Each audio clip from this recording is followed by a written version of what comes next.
tell you about some housekeepings. If you need the toilet, you just need to follow those stairs and the toilets are there for you. We've got women's toilets and also unisex as well. Now the fire exits, all doors are open, but we have got Gabby that will lead us through if there is a fire exit or a fire. We have not got any planned fires today, so as I said, that is a fire door. Now today's event is maternal mental health, and especially within the Black and the Asian community, and this is something that is very close to my heart. The reason it's close to my heart is because 10 years ago, I was diagnosed with postnatal depression. I get so teary talking to it because it was never picked up. I had a daughter, I had a C-section, I had gestational diabetes, I had carpal tunnel. I found out that I was a sickle cell carrier. I also had a blood group that I never heard of, which was rhesus negative. So there were so many things that were going around in my head, but as well, that fairy tale birth that I dreamt of wasn't going to happen because I knew that I had to have a C-section. After I had my daughter, I remember the midwife saying to me, "Simone, your daughter's not intaking any food," and I thought, she's been on my breast and she's been sucking for so long, so how not? Now what they said is that she was falling asleep because she couldn't be bothered sucking anymore. I didn't have a latching on. And I felt that there was a stigma around that and a bit of judgment because I wasn't breastfeeding. Taking all this into account, on Facebook and social media, I saw pictures of mums and parents and how they were bonding with their children, and I thought, I haven't got this. Now, as a radio presenter, I'm at BBC Radio Manchester. Before that, I was on a community radio station, which I still am, called Legacy. And I noticed that when I was doing my show, I was very bubbly and upbeat, and that's what everyone expected. But when I went home, where my family was, I felt very alone. And I remember speaking out to my mum and to my dad and saying, something's not right. And it's funny because my dad said to me, "Simone, but back home, in Jamaica, I remember Susie. She cut down the sugar cane, she had a baby, and then she went back out to the field." And I thought, I'm not strong like Susie, what's happening? And it wasn't until I started hearing voices. These voices got dark, and it became a scary and a lonely time, to the point I wanted to take my life. And that's when my mum told me about postnatal depression, because I always thought it was baby blues. And this is why it's so important that we speak out, that we listen, that we understand cultural differences, that we understand that, yeah, I may be a black woman, but this strong portrayal, sometimes I want to let down my barriers. Now, my sister had a child during the lockdown, and I noticed the same symptoms. She was living far away, she's now moved to Manchester, and the first thing that I did was to pick up my phone and speak to Faye from CAHN. And I said, "Faye, what she's displaying is worrying." And I just want to thank CAHN and other organisations that have now come to help and support other women that are going through a similar situation that I went to, because I don't want anybody to have to go through that. So that is why this event today is so important. Now I've had my cry, I feel a bit better now that I've done that.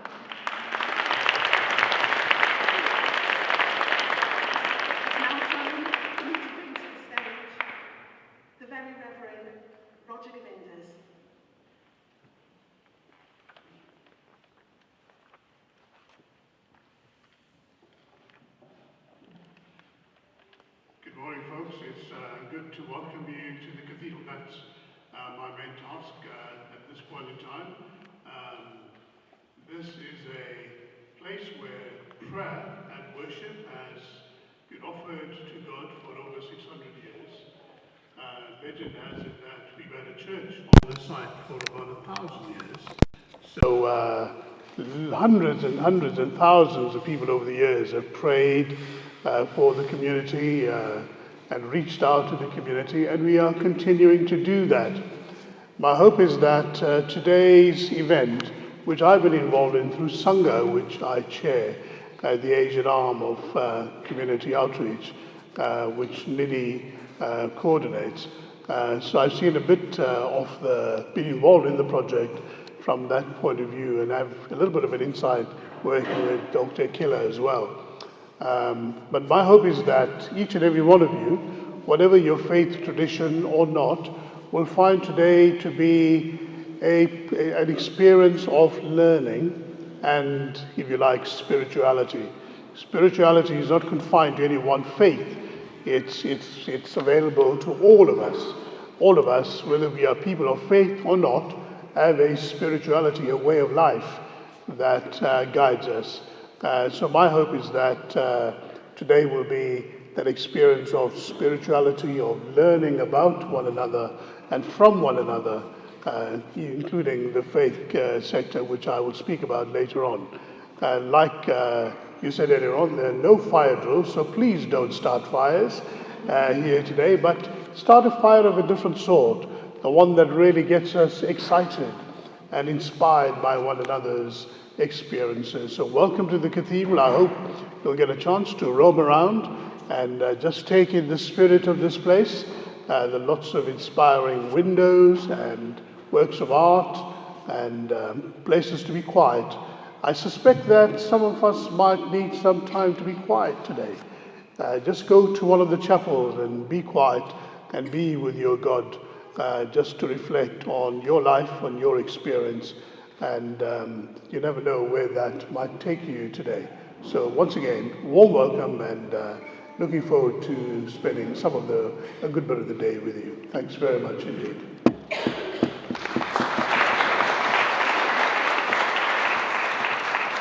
Thank you very much. We're now going to welcome the Lieutenant Shauna Dixon, Deputy Lieutenant, who is a representative of the Lord Lieutenant, Mrs. Diane Hawkins. Delighted to have a few words about the event.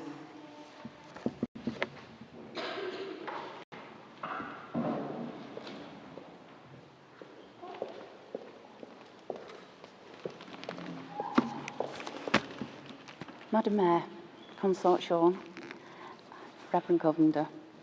As you've heard, I'm here to represent the Lord Lieutenant of Greater Manchester, Mrs. Diane Hawkins, who sends her greetings and hopes that you have an absolutely fantastic day. Getting the vibrancy in this room already. I'm starting to get warmed up myself. Okay. Greater Manchester, one of the first areas to get a devolved budget. And in getting a devolved budget, we had many, many opportunities for networking and partnership. We had a few challenges as well, but we stick on the positive and look at the way that Greater Manchester has come together to look over both health and social care.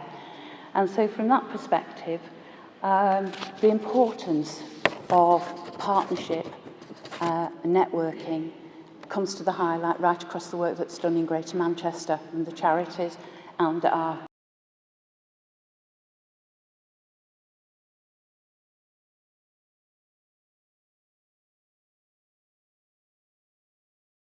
whether you're a mother, whether you're a sister, an aunt, obviously a father. But the way that a baby enters this world is so critical to both the family, to the health of the child and the family, and to the life chances of that individual. So bearing that in mind, I also have a personal interest in this area. I'm the eldest of 8.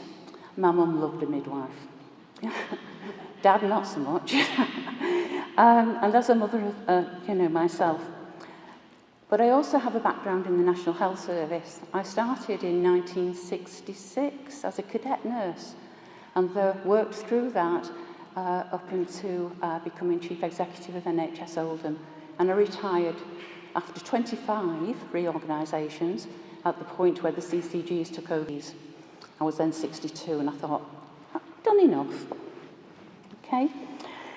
So I am passionate about maternity services. I was a midwife.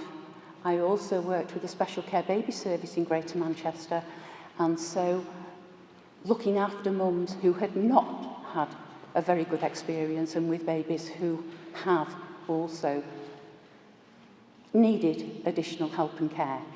So you can see where I'm coming from that perspective.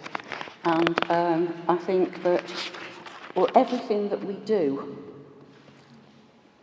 through all of the education services, etc., has to be wrapping that round the family. And what we need to wrap around the family are excellent services based on data. And I think sometimes, as a midwife, I wasn't really very clever at data. I thought it was all a load of rubbish. But you can't make a case without information. You have to have the information to make a case. So please, please, if you're asked for data, do give it. As I say, I just want to personally and from my heart give a very great welcome to all of you here. I hope you have a fantastic day. And as I said,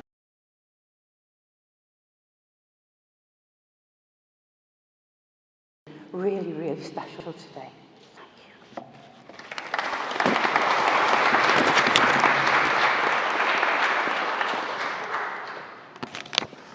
Thank you very much for those words. My script. Sorry.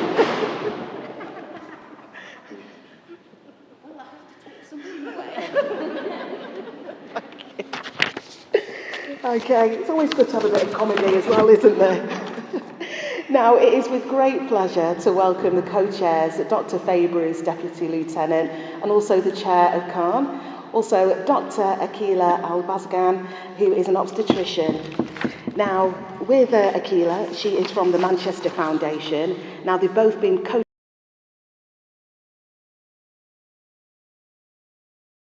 work and support here in Greater Manchester and also Eastern Cheshire. Thank you very much. Good morning, everybody. I'm absolutely delighted to welcome you all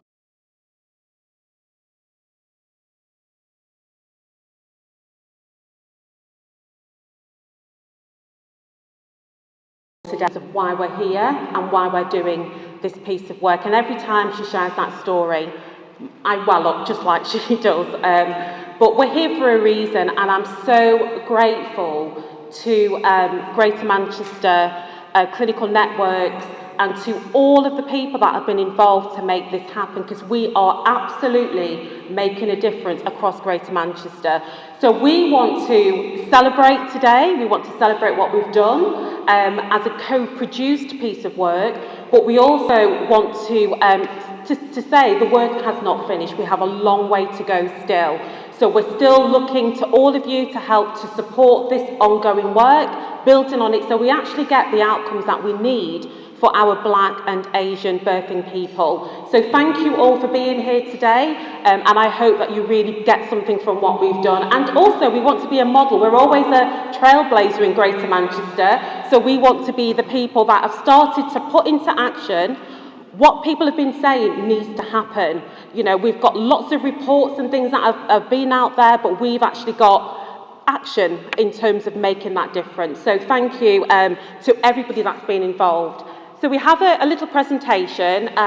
Simone's introduced us. So I'm just going to start off with this presentation just to give you a flavour of what we've done, and Akila will do the second half to talk about some of the standards that we've developed across Greater Manchester. Okay then, so just a little bit about the evolution of the what we call Bamag, the Black, Asian and Maternity Advisory Group. So we started this group, we look around 2019, and of course it was towards the back end of 2019. So the organisation, the Caribbean and African Health Network, approached the then Greater Manchester Health and Social Care Partnerships to ask about the data. So we knew about the Embrace data, we knew that there was real disparities, you know, for Black and Asian and mixed race people as well. But we wanted to drill down and to see what was going on in Greater Manchester. Did that reflect the national picture? So several months later, we did find out that there was a trend. We were seeing women dying at the same rate in Greater Manchester as they were, you know, across the country. So we wanted to take action, and that's what we're about. We're not about talking, we're about actually taking action. So we came together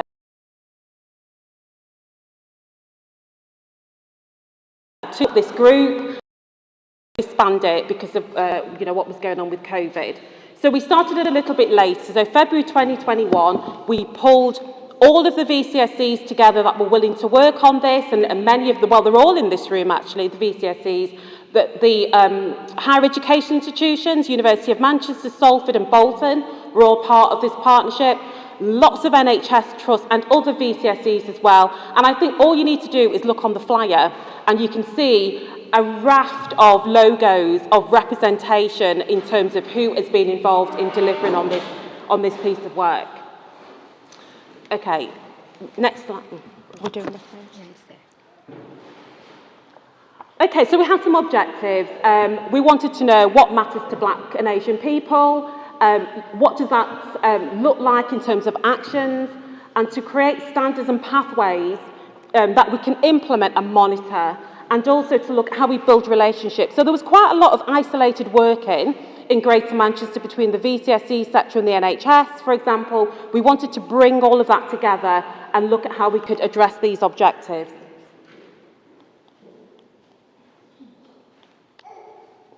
And that's just the slide I was just talking about with all these different logos and people that were involved. So, Sean has talked about data already, and we know data is really, really important. So, of course, if we just look at just any kind of data sets, we know that Black and Asian people will fare worse. So even though they might not have had as many babies, we know that in terms of things like neonatal deaths, we fare so much worse. You can see the dark blue bit where we have worse outcomes. So what we've done, and this has been really, really great piece of work, in that we had all the VCSE sector organisations, so 5 of them, BME Network, we had the Maternal Voices Partnerships and others as well, get involved to bring women together from Black and Asian communities to actually ask them about, what maternity services meant to them, what was important, what did we need to do to actually make those services safer for them to use across Greater Manchester. So we brought all these people together. We had just under 100 people contributing to these focus groups and sharing those responses to us. And these are the kind of things that we were hearing back from the women and men as well. We had lots of men involved in these focus groups, and it's very, very much in line with what we're hearing from the Birth Rights Report that's just been released a couple of months ago, 5 times more, and other reports we're seeing the very same kind of information coming through. So things around health literacy, recognising that, we're not all born here, the NHS system is not the same, wherever we, from where we've come from. So health literacy was a real issue. Neglect and inequitable care, that lack of trust we hear about all the time. Those things around racism and discriminatory practices. Also, the fear of clinical interventions. Not everybody, if you're, in Uganda, for example, if somebody says to you, actually, you need to go into hospital, now you're pregnant, you need to go into hospital to have some kind of check even, they'll think there's something really wrong. Hospitals are for people that are really at risk of their pregnancy. When they come here and you say, actually, you need to go to the hospital, it's got to be in context and people need to understand exactly what that means. So there is a fear of any kind of clinical intervention and also that kind of system. So there's also inadequate postnatal support, people were saying. Simone shared her story already about the postnatal support in terms of mental health. Knowledge of maternity systems and complaints procedures. People will not complain often. There's lots of fear around that. Ethnic representation, we talk about this all of the time. We don't have that representation, but thankfully, working with our HEIs, we're really seeing a huge difference in terms of students from different communities actually uptaking, for example, midwifery. Involvement in decision making, and I'm not going to read out all of these, but you can actually see the kind of things that were coming back. And what we have done is that we've taken all of these to actually say, we need to take them and we need to do something with them. And Akila is going to talk about what we've been doing. And I think it's you next, Akila. Yeah. Okay. Thanks, Faye. Good morning, everyone. So from what Faye said there, you all have seen what the women have said.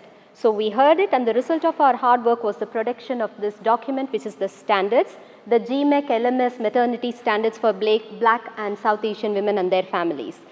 These standards were not just produced, they were co-produced in collaboration with all the VCSE organization, the trust, the service providers, and last but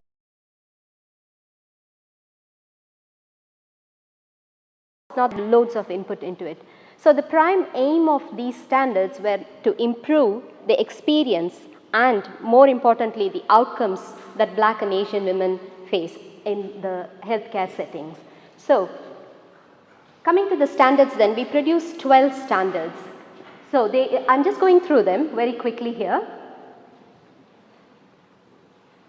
Women and birthing people should have access to high quality interpretation services. That goes without saying, isn't it? To be understood and to understand. And for us to communicate effectively with women, we need good interpretation services. At the moment during COVID, many units have not face-to-face, but telephone interpretation services and so on. But we have to make this all robust and easy to access for women.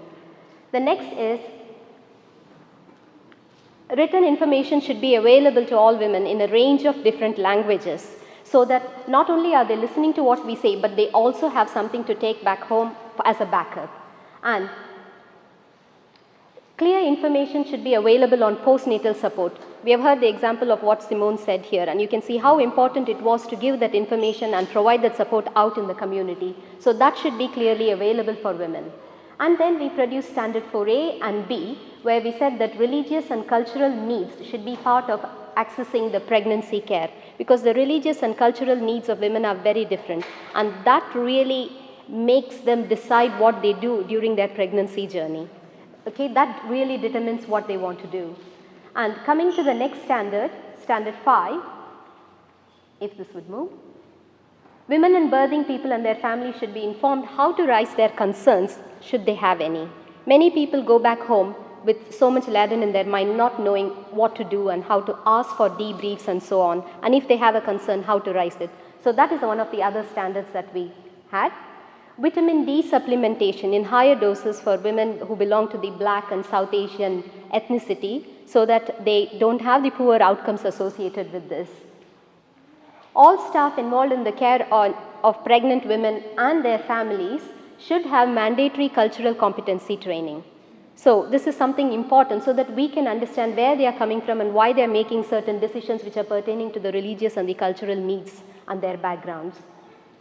Each maternity provider should have a named equality, diversity and inclusion champion, and the job of this champion would be to be primarily the voice of the women belonging to the ethnic minorities in the hospital. And not only that, with regards to the data collection that we were talking about, to see that these standards are embedded within the hospital services, that should be the job of this champion. And they should represent the trust in terms of the ethnicity and be the face of that. And recording ethnicity of women and birthing people in the healthcare system, that is very important. We were talking so much about data. It was so difficult for us to really get data, meaningful data that was fit for purpose in order to know where we stand in terms of our morbidity outcomes. So that was very important for us as well.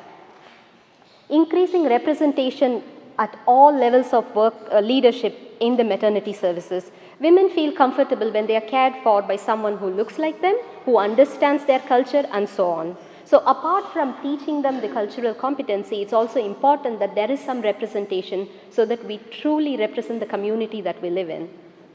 All maternity and neonatal training should be inclusive of all ethnicities. So here what I mean is that suppose when we have in our MDT training something like a case scenario, we must have scenarios say of sickle cell in maternity and what that crisis looks like, or a baby with jaundice with a black skin or a brown skin, and also using training aids like mannequins of different skin tones so that we can understand what that looks like. So that's important.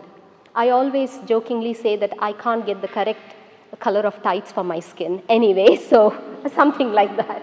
Now, all maternity providers to ensure that they are also completing the equality impact assessment.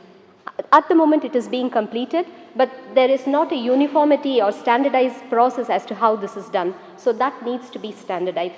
So these were the 12 standards that we produced. Now just to take you through the journey of how these standards we arrived at. So I've taken here the example of the standard 3 to give information for people on postnatal support. So these are the voices of the women that we heard. This is what they said. And we have heard that firsthand from what Simone mentioned. So most of it that is here is what we heard firsthand here. So not having any support with breastfeeding, not signposted to support, not being heard or listened to. So having heard all this, what we did was each of these standards have further information as to how they need to be achieved and what is expected in that particular standard. So for example, with this standard, we say that when we say that we want clear information to be given, what is that information that we want? Well, at discharge, an opportunity to request debrief, how to raise concerns, where to go for support in the community, what VCSE organizations can you actually go and access.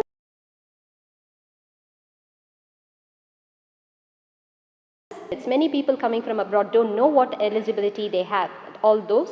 So for the babies as well, maternity pay and pelvic floor health, everything. So all this should be in the information pack that goes out with the women. So that is included in this standard.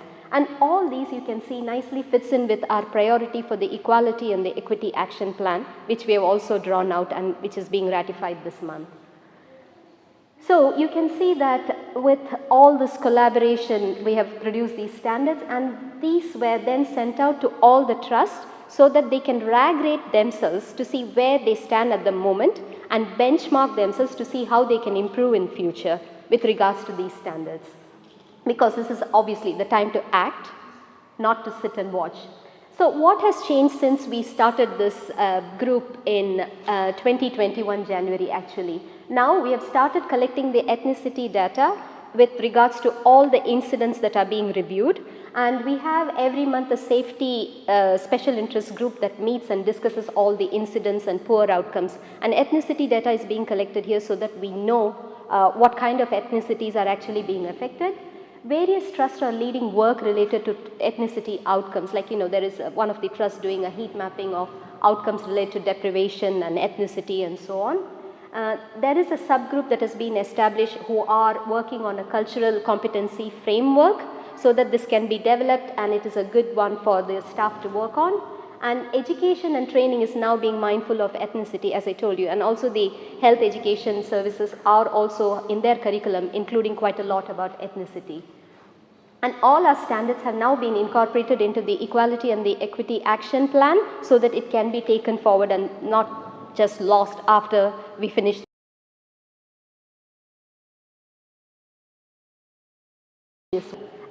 We set ourselves at the very beginning a very ambitious action plan, and having produced this, we know that we have only taken baby steps, and as Faye mentioned earlier, there's quite a long journey that we have to go through to change the culture and improve the outcomes and actually see those in numbers in our embrace reports and so on. We had a lot of difficulty collecting data, as already mentioned. The data was not fit for purpose. Like for example, if we wanted to know what's the third degree tear rate like among a particular ethnicity, that was very difficult to get. So now we have to collect the data. It was a steep learning curve for our VCSE organizations, who many of them for the first time were working with the local maternity systems in GMEC, and also for the first time were actually interacting with pregnant women and postnatal moms. So that was a new steep learning curve for many of our organizations there, but now they've learned and they've pledged that they want to work and continue working because this is quite rewarding. We also quite underestimated the support that needs to be rendered and the time pressures that we were putting ourselves into in order to quality assure many of the outputs that have come through the VCSE organizations. It will all be demonstrated there for you to see in the stalls today, and what the VCSE organizations have produced for GMEC will also be on the GMEC website for women to access in future. Another thing that we know is going to be challenging is once we have finished this work, we don't want it to just get dissolved and go into ether. We want this work to carry on. Obviously that needs personnel, time, money and everything else. So that is something that we need support for in order to go forward. But one thing that I should say is that we all learned a lot together in this long journey. So thank you so much for listening.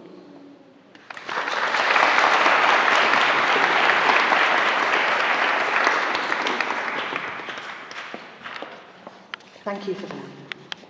I'd now like to bring on stage Shamila Khan, also Inclusion, and the NHS Director of North West Assembly.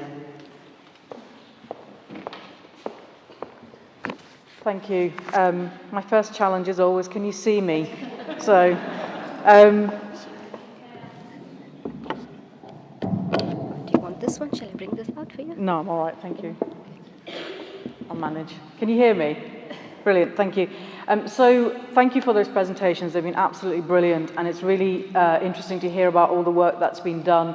I'm just here to talk about two things, really. One is the Northwest Black, Asian and Minority Ethnic Assembly, and the second thing is, in the spirit of partnership working, we now have integrated care systems, and I think there's a real opportunity for us to work in partnership and really think about how we address some of those entrenched inequalities that both Akila and Faye have talked about.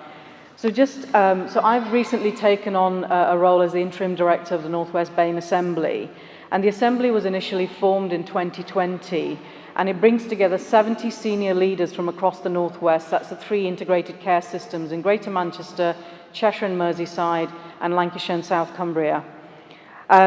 And it was brought together under the leadership of, some of you may have heard about Evelyn Asante-Mensah, who's currently the chair of Pennine Care, Bill McCarthy, the former director of the Northwest region, and Raj Jain, who's the former chief executive of Northern Care Alliance, who now is the chair of Cheshire and Mersey ICS.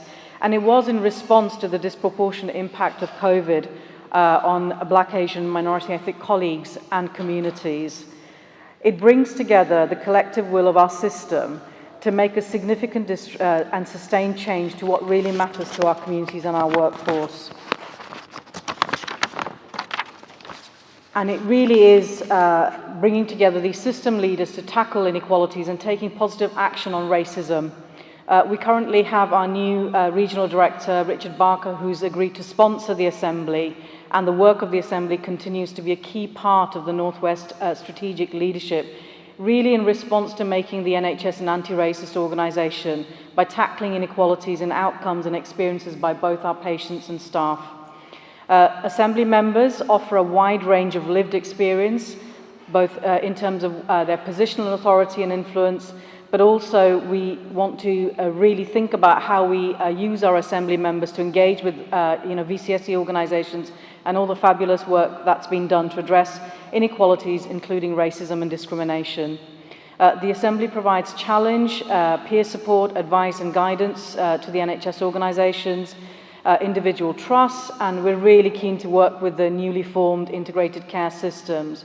Now, we started some work in kind of 2020, and that stalled, and we want to pick this up again, particularly looking at how we work with NHS organisations, the University of Salford, and I know some work has been done with CAHN as well, with a focus on how we tackle some of the representational challenges in our midwifery workforce.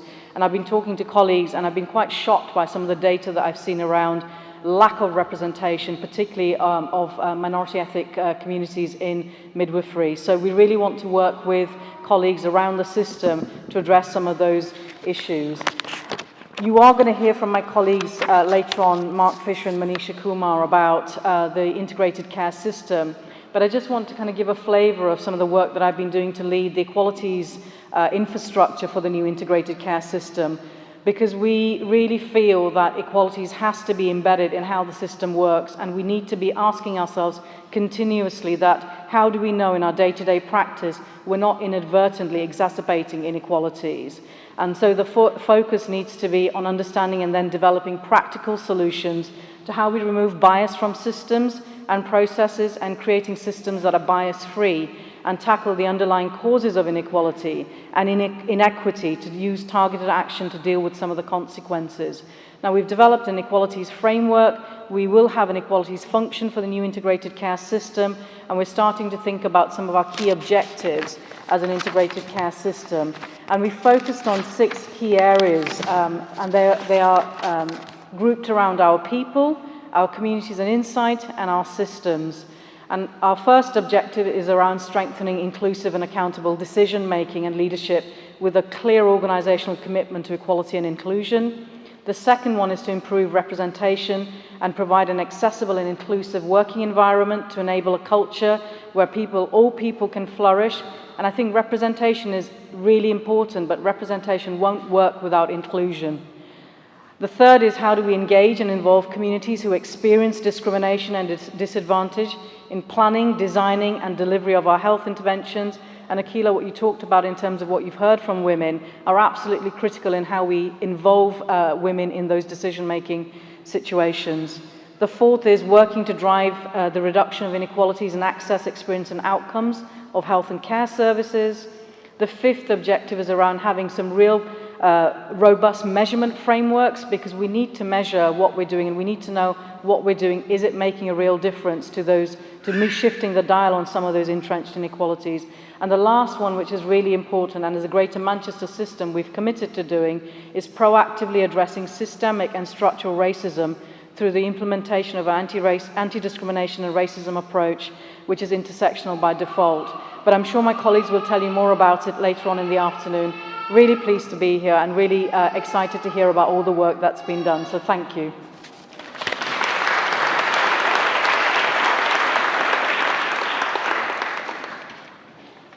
I'd now like to welcome Donna Ludford, Lord Mayor of the City of Manchester, to say a few words, but also to say about the importance of the work that's been done in the City of Manchester.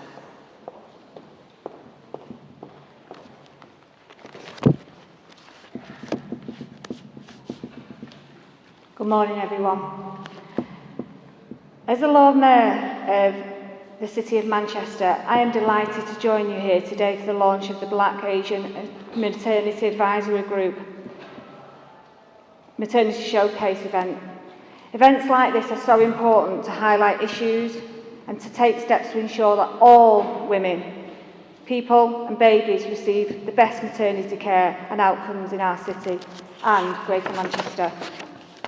What happens during pregnancy, birth, and the first few days of a child's life has significant impact on how well a child develops and thrives. So we need to create the best beginnings for all children and families. Manchester is a diverse, multicultural, multi-ethnic city, a city that promotes tolerance, understanding and friendship between all faiths. Manchester thrives due to the contributions made by the diverse communities across our city and neighbourhoods. And it's so important that all our communities have the same opportunities and experiences of others, no matter what their background is. Manchester's voluntary community and social enterprise sector continues to go above and beyond to support those people in need of help. On behalf of the City of Manchester, I would like to thank you all for your research, your collaboration and your commitment to improve maternity services, care and experiences for Black and Asian in Greater Manchester and East Cheshire. Just a few words I've just learned from speaking to a few people here today. I've seen it on the news and I've seen that the disparity that the ethnic communities suffer, but I haven't seen it in person, and to hear stories like yours, Simone, got me. And I think, you know, we all women, all people deserve the best help and support. And you know, I suffered postnatal depression. I was able to communicate that back. But I couldn't imagine not being able to have that support and not being able to communicate that back to whoever I needed to speak to. And so, for me, listening to your stories, and I hope to hear some more stories today, you know, I really got to get behind this. It's really important, and it's so important for children to start off with those you know, important, vital things that start a child off in life. So thank you, and thank you so much for the invitation here today. I look forward to speaking to, probably won't speak to all of you, but I'll speak to some of you. So thank you very much.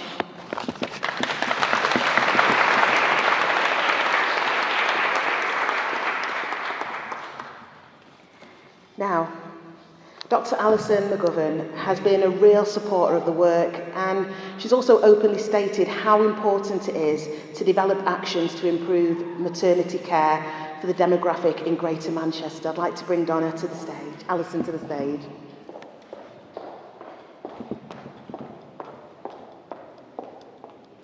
Thank you very much, and thank you for the chance to come here today to what is a celebration of the amazing work that our Bamag group have done, led by Akila and Faye.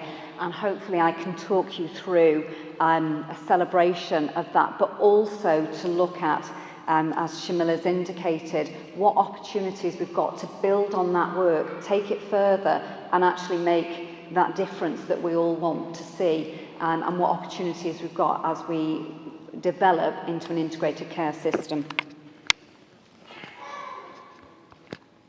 My first challenge being clicker. What's the other one there? Thank you. Lovely. Okay, so I was given a title around Greater Manchester and Eastern Cheshire local maternity and neonatal system and what that actually means. Some of you in the room may have come across the LMNS, as we refer to it, but what actually is it? It's a collaboration, it's a network, it's a group of people coming together. Anybody that uses maternity, has an interest in maternity, delivers maternity services, then they are our LMNS. Essentially, it's you. It's everybody in this room is part of our Greater Manchester local maternity and neonatal system.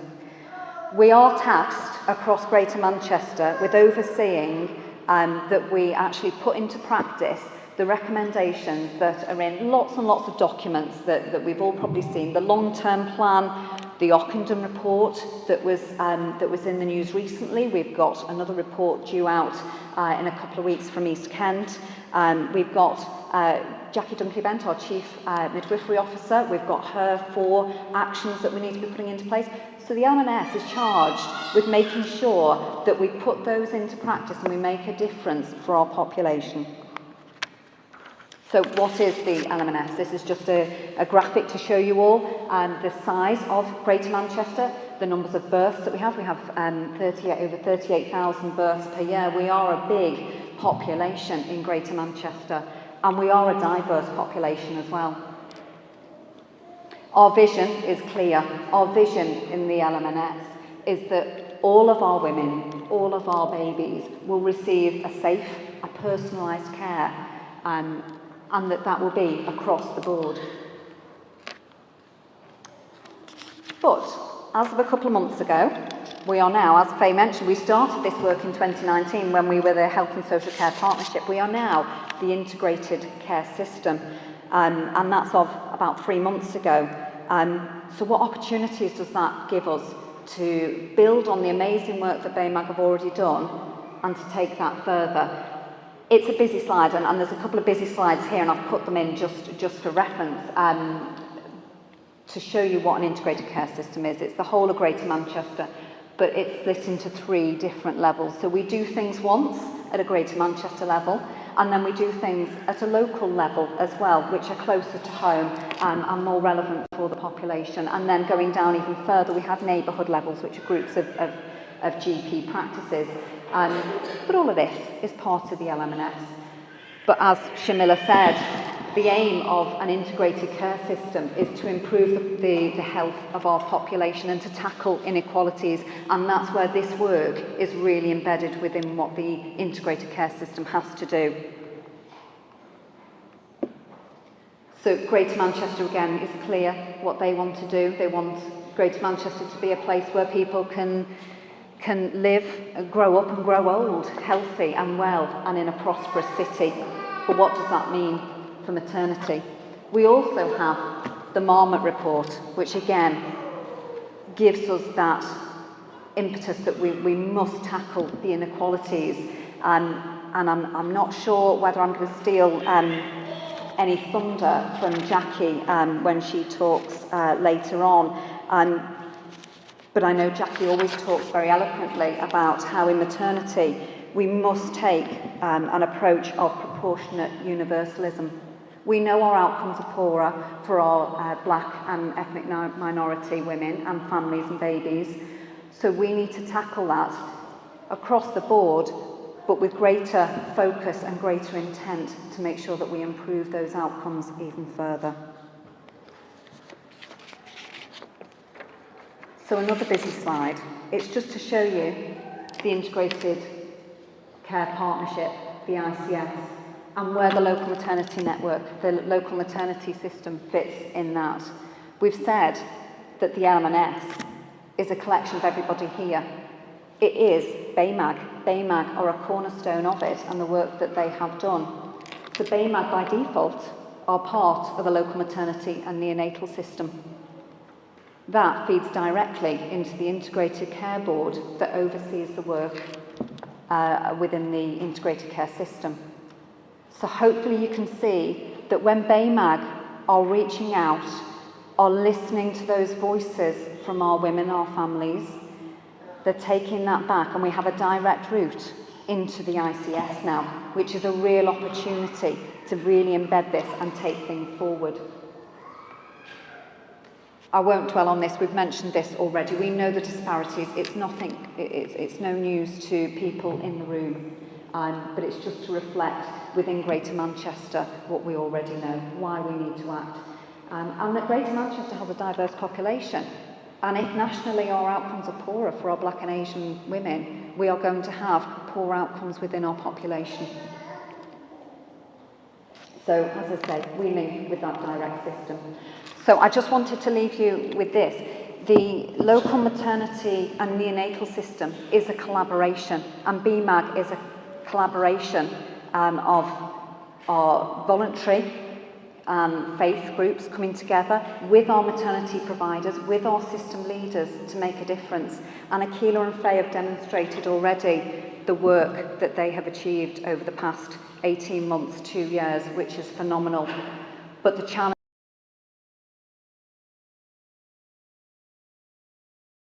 is to actually embed those standards, make them a reality. They're not just on a piece of paper, and hopefully throughout the day you'll hear more around the equity plan that has been developed in conjunction with our BAMAG and other partners across the system, and how we now can start to take that forward and make the difference.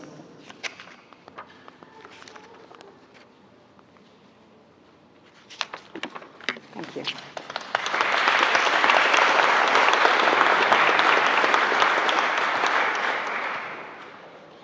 Now, this is a really important part of the event because we're going to now hear from some service users. These service users have all been part of the development of the standards that you've been hearing from Faye and Akia, and also as well, they've kind of set the tone for the change that needs to be seen here in Greater Manchester. They're also going to say what the work means to them and what they want to happen in order to build a sustained workforce, but also to set the standard for the work for years to come. We're going to first hear from Harriet Nukawapa. She's part of the CAHN Mothers Forum called Thrive, then to Sangha representative Indu Seth, and finally Mama Health Poverty Partnership. The representative from there is Dada Zubida. We're also going to hear from a representative as well from the British Muslim Heritage Centre. I'd like to welcome them onto stage.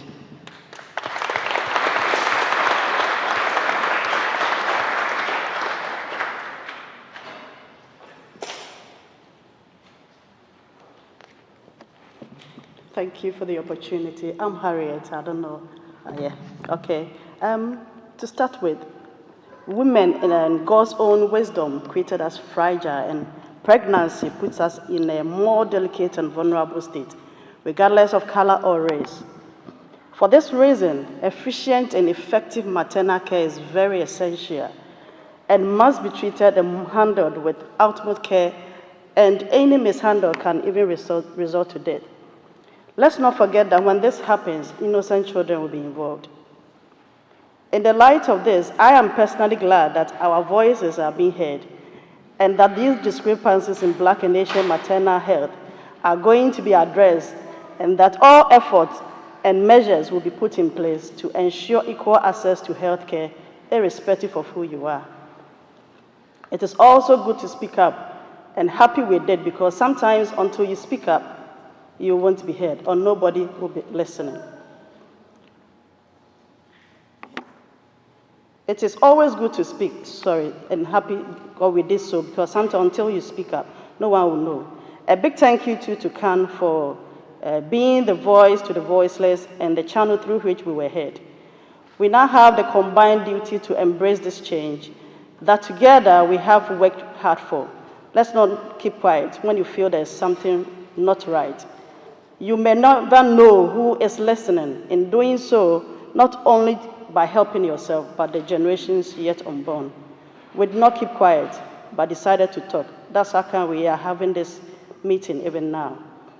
Now that we have gotten to this far, I will entreat us all to keep voicing out until the change you expect is seen. Long live this change. Long live CAHN. Thank you.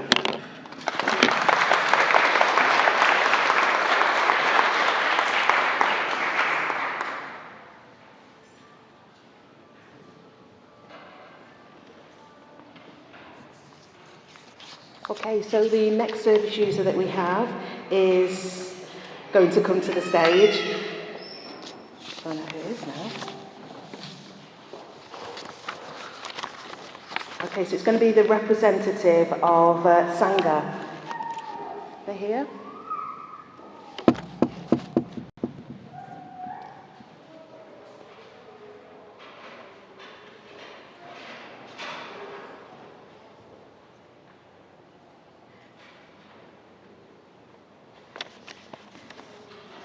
Good morning to everybody, and thanks Roger Dean and Nidhi for inviting me here. I've attended and participated in many of these workshops that Sangha has laid out and I've also helped recruit the service users of the Hindu community to get involved. And as we know, this is a very challenging task, especially in Hindu community. If you look around today, very few people from Hindu community are here, as I can see, which is, it's so difficult to get them involved. We can only try, we do try, but it's difficult. They have either their own reasons or they just don't want to come out. It's a shame, but we keep trying to encourage them. That's the task. As a senior member of the Hindu community, I'm heavily involved in the temple. We met Donna there as well. And my role and duty is to guide and help the next generation of young women and men to understand their needs and relate to the organizations like yourself, to make the necessary changes that allow us to be happy individuals within our communities. It is also necessary to understand the intergenerational gap of how our understanding is different and to burst the old myths that loom within our community. There are a lot of different myths about pregnancy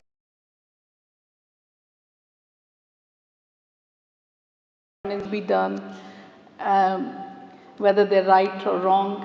So those things need to be looked into and understood before you can burst them. So that is an important factor as a community to make sure the young generation, especially the children born here, brought up here, they don't have the same understanding. So it's important to get the points across to them. More workshops like this are crucial so that we may learn from one another and support groups to be formed.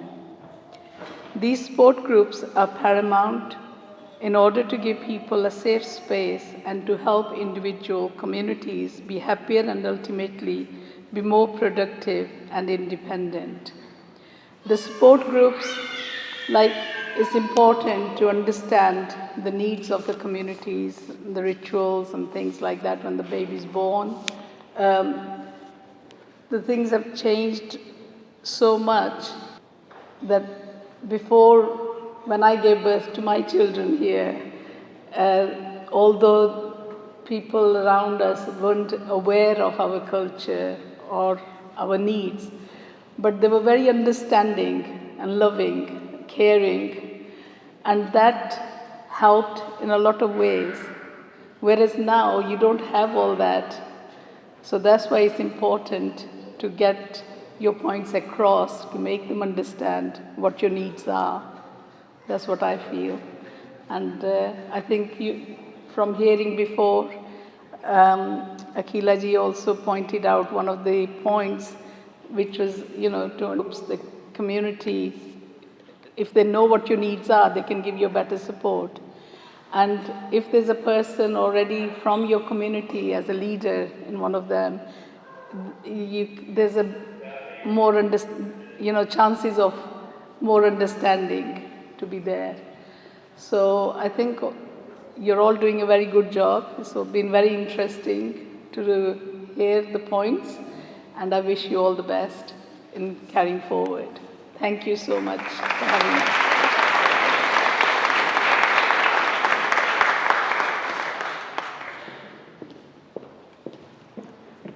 Hello.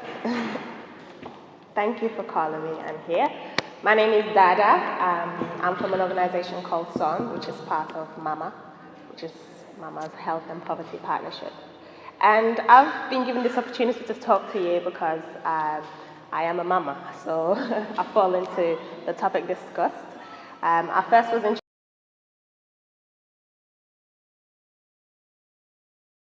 group to talk about my experience as a mum.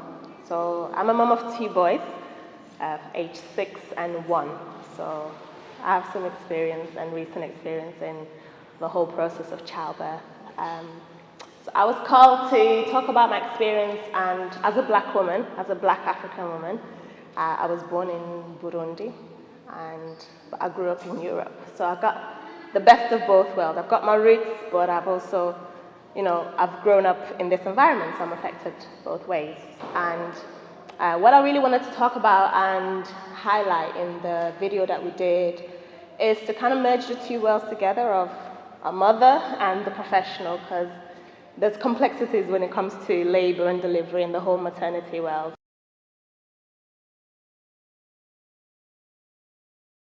So that would be helpful for both parties, really, for both sides.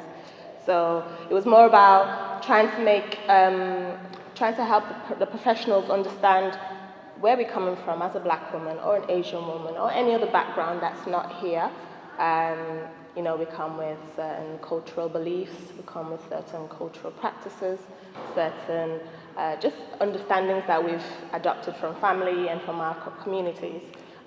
So being in the West can be quite daunting, and especially if there's a language barrier or just an understanding barrier. So, but then for us as well, I wanted to voice the message to the mamas that the professional are just trying to help, really. So although there's a miscommunication or misunderstanding, both parties are really just trying to help each other.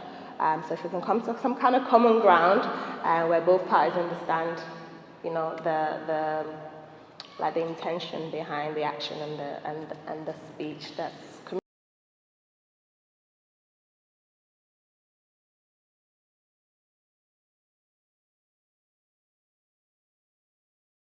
communicated.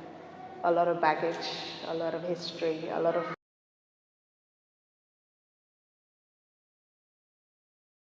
slowing down that process and trying to get to a level of where a commonality, really, a level where we understand each other. And for the mamas not to fear to voice your opinions or requests as well, because what's not said is not heard, and then we can't really help each other. So let's communicate openly and just take a break instead of jumping into panic. So that's really my contribution to that. Thanks again for giving me the opportunity to voice. So being part of CAHN and Mama Health and Poverty Partnership, I would say that my personal experience has been great. I've experienced two different sides, obviously, with two different children.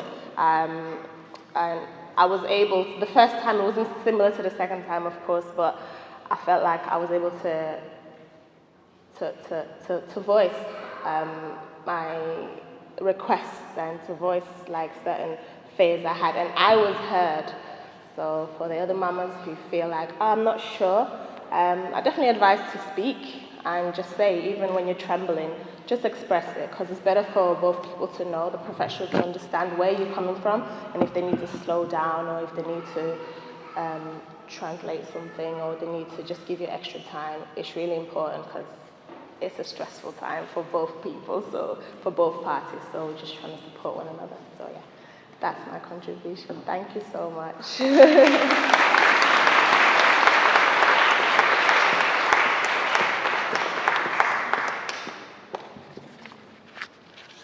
Now, I'd like to welcome none other than Jacqueline Dunkley-Bent, Chief Midwifery Officer, also NHS England. Now, Jacqueline was appointed as England's first Chief Midwifery Officer in 2019.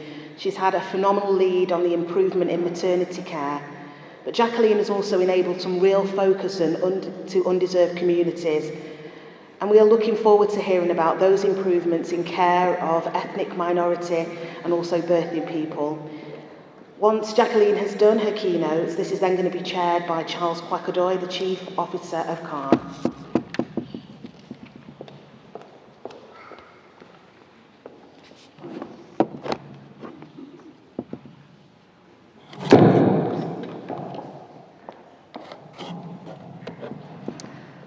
Thank you, and delighted to be here in Manchester. My name's Jacqueline Dunkley-Bent.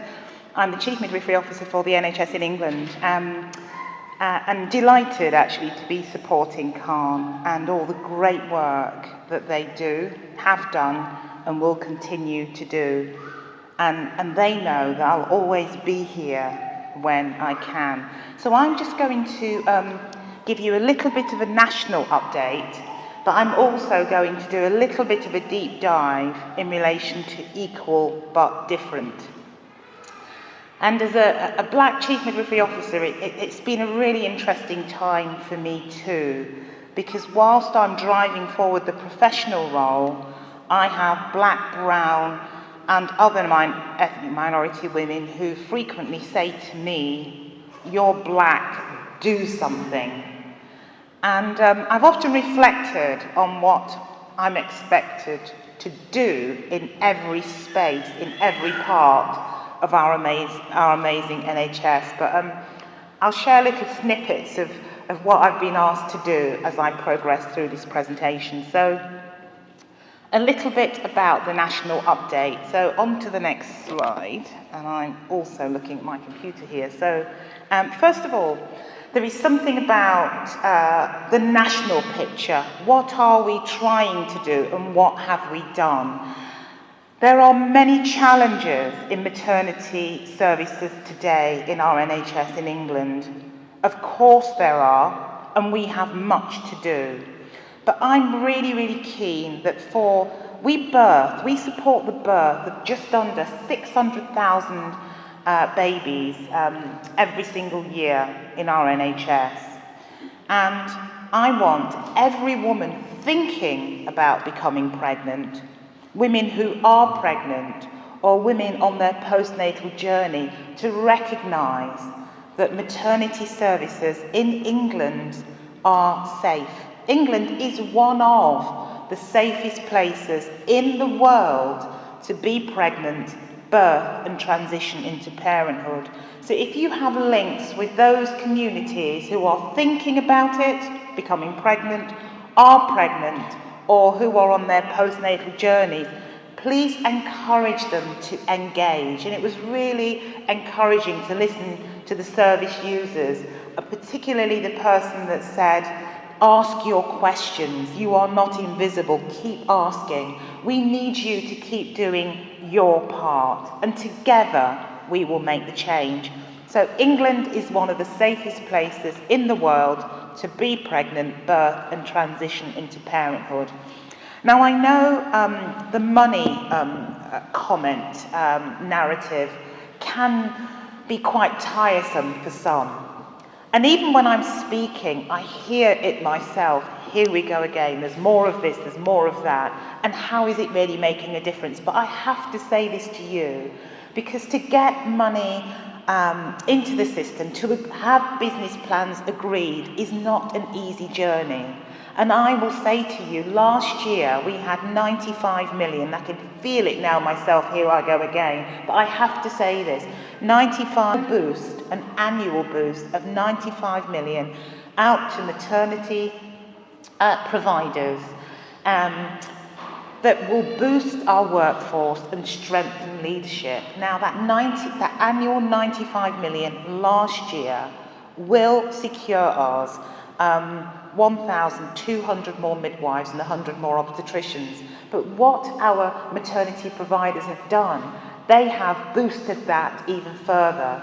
So this investment now looks like 1,692 midwives, and I know we have to get on to recruitment, and I know we have to get on to retention, but we have to start somewhere. 1,692 midwives for women and families in this country, on top of the 24,000 midwives we have at the moment, but we have to keep them. 202 more obstetricians. So we started out with 100, we now have funding for 202, and that's maternity providers that have met us, not halfway, but have contributed to this recruitment drive. And 226 more maternity support workers, because together we are a team. This is not just about midwives, obstetricians, this is about anaesthetists and support workers. Support workers have a significant role to play. This year, we've invested an additional £127 million. Now, I'm going to stop with the money in a minute, but I think it's really important in terms of action on the floor. So in addition to the annual 95, there's £127 million on the table. £45 million of that will contribute toward neonatal cot capacity. So that will get us 45 more cots for our sick babies and our preterm babies. Babies born in the right place with the right clinicians at the right time is really significant. So it's really important to work with the neonatal side of our offer. And there'll be 50 million in addition or integral to that 127 million that will boost workforce over the next 2 to 3 years. And there's more, but I feel now tiresome speaking about the money. And there will be more to come. There's also a recognition about the retention. So we have midwives that are tired, we have obstetricians, neonatologists, anaesthetists, support workers that are tired. We have worked through a pandemic, and I, like many clinical people in my position, worked in solidarity with our clinical colleagues. I was on the clinical floor. I, donned in PPE, undertaking a water birth was my most memorable moment. And another memorable moment was when I had to go and say to a father, I'm sorry, but now you have to leave because of this spacing, social distancing, numbers of people coming in. Now you have to leave. Do you know what that was like for me, having supported the visiting policy, to then have to go and do that in action as a midwife? When the coordinator said to me, JDB, this is your job. You now need to go and tell that father in room 6 that he now has to leave. And in my head, thank God she couldn't read my mind, because I thought, I'm not going to do that. Why on earth would I want to go and do something like that? And I was reminded that that's your NHS England policy. So off I went to do that job. It was one of the most difficult times of working in the pandemic. Obviously, there are many other things that I could share, but nonetheless, working in solidarity with our clinical colleagues, they are tired, and that tiredness translates into feeling a little bit challenged by some of the reporting that has come out in recent times. Now, the reports are absolutely significant and they help us to improve our maternity services. And we are working really, really hard to ensure that we meet all the recommendations from reports, including the immediate and essential actions in the most recent report that came out of Shrewsbury and Telford. But as you can imagine, as a health professional listening to that level of negativity 24/7, it will do some state. And we are here to help to try and reduce and mitigate some of that for our health professionals. In recent times, we're rolling out specialist maternal medicine networks. Now, this is a really new initiative that was a part of the NHS long-term plan. These networks will ensure that every woman, regardless of postcode, regardless of ethnicity,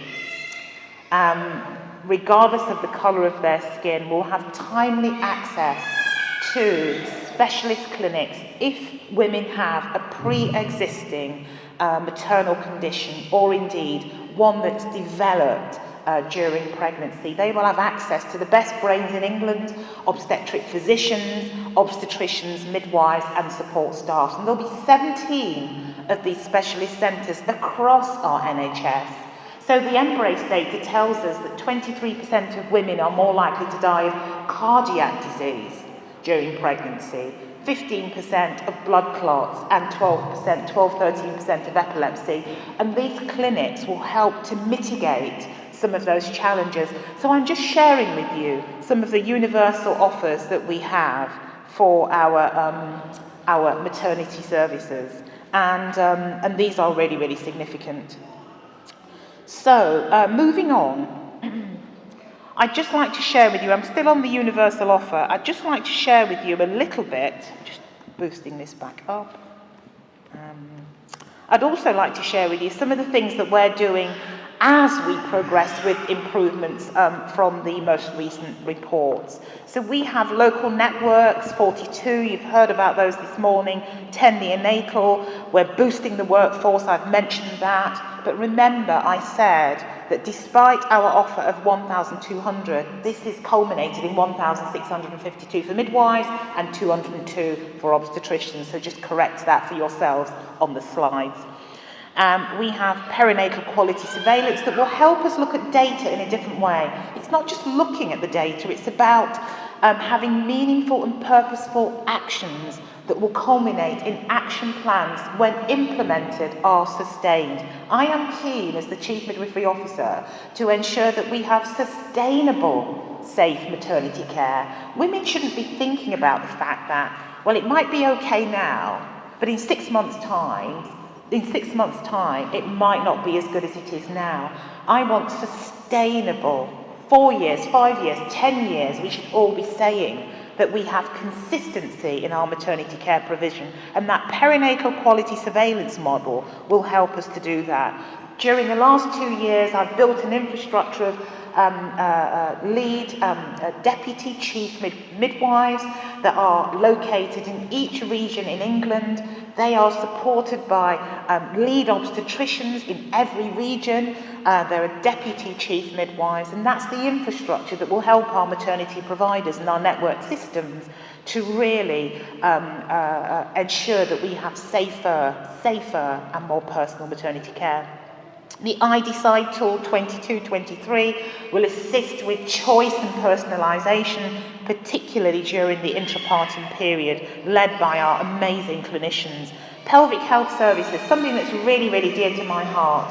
1 in 3 women will have urinary incontinence within the first year of life, within the first year post childbirth.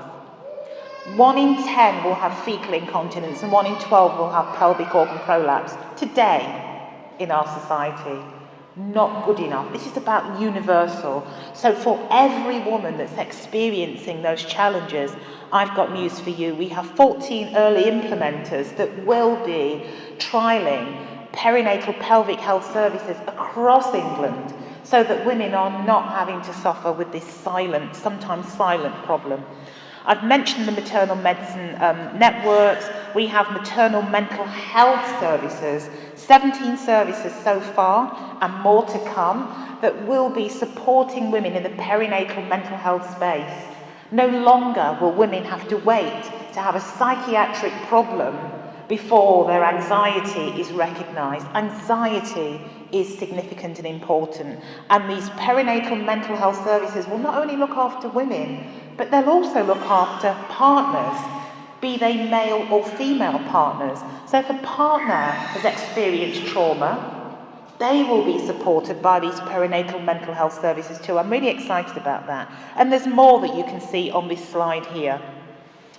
So something about what we're doing in terms of the universal offer, because I'm still on the universal offer.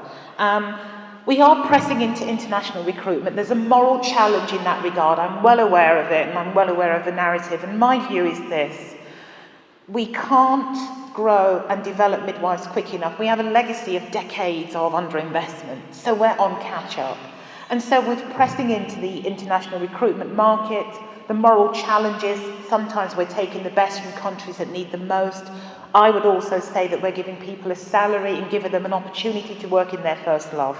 So there is something about that. We're also boosting support for our professional midwifery advocates that will really support midwives, obstetricians, support workers to have that restorative clinical supervision element of their role, that psychological boost that's really, really important. And there's more here on the slide that you can see for yourself here. That's universal. Somebody mentioned proportionate universalism, and I won't labour the point, but it's something that's very dear to my heart, a concept that's been espoused in the Marmot Review.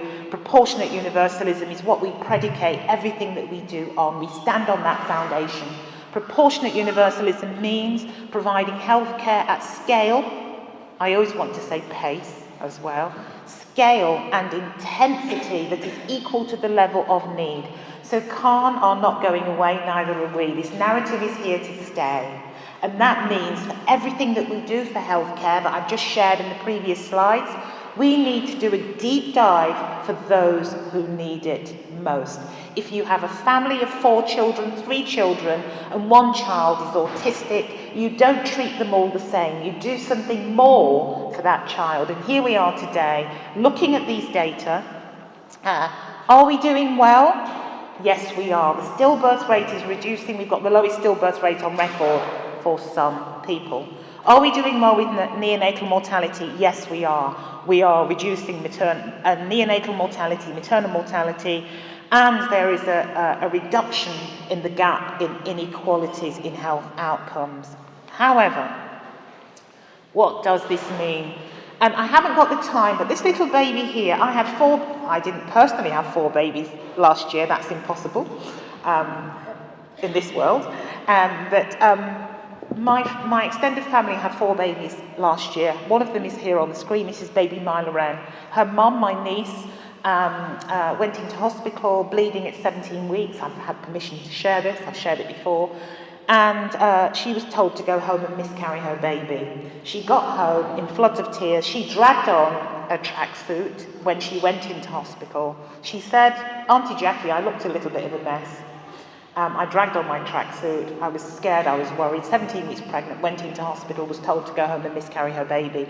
Got home, her husband called me. She was crying, hysterically crying. I listened to her narrative. I spoke to the hospital, to a key person in the hospital, spoke to her, and she went back into hospital. And 36 weeks later, she birthed baby Myla Wren, having had a stitch in her cervix, hormone therapy. She managed to sustain the pregnancy, and she had a Myla Wren, a lovely water birth at 39 weeks gestation, and now that baby is 1 year old plus. Her question to me was, had I been suited and booted, would I have been treated differently? Was I treated like that because of the colour of my skin? And for the 3 other babies that we had last year in my extended family, their concerns was, am I going to be one of those statistics? Am I going to be one of those? And as you know, that's really, really hard as a health professional to listen to family members, not concerned about all the exciting things about what pram they're going to buy. or, you know, I don't know what outfit they're going to buy for the baby. They were concerned about whether they were going to die. So when I talk about this slide in terms of the data, and data is important and it's significant. However, the data obscures the human experience. And for every stillbirth, for every maternal death, I guarantee you there isn't one health professional in our health service whose heart doesn't break when these things happen. It's heart-wrenching. We have no words. There are no words. And so there is something about, I've experienced baby loss, there are no words. But what I can say is we are doing our level best to reverse this. You know, not seen, not being present when a person of colour or somebody who may have white skin, but English isn't their first language, not being heard, not being seen, not being present when you're standing there in demonstrable pain and somebody next to you is getting the attention that they quite rightly deserve, but so do you. So many personal experiences from the report, the survey of black women by 5 times more likely, the birthrights report, the Muslim women's report, all those accounts are heartbreaking, and it stops here. But we need to do it together. You know, I wrote out, myself and Matthew Jolly, National Clinical Director, wrote out to systems about the 4 COVID actions during the COVID period. I haven't got time to unpack those, but that was our attempt to level up for everybody, to focus on the fact that you need to do something more. Yes, great healthcare for all, but you need to do something more for groups of people that are more likely to experience mortality. We have user surveys, CQC surveys that tell a story. Are we moving in the right direction? Yes, we are. Are we making demonstrable steps to improve? Yes, we are. And women, black women, are more likely now. The CQC have an online questionnaire, which means that more people are responding. And if you see the red, the narrative in red, women from black ethnic groups reported better provision of information on COVID. Women living in the 3 most deprived deciles all reported better provision of information regarding COVID than other deciles. So are we making improvements? Yes, we are. But we have so much to do. In relation to care being safer, care is safer, but health inequalities persist. And we know the data, we've seen the graphs, we've seen the narrative. Just pointing out here, this is just a different way of presenting this, the relative risk of maternal death, the relative risk of stillbirth, and the relative risk of neonatal mortality, and looking at the quintiles in terms of the most deprived and the least deprived. We have a long way to go, but I'll never tire of sharing these data. Why? Because we need to see it. We cannot have apathy. We cannot take our foot off the accelerator.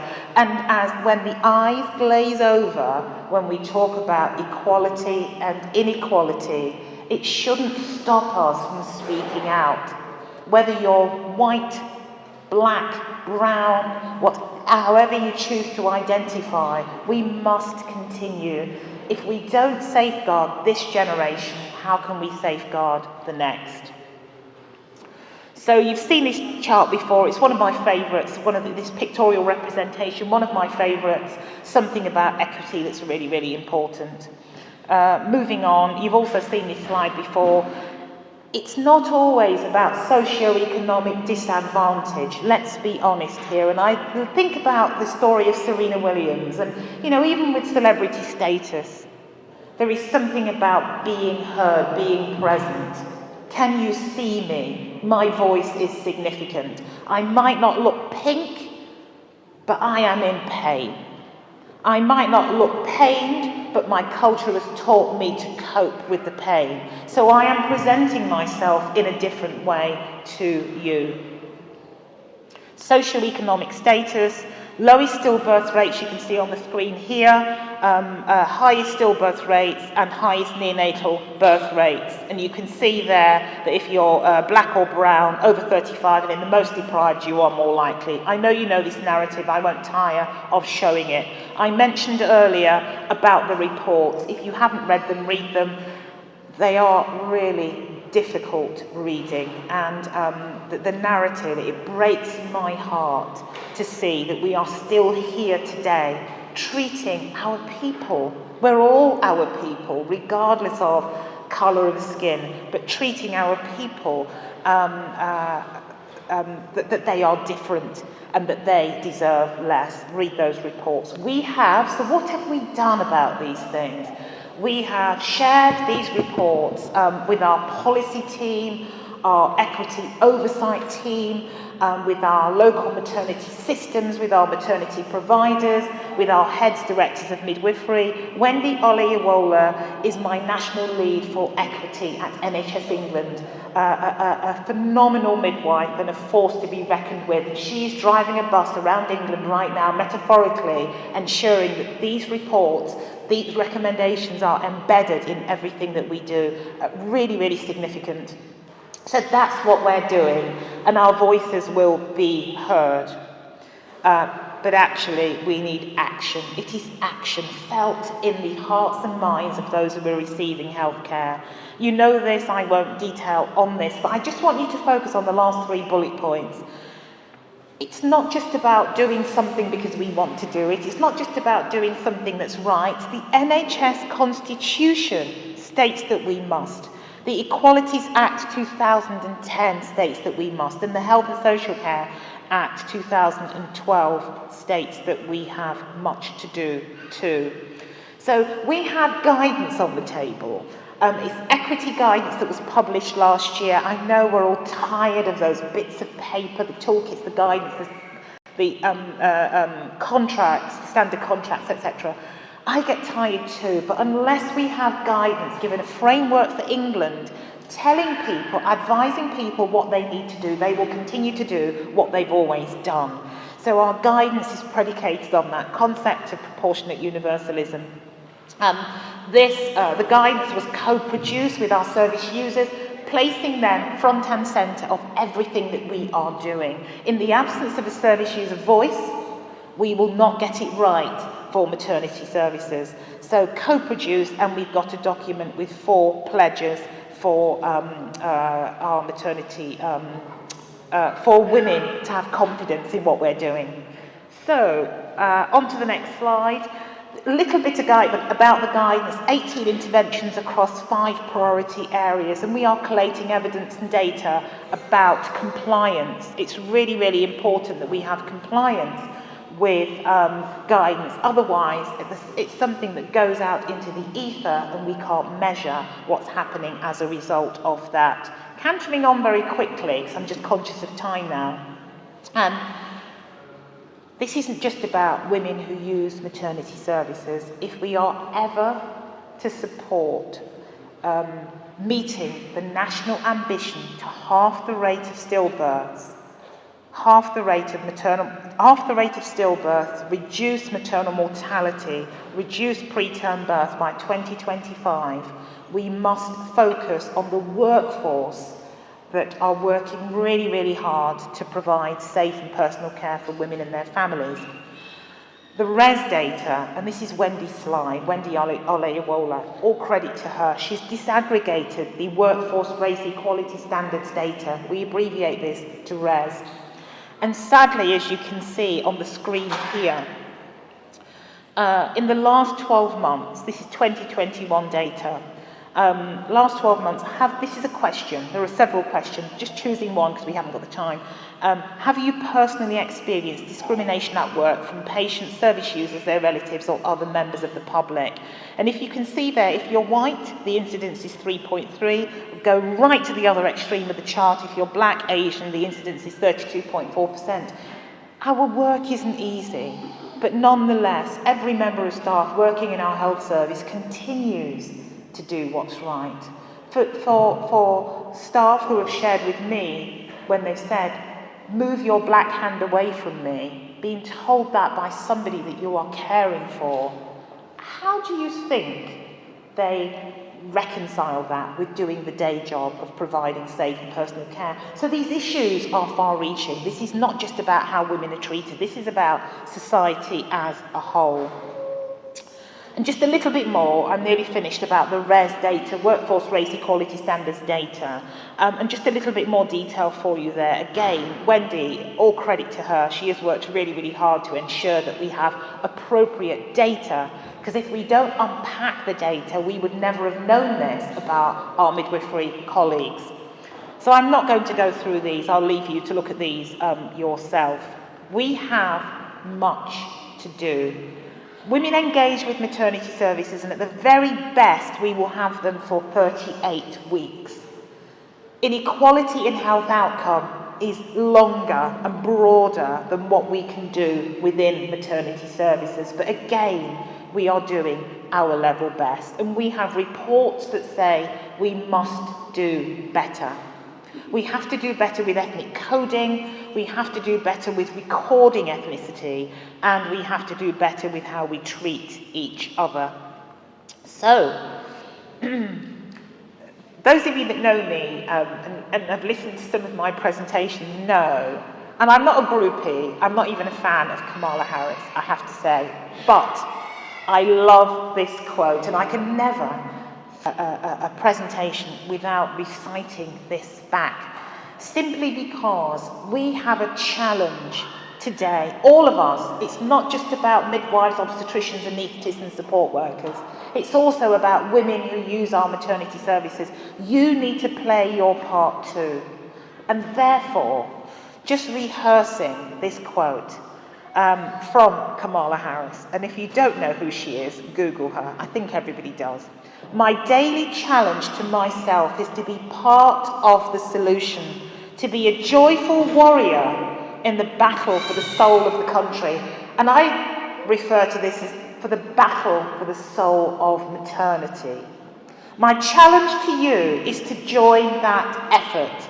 Let's not throw up our hands when it's time to roll up our sleeves. And there are so many people throwing up their hands. I'm on the side of rolling up sleeves. Because years from now, this moment will pass. The cloud never remains. I've been in Manchester, I know. This moment will have passed, and our children and our grandchildren, if you haven't got children and grandchildren, your friends' children, if you haven't got your friends' children, your niece's children, you know, whoever your family, extended family might be, they will ask where we were when the stakes were so high. They will ask us what it was like. I don't just want to tell them how we felt, I want to tell them what we did. What did you do? Did you knock on JDB's door and say, JDB, the Afghani resettlement program isn't working because women are birthing airside, do something? On Twitter, this was. And the last thing I saw, I didn't have wings, so I hadn't sprouted wings, and I couldn't, do something about that woman's personal experience. But what did you do? This is not just about one person. Together we can. And I'm not in the Obama camp, but nonetheless, there were key things that people have said that resonate with me. So, over to you. From me to you, a huge thank you for everything that you're doing. If you're a health professional, thank you, sincerely thank you. If you're a woman using maternity services and you have spoken out, see me, thank you.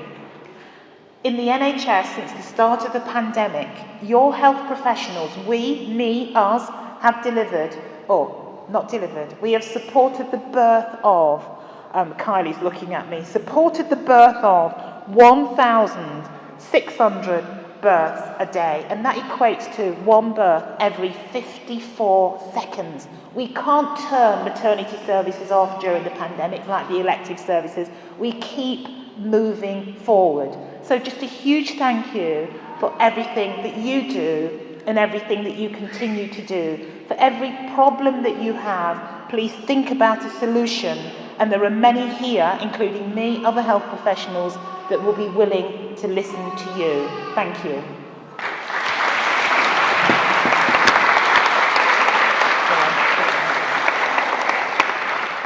Thanks a lot, Jacqueline, for that. I'm sure the introduction, was right, and you're such a great leader. You could listen to Jacqueline all day, and when she says she will listen to you, that's true. You can get her on Twitter.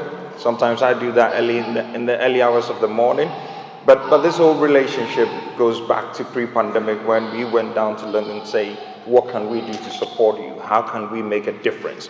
So, she's a leader that listens. Get her details. If you're not on Twitter, set up a profile and touch base with her.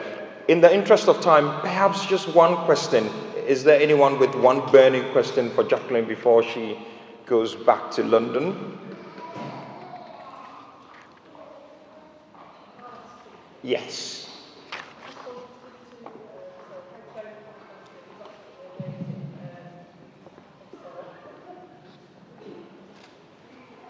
So I'm on the midwives, I work in Manchester. There's a lot of good work going on, but nothing's mentioned in relation to genomics and uptake of surgery in Foundation communities.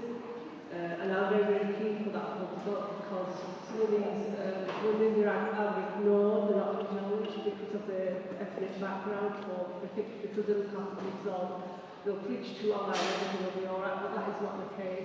And we know we can improve the outcomes for these women and these communities with improved services and with more training genomics. A really good question about genomics there, and just to say, we have, and I feel tight when I say initiative, but it is an initiative on the table supported by a health professional, Nazim, that's working with us at NHS England to really step into that genomic space, but really working with communities who do not understand the impact of consanguinity, close relative marriage, don't understand the impact of what that might mean for the child and their neonatal years, their years growing up, if they make it to those times. And therefore, we have a focused programme on the table that will see the development of education, training, support,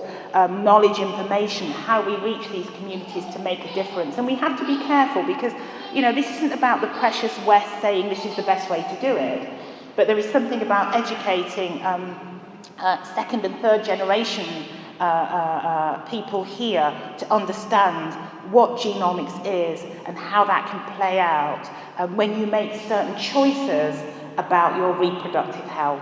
So the project only started probably about 3 months ago now, so we've got a way to go, but we have got funding to focus on that space. Great, thanks JDB for that, and it's always a delight to have you back in Greater Manchester, and I hope you'll be back again. Thank you. Our dancers are late, but then it gives me great delight to invite back to the podium our Dean, Patron of CAHN, Chair for Sangha, to talk about the role of faith leaders in improving maternal outcomes. Thanks very much, Charles. We work with a number of faith communities here. Interfaith work is very important to us, and I want to say a few words about faith and faith leaders in terms of how we impact maternity outcomes. One of the things that I've been thinking about in preparing for this morning was reflecting on the birth of Jesus. Now, if you go to a Christmas celebration in a local church, you'll often see a nativity scene. Mary, Joseph, baby Jesus, surrounded by animals in a stable. And I've been wondering what sort of support and care did Mary get 2,000 years ago? I'm sure she received some support, no doubt nothing like the standard we have today in our modern NHS, because we know that Jesus was born and he grew up healthily, and he preached and he taught and he gathered a huge following, disciples, and eventually led to the formation of the church. This cathedral would not be here today were it not for his birth. And we also know that Mary had other children. Jesus had brothers and sisters. And what sort of care did Mary receive in giving birth to all those children?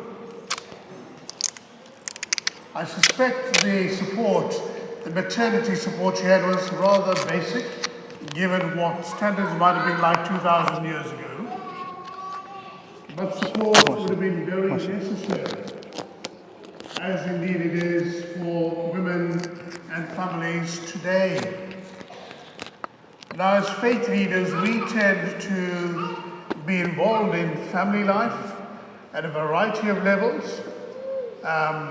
We have families inviting an imam or a priest or a pastor or a priest in a temple to pray with people who are struggling with pregnancy, perhaps. We get invited to the bedside of somebody who has had a baby, and to pray, to give blessings from God on a woman and a child. I bless children on a regular basis here in the cathedral at our Sunday and other services. We baptize, christen babies, newborn babies. I've done that 2 weeks ago, and I shall be doing that again in a few weeks' time. And so we're involved in family life, in maternity care, pre and post-birth. And of course, faith has a huge impact and influence on the way people respond to pregnancy, respond to getting into hospital, to give birth, and so on and so forth. So it's very important that we take faith seriously, that we recognize the communities and faith itself makes in a person's life. I'm thinking about that verse in the Psalms that says, children are a heritage from the Lord. Happy, note the words, happy is the man who has his quiver full of them. Happy is the man who has lots of children. What about the poor mother that had to give birth to all these children? That very patriarchal kind of way in which, in the Bible, in my faith, tends to see women. We know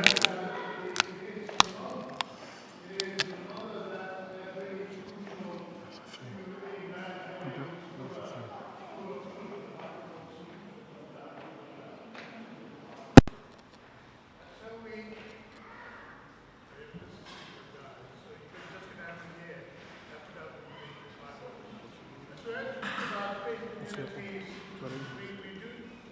do need to be aware of the influence that faith in God has in the lives of moms, and no doubt dads, and of course the children who are born.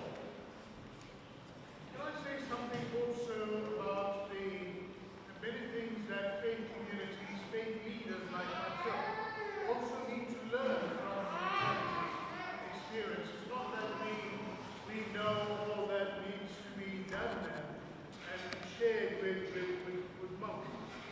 There is so much that we do need to learn, and we need the mums to be talking to people like us in a way to educate us.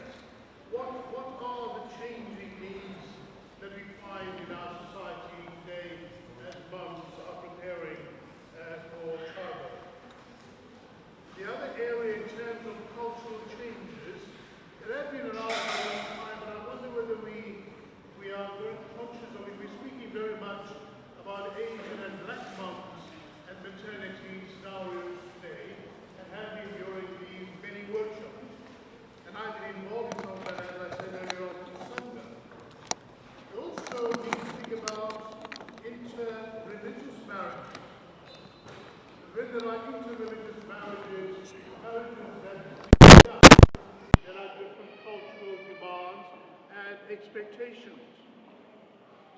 There are cultural marriages, interracial marriages. And there are differences there as well in terms of needs, expectations, and so on and so forth.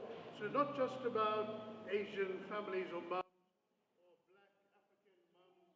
It is about a whole kind of plethora of different categories that we need to be aware of in terms of the NHS and what it ought to be providing and what we, the religious sector, ought to be providing in terms of support and prayer and listening and so on. I think it was our last speaker talked about listening.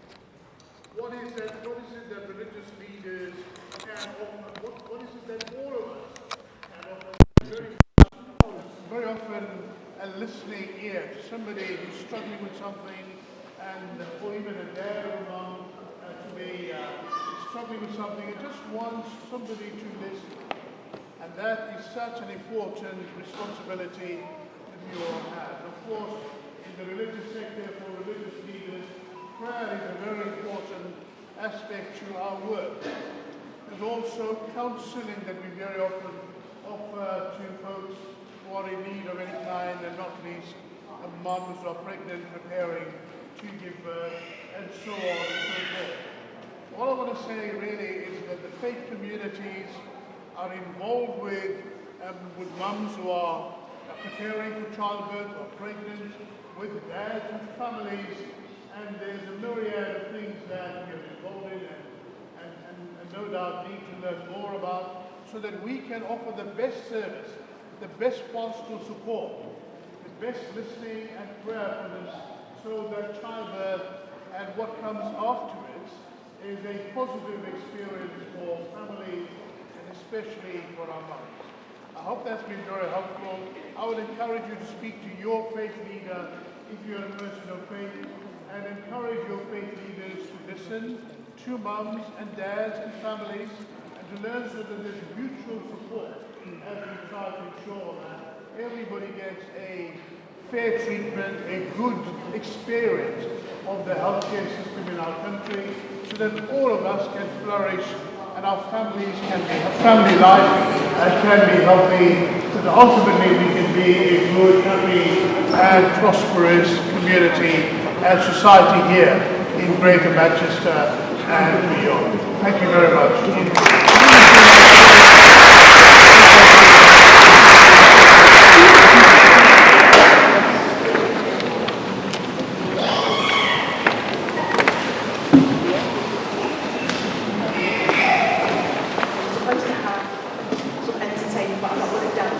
What we're going to do is to move on.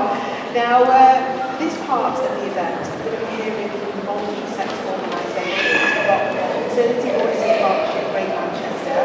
They've worked alongside the GMEC, local maternity systems, to produce some deliverables and also aids and clinical faith leaders, maternity users and black Asian communities. Each of our VCSEs and MVPs will share what they've been doing to raise awareness. We've also got as well here, the chair of the session is going to be our Aquila as well, who's going to be telling us how we shape services. So we'll welcome in order, first of all, June Green from the Caribbean African Health Network known as CAHN. June Green.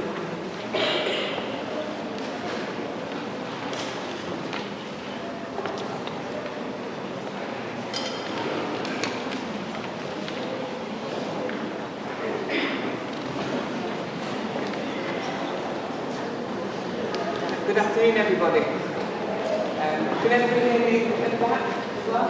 Everyone hear me?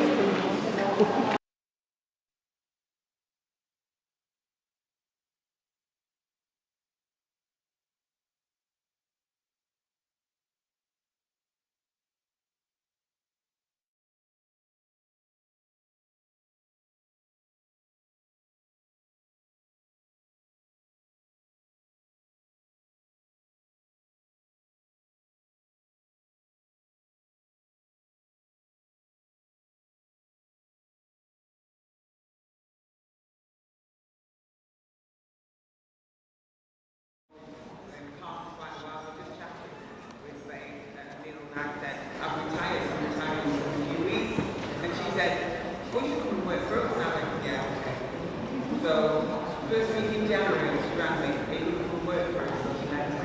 So now I'm working for CAHN, and I work part-time, but I'm still involved with health care because it's something I don't think leaves you alone.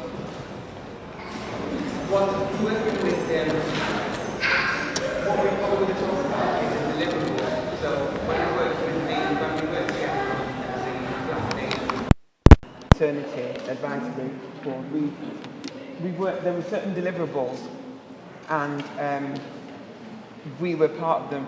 The thing about myself is that, I was born here, and I have my eldest child's 40, and my youngest is going to be 30 in a few weeks. And listening to the stories of the focus groups and to the women who took part in this has just made me so sad, because so many things are still happening that shouldn't have even happened in the first place. And our young mothers are still complaining about things that have happened to them. And it really makes me feel happy and excited to be part of this project, because we're not just talking about what's happened, we're talking about what are we going to do about it, and that's what's going to make the difference.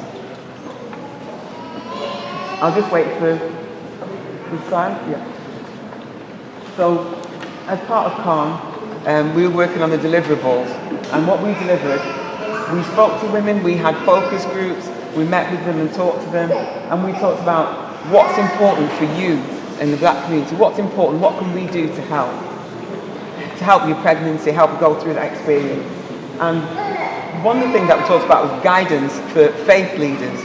Now, what's important at that is that 84% of the black population go to church, they're quite religious, and so it's important to them. Myself have been in a room with a labouring woman, and the phone's been passed to her mid-contraction, talk to the pastor. She did respond, but I was quite surprised.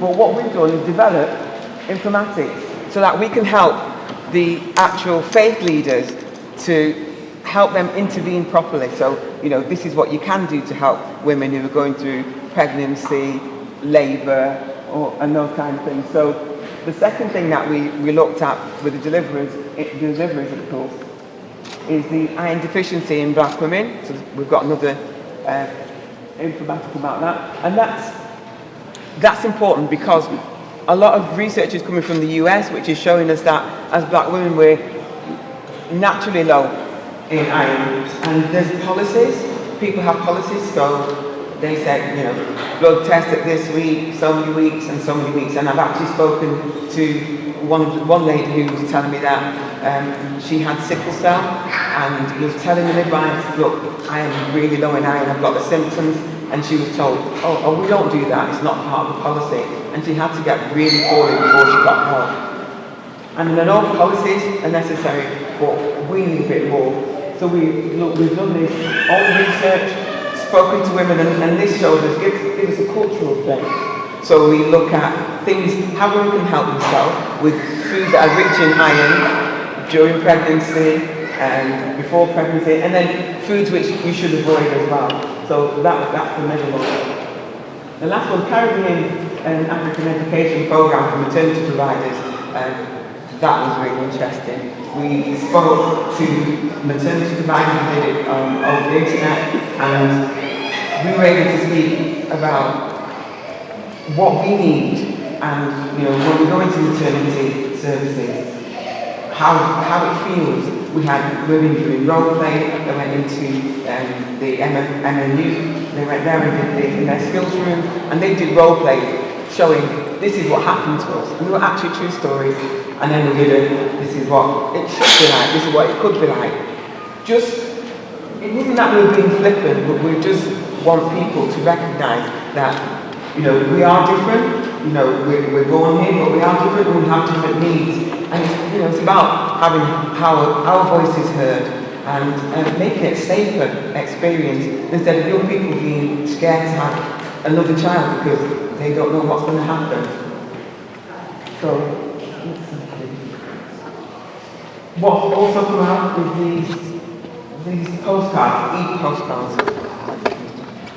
which will go into all the packs of maternity packs given to Black and Asian mums when they're born, and when they come into the service, and they will be telling them that if you require additional support, then you can call us at CAHN, and it gives us a number, and we'll be able to help them ask questions that maybe they don't feel that they should ask. It's difficult to say, because a lot of people see Black women as being very confident and outspoken, but when you're pregnant, especially for the first time, it's a very different situation. You find that even as a professional, there are things that you don't understand, and it's difficult to ask, and there's a respect. You taught to respect your carers and your doctors, and so a lot of the time when they tell you something, a lot of us just believe it, even though we feel differently about it. So this is about giving us a voice, and this is what CAHN delivered so far. Thank you.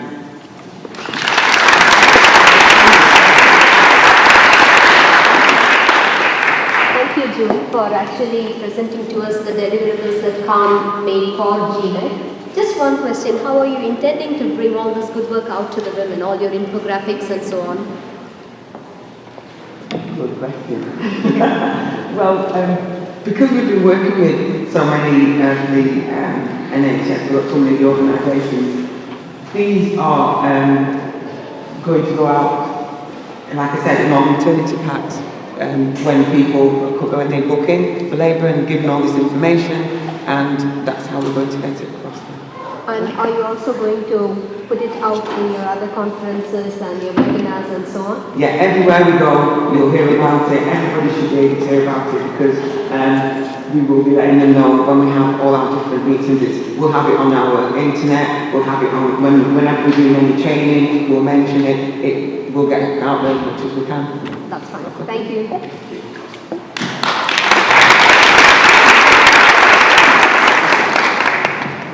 So hearing that information, it's a great pleasure that I'd like to welcome Dr. Gloria Rowland, who's one of only, if not the only, chief Black nurse for an integrated care board in England.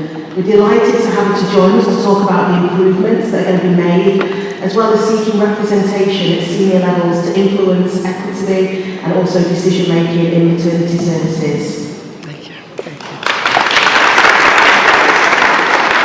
So good afternoon everybody, and hello to Manchester. My name is Gloria Rowland, and I'm the Chief Nursing Officer for South West London ICS. And I know you've heard a lot about women, and it's really important that we really look after our women in maternity. And I want to sort of like echo what Professor Jackie Duncan said, that we really want to make sure that actually England is or UK is the best place and the safest place to have a baby. However, to do that, we must have the same workforce that actually will deliver that kind of safety within the system. And one of the things that we've been working on over the years is to make sure that we have that representation of senior people that are Black and ethnic minority in leadership positions to really drive the policy. We've seen the 5 times more report, we've seen the Embrace report, but to really change the narrative, we need people that understand what is going on. And I know also people talk about that moral value of really recruiting from overseas. And I will tell you now, when we talk about brain drain, I talk about brain gain, because I'm one of the brain gain. I'm an immigrant. I got qualified in Nigeria. I was trained as a nurse in Nigeria, as a midwife in Nigeria. If I'm not in this country, my parents probably would have suffered. That's the way I see it. I won't be probably where I am here in the profession. And honestly, we are doing things back home in Nigeria whereby we are actually helping to improve the health service provision in Nigeria. If I don't have those knowledge, I will bring them back. So please don't feel bad when we talk about moral. I understand the moral bit, and I get it.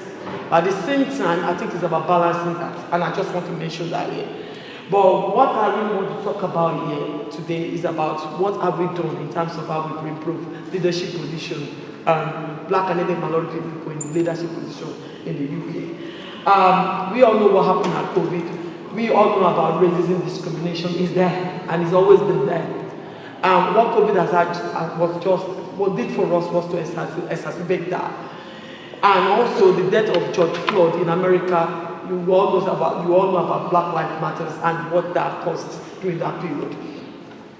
So I was on my bed in my house, really looking at what is going on the TV, and you know, like you feel uneasiness when you start seeing doctors dying, nurses dying, and they are black and ethnic minority. There's a majority proportionately, and then you see patients dying that are also, and it's not just in the UK.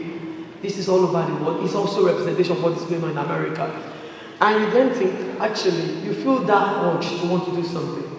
And as at that time, if we look at the way the narrative is, the history was, I was the first black African head of midwifery in the history of the country during my time. And I just felt, okay, we cannot be watching what is going on the news without us doing anything about it. And I remember calling a few of my other head of midwiferys. And then it dawned on me that actually out of over 170 maternity services that we have in the country, we're only just about 7 of us that are in that position of needing maternity services. And if we correlate that to the fact that actually black and ethnic minority has the highest mortality and morbidity rates. So, and it's not just correlating. At that point, a lot of things start flashing out. And I called them and I said, look guys, we have to do something about this. So we did a project called Turning the Tide, and the report is out there. And I can see Zainab there. She distracted me straight away. I didn't know she was up in the audience. So Zainab is one of the group. So we pull ourselves together across the country to try and look at how we can actually understand what is going on in maternity. Why is it that many women have been admitted to ITU that time? And then later on we did have mortality in maternity. That wasn't eminent in the beginning. And also, when those policies, you know, when the COVID started, we don't know what we don't know. Everybody was just making it up as we go. The first thing is that stay at home. That was the first message. And then I was the head of midwifery, director of midwifery in the trust in London, whereby I had an Asian woman that did not come to the hospital because of stay at home. And then we ended up with mortality in the house, with more than maybe sadly passed away. And immediately we said, well, we cannot actually ask people to stay at home. They really have to come to the hospital. So we started that project looking at why is it that we have a high number of doctors, midwives, nurses, and women from black and ethnic minority going through what they are going through. We concentrated on maternity because that was where I was. Well, what we then found out at that particular time was a lot of things that are in that report. But one area that we really want that came out with the death of George Floyd was that lack of opportunity and lack of that equity in terms of seniority. Plus, it's only 7 of us out of over 170 maternities in the whole country that are from black and ethnic minority, as director of midwifery then. So, what we wanted to do, we have many recommendations, but we picked 6 of them. And one of our first recommendations was to actually tax people. We could not enforce because the people that, I think all of us that did the project that time just felt, okay, they urged to do something. We were not commissioned. But then we look at it, damn the commissioning. If something is not right, it's not right. We should not be taking permission. We should maybe take laws into our hand in a good way to do what is right for ourselves. And that was what we did. And what we told the policies maker, the arm's length body that does maternity care, was for them to increase that representation so that people can understand a bit what is going on within the community, how we can actually help our people. That is the way we put it.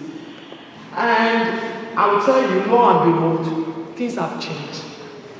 Please move this slide. Where is it? Thank you. Things have changed, and I'm going to ask this question. Do you think the tide has turned? Question?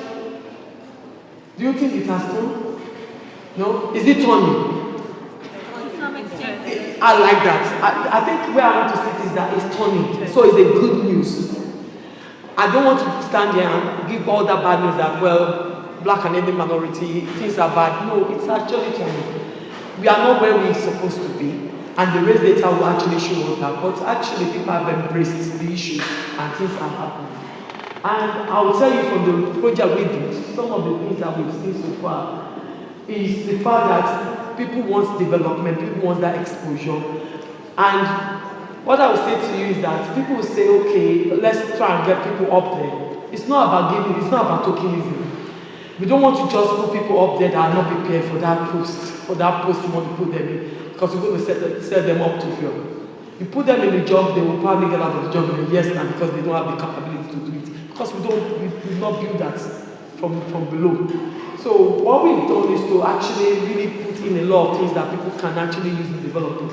And one of our big successes is the mentorship scheme that we developed.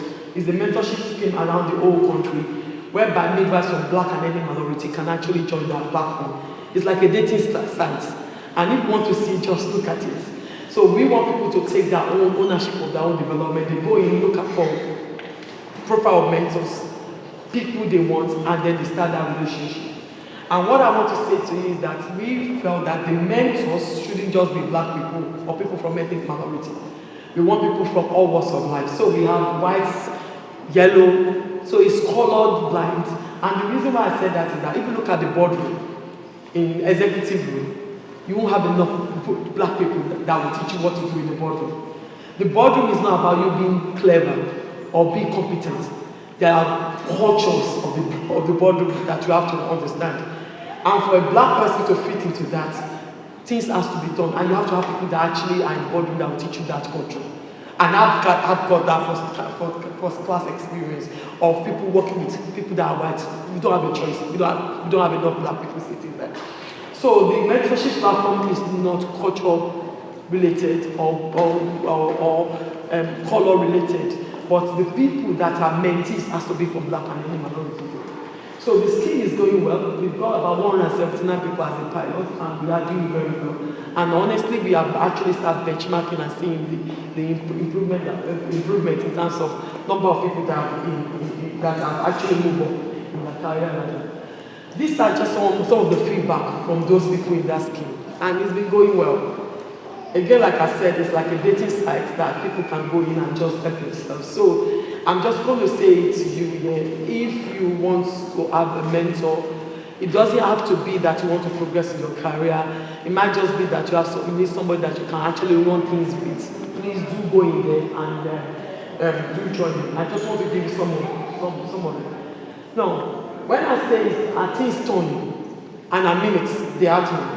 Don't forget, my first end of midwifery job was around 2014-15, and I was the first black African head of midwifery. Not the first black, and I have to say, but African, because we have to specify. And when we started turning the tide projects, I would say to you at around that 2020, 2021, when we had the COVID, it was only just 7 of us. But I will say to you, as at about 6 months ago, that has moved to 20. So things are happening, basically. And we are talking about 65% increase. About 65% increase. In terms of people that are sort of like deputy head of midwifery and consultant midwife, we've got about 41 of them about 6 months ago.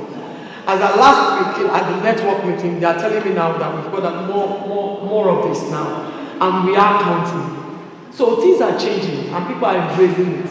So I'm just saying to you, Manchester, most of this I have to challenge you. Most of this is happening in London majority. So I just want to challenge Manchester. Please, can we start seeing those differences? Not just about leadership in terms of students getting into nursing, midwifery, and allied health profession. I'm a chief nurse. I know the workforce that we have now is not going to be sufficient for what we're going to face in the future in terms of healthcare. We are in a world of artificial intelligence. These are going to be changing in the healthcare system. We need those workforce that will be able to deliver that. So I would say please start thinking about that. And please let's do that representation across. So I'm going to finish up with this word of encouragement for the people in the room. I came from Nigeria. My mom was a single mom, teenage pregnancy, grew up with my grandmother in a village where I have to sell water, soft drink to actually make a living. Somebody actually took me out of that arena, put me in a safe place, and I got a scholarship to come here. I'm here. I am just lucky. There are kids like me back then. Probably I would have been pregnant like my mom. I didn't think I wasn't protected. So all I want to say to you is that I'm here, and if I can do it, any of you can do it. And when things happen, and I want to say to you, I didn't just get to where I get to by chance. I have to work 1 million times more. Yeah, to get to where I am. But I would say I do meet angels on the road. And these angels are white people. So there's nothing like fighting white and black. The angels that got me here are white people. I have to say that. Because they saw me and saw something different in me. And you can see that my Nigerian accent is very strong. And I'm keeping it because I love it.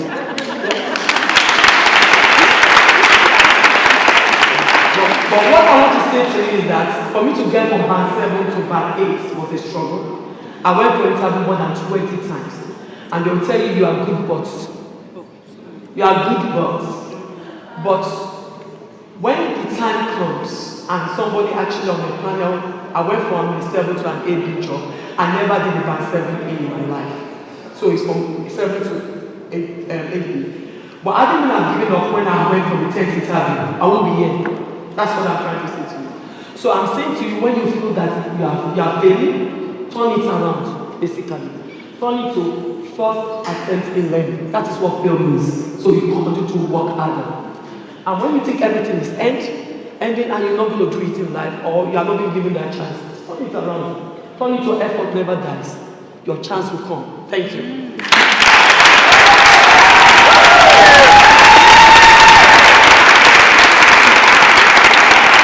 That's really motivated. Thank you so much. And talking of motivation, are you ready for some entertainment? Yeah. Not from me, I don't sing, I don't dance, but I've got some exciting action, a great cultural and interactive performance from the Clio dancers. Now this dance is going to give some African dancing, which is all centred around birthing. Clio dancers.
We've been told you guys have been having a cool time sitting down, so we're going to try and make you guys also do a little bit of something. But don't worry, before you do that, we'll do a small little dance. The teacher is going to play some music for us, but at the end, we are going to try and ask you guys to come join us. Join us, wave and I will dance together and sing together. Here we go!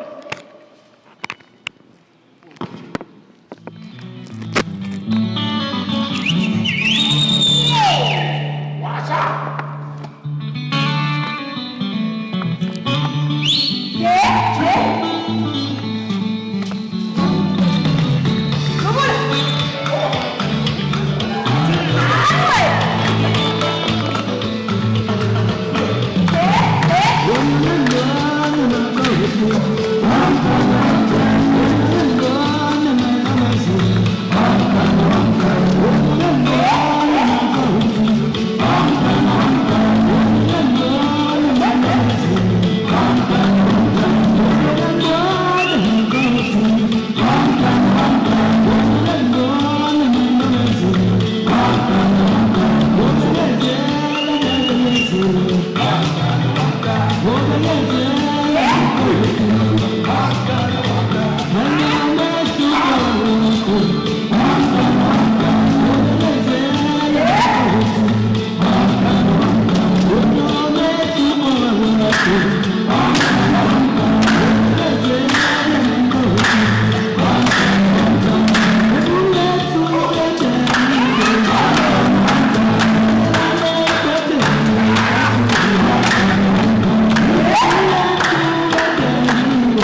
The next song is called China.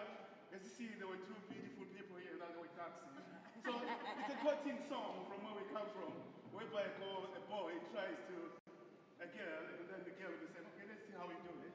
We show it by dancing and by the smiles, of course, that I can see on everybody. All right, enjoy this song. There it goes. Pardon? Oh. All right. Okay. 1, 2. Yeah. 1, 2, 3. Can you hear me? Yeah, we can hear you. Without that? Without. Oh, thank you so much. That was so kind of you. All right, the song goes like this. Ekweluchena, Nankama Chahamake, Ekweluchena, Nankama Chahamake, Ekweluchena, Nankama Chahamake,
How it goes, yes? Let's only start by clapping sideways together.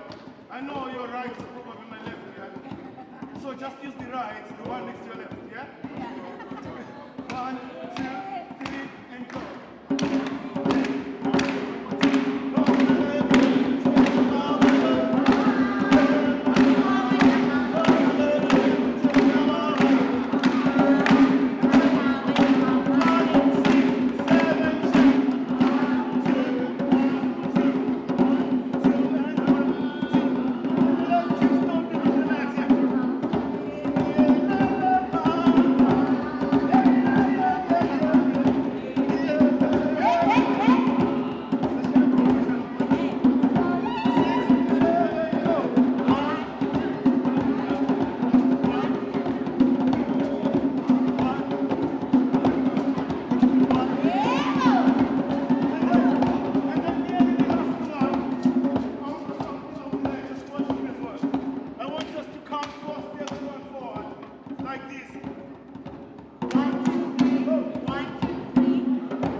but I'm ready for something to eat.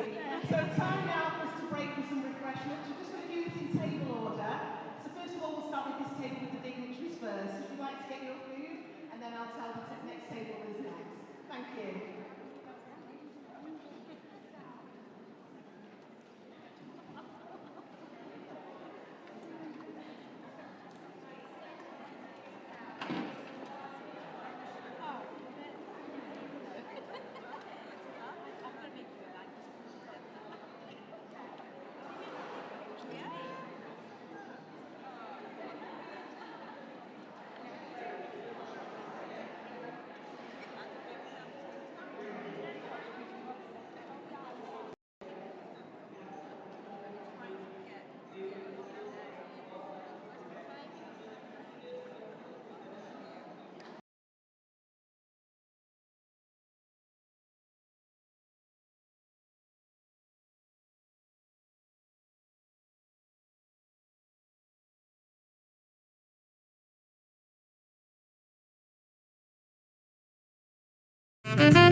Hi, my name is Keisha, and today I'm happy to be at the event, to represent the maternity and advisory group today. I'm just looking forward to a great event and getting all these amazing people and hearing their words and hear what they've got to say about it today.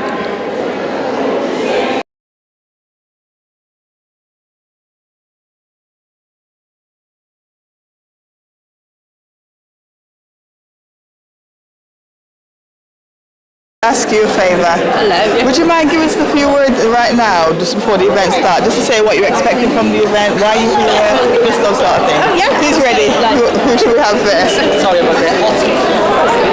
Are you from the NHS? Yes. So I'm just going to ask you.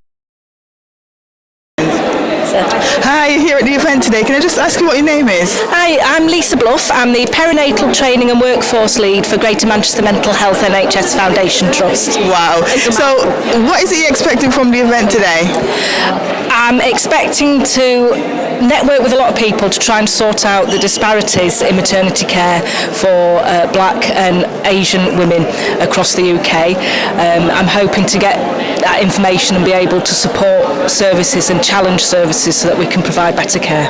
Amazing. So I just want to say thank you so much for giving us a few words and make sure that you have an amazing day today. We will have an amazing day. Thank you. Thank you. No worries. Bye. Thank you. Bye. Sylvia, I'm a lecturer at the University of Manchester. Okay, Yes. I'll just asking. Hi, so we're here with Sylvia right now. Sylvia, can you tell me where you're from at the moment? I'm from Manchester, I live in Manchester. So my role is a lecturer at the university, and the reason why we're here, obviously we want to diversify our midwifery workforce. We want to include more students from ethnic heritage to come and join midwifery. So hence why we've produced this book a couple of years ago called People with Women, and it's a book about local midwives, including myself in there, about our stories of how we became a midwife. So we've been distributing these across to schools around Greater Manchester, and that's why we're here today to showcase what our vision is going to be. And what are you expecting from the event here today? Yeah, hoping more people from ethnic heritage being aware of midwifery as a profession, rather than being as a nursing or a dirty job what they previously. So just trying to promote it as a profession and trying to get more people interested in joining into midwifery. Amazing. Thank you so much for your interview. See you later. Have a good day. Bye. What your name is and where you're from right now? Yeah, I'm Dr. Akila Anbaragan. I'm one of the consultant obstetricians from Withinshaw Hospital from Manchester Foundation Trust. I'm also the co-chair of the Black and South Asian Maternity Advisory Group of the GMEC LMS. Wow, you do a lot, don't you? So what is it you're expecting from the event today? Well, we have been working for the past 18 months with the VCAC organizations, with the moms and the families and all the pregnant women to really get some standards going in terms of the care that we provide for them, so that we can improve their outcomes, because the outcomes for Black and Asian women in general is known to be poor. So we are trying to improve that, and that's what this work is all about. Very important work, because as you know, our women are bringing the next generation, so it's important that they're getting the right care. So today, what are you hoping to do as well as being at the event today? Yeah, so this is the showcasing event and the launch day of our Bamag, as we call it. So it is to showcase all the work that we have put in, all the hard work that we have put in over the last 18 months, and also to showcase the various organizations that have taken part in this and been part of this journey throughout. Wow, amazing work. Thank you so much for giving me your words, and hope you have a fab day today. Thank you. See you later. Bye. Introduce yourself. Okay, hi. Hi, I'm Shamila Carr. I'm the Interim Director of Equalities for the GM Integrated Care System, but I've also just taken on the Interim Director role for the Northwest Black, Asian and Minority Ethnic Assembly as well. So I'm here. I'm very excited to be here. Wow. And what is it that you're expecting from the event today? What's the outcome? Just learning and sharing and finding out what good practice has been going on across Greater Manchester, but also, we know that particularly in maternal health, there's some really deep entrenched inequalities. So very keen to hear in terms of what are we doing, but what more needs to be done and how we're going to address some of these key fundamental issues. Right, and your organisation itself, what is it that you're hoping that you're going to get from this event, from coming here today? So as part of the Greater Manchester Integrated Care System, we've got a real focus on addressing inequalities. So I think what the system hopefully will get is some really good examples of good practice, and how do we support the work that's been done as an integrated system to take this work forward. Oh, thank you so much, and hope you enjoy the event today. Have a good time. See you later. It's non-political.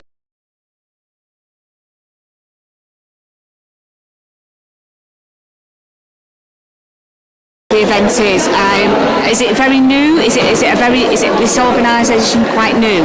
It is. Right, okay. And it's about obviously Black and Asian women getting the best maternity care that we can possibly equality across the board. So just going to get you to introduce yourself, and then we'll just ask about it.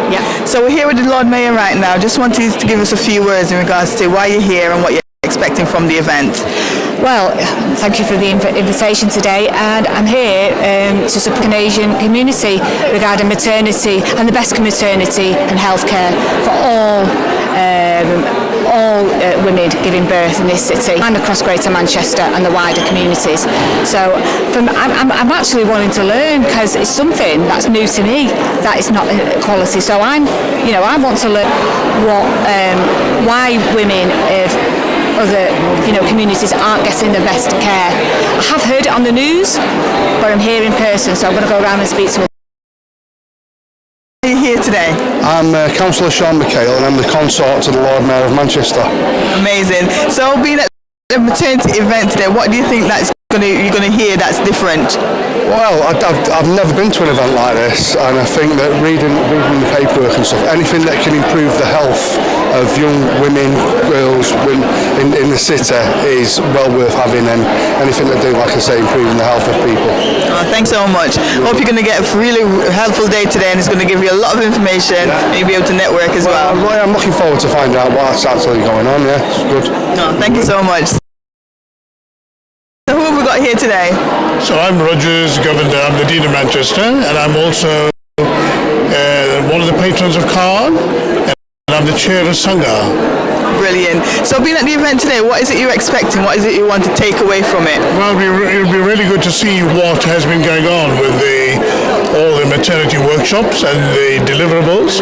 I've been involved in it through Sangha, and I know what we've done on that end. It'd be good to hear from other groups that have been involved in the program, the project, and see what they've come up with. I'm sure you're interested in the lived experience as well of all these amazing women that's here. Absolutely, that's more important than anything else. So I'm really looking forward to hearing what they have to say about their experience, because we want to see the NHS improve. So hopefully that's the kind of thing we'll hear about and explore how it might be improved. Amazing, thank you so much. Sheridan Thomas, I'm one of the midwifery lecturers at the University of Salford, and I'm the EDI lead for the midwifery team. So it'll just be great today to hear the collective work that's been going on as a result of the Black and Asian Maternity Advisory Group. Wow, and I guess you want to hear all about the lived experience as well of the amazing people that's here that's going to be sharing their story. Yeah. Thank you so much for giving us a few words, and hope you have a fun day. Thank you so much. Hamera Patel, and I'm an almost year 2 student at University of Salford. Wow, amazing. So you're right in the heart of maternity care, aren't you? Yeah. So what is it you're expecting from the event here today? To highlight the equalities on race and gender and any other equalities there are in healthcare. Brilliant. So from the event today, what are you expecting that you're going to hear that you don't know before, but you don't know yet? How the equalities are affecting healthcare and how they can be overcome, and the resources that are out there to do that. Thank you so much. Thanks for your words. Have a fab day. See you later. First thing first, I'd like to thank the local maternity and neonatal systems Black and Asian Advisory Group, their chairs, and the Caribbean and African Health Network for arranging this event and shining such a really powerful light on what I think is a really, really important issue. And as a Marmot City region, we have a particular knowledge and understanding and focus on reducing inequalities. For example, we know that 17% of our residents identify as Black, Asian, mixed or other, and that's higher than the England and Wales average. We know that the pregnant population of Greater Manchester is higher again, with over a third of those using maternity services being from a minority ethnic background. We also have the highest rate of asylum seekers in the North West. Over 5,000 people claimed asylum in Greater Manchester up to March 2021. And obviously amongst them will be many pregnant people who need care for themselves and for their babies. We also know that the earlier someone accesses maternity care, the better the outcomes will be. 40% of those pregnant didn't book before 10 weeks of pregnancy in 2019. Many of the women booking very late were from a minority ethnic background. Recent national reports have highlighted a number of different reasons why late booking occurs, but we need to do further work right across Greater Manchester to understand what these reasons are and whether that's really representative of our population as a whole. Of course, COVID-19 had a devastating impact for many reasons and has of itself exacerbated a number of these problems. In Greater Manchester, we experienced greater numbers of those pregnant severely affected by the infection, and a larger proportion were hospitalised, and some of those very sadly required intensive care and the use of the most advanced procedures to save their lives.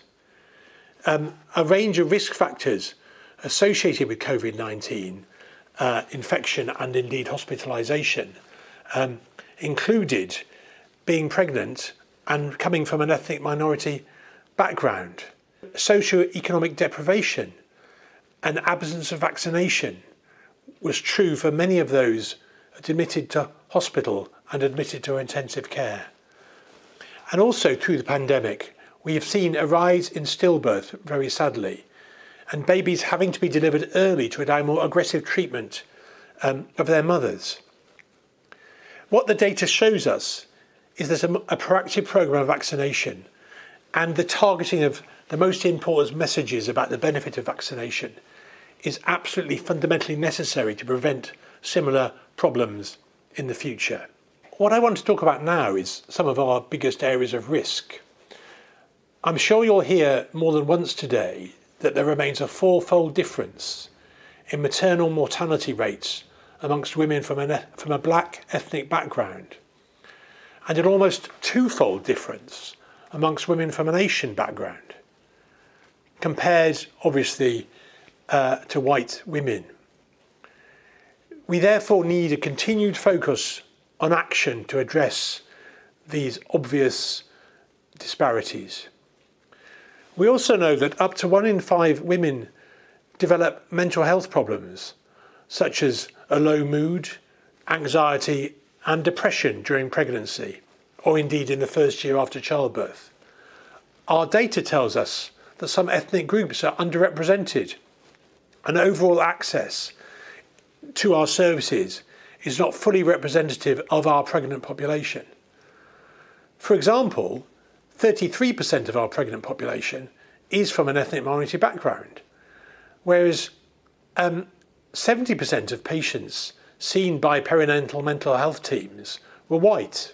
Now, as I'm sure you all know, all pregnant people are recommended to take vitamin D supplements in pregnancy because it helps the development of babies' bones, teeth, kidneys, heart, and their nervous system. However, those at higher risk of vitamin D deficiency include many from ethnic minority groups. Yet the uptakes in these groups of vitamin D is low. So I think that has to be a really key focus of effort for all of us. It's not, of course, just those who are pregnant who are suffering. National data has identified that babies born to black or black British parents had a 67% increased risk of neonatal death. And babies born to Asian or Asian British parents had a 72% increase compared obviously to babies of white ethnicity.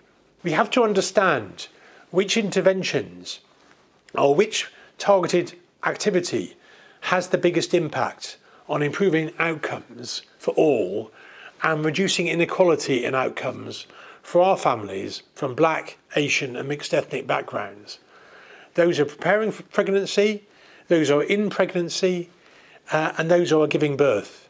How can we prepare and optimise the health of mothers, people, babies, all of those involved?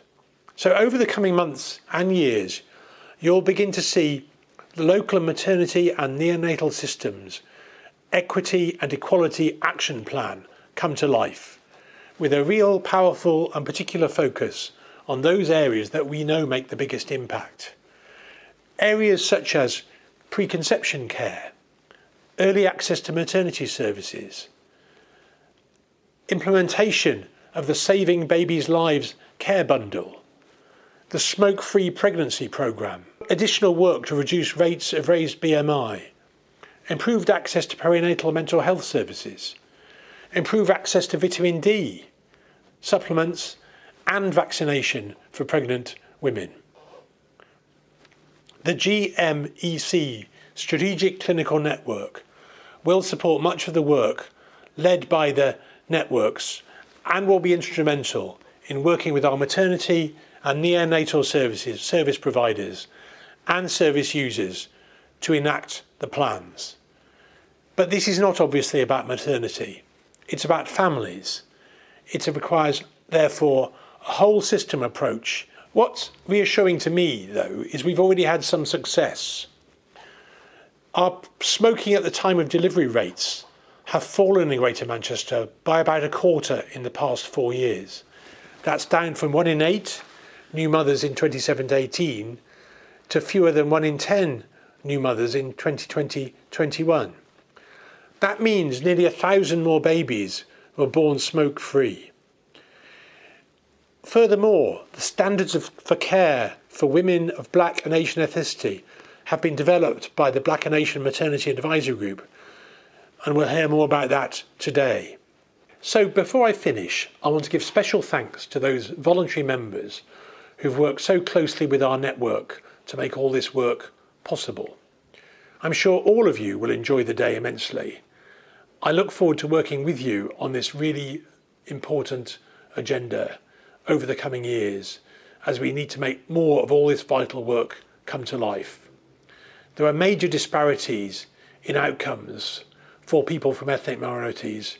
That's both parents and babies. We must, as a high priority, address that going forward. You've got my commitment to help you in this essential work. Thank you very much for listening. First,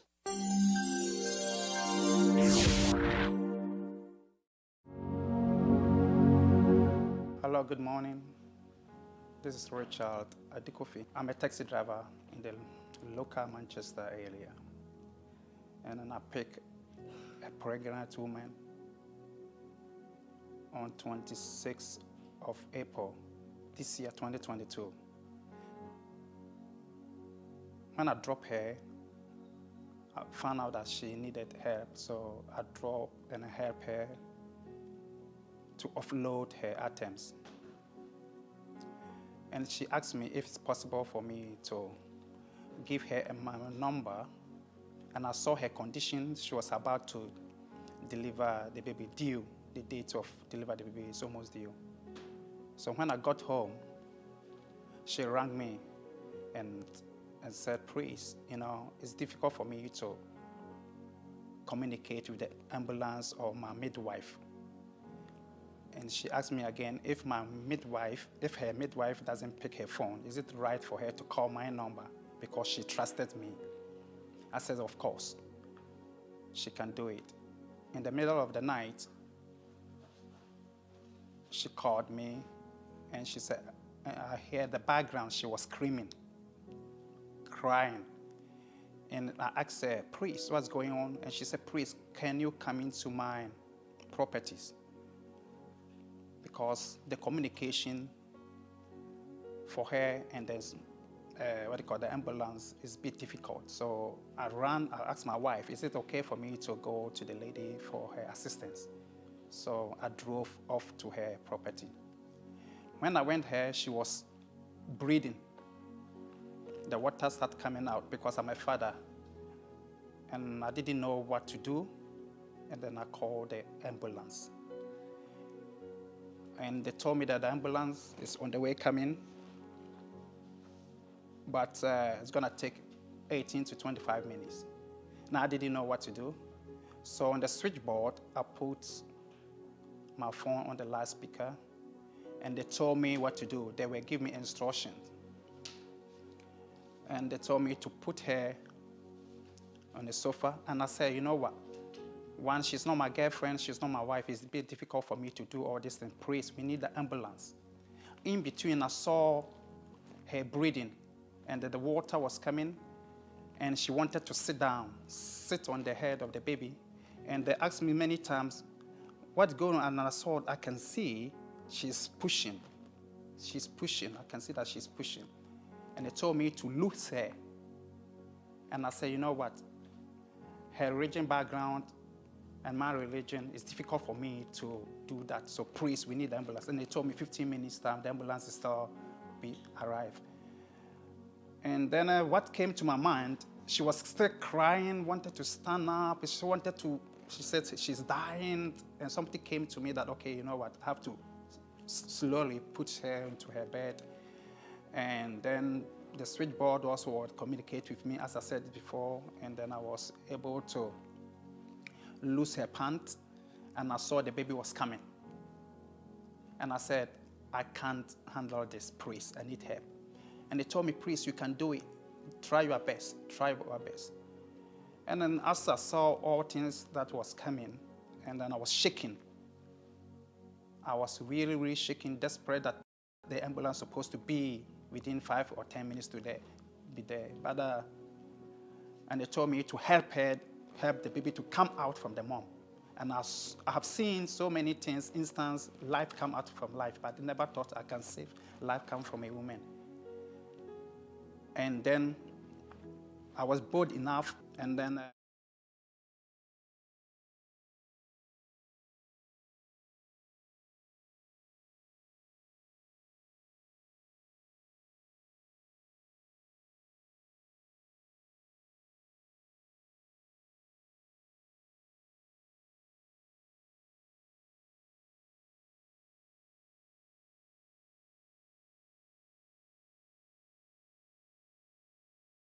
I'm Hamera Patel, and I'm an almost year 2 student at University of Salford. Wow, amazing. So you're right in the heart of maternity care, aren't you?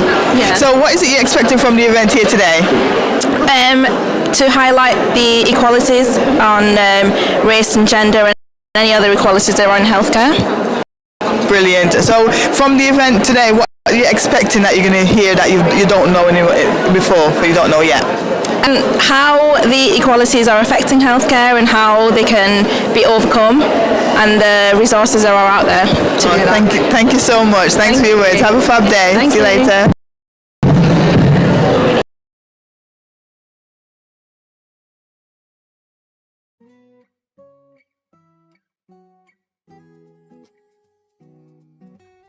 Birthing experiences of Black African women. We want to ensure that Black women's voices are heard and understood about things that are important to them during pregnancy, childbirth, and after, for better birth experiences. In this video, we are going to talk about communication, cultural practices, and awareness. My name is Dada. I'm a mother of 2 boys, and I just want to talk about the importance of communication between the mother-to-be and the healthcare professional.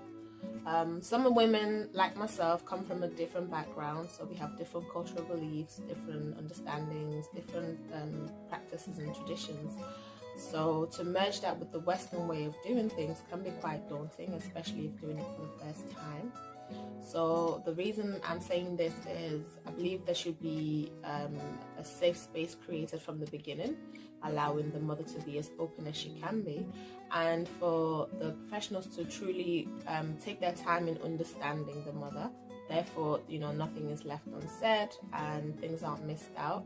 This will allow the whole process of pregnancy, labour and delivery to be as smooth as possibly can be, especially when for a mother who's doing this for the first time. Hello, my name is Shiba, and I'm a mother of 4 beautiful babies.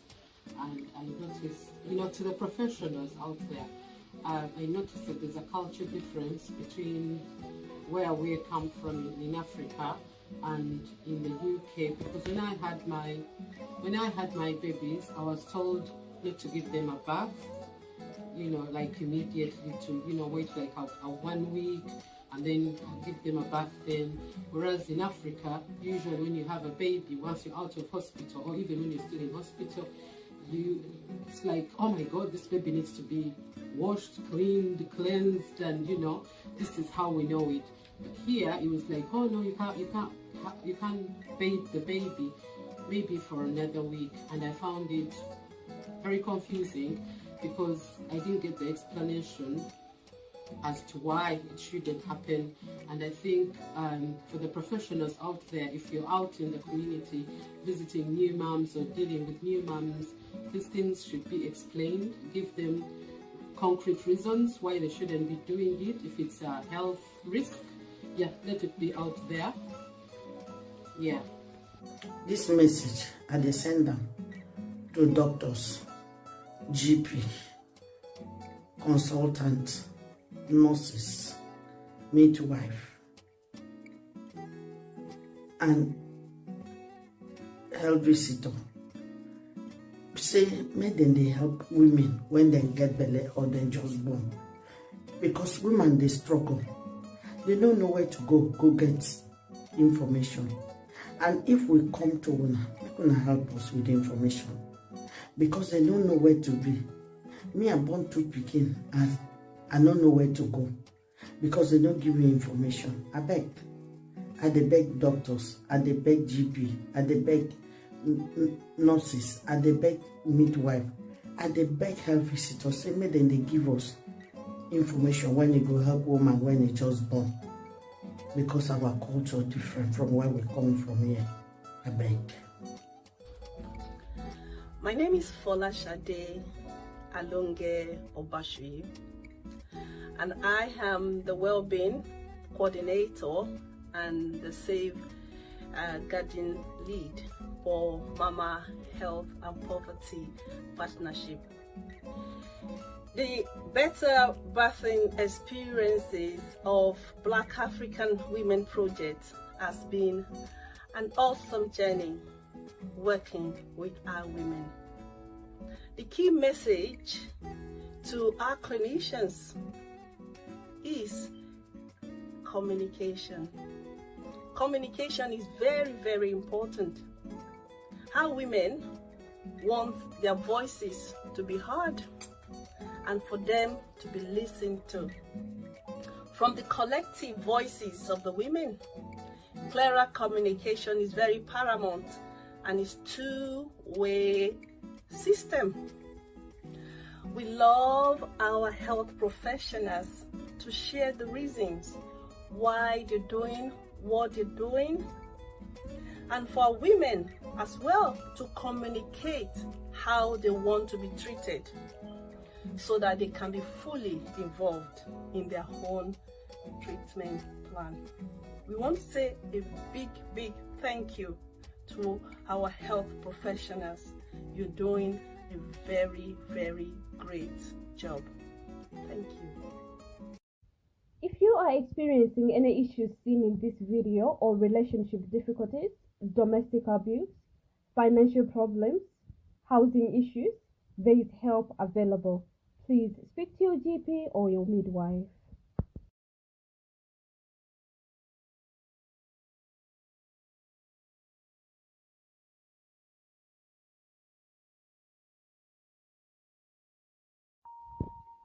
Birthing experiences of Black African women.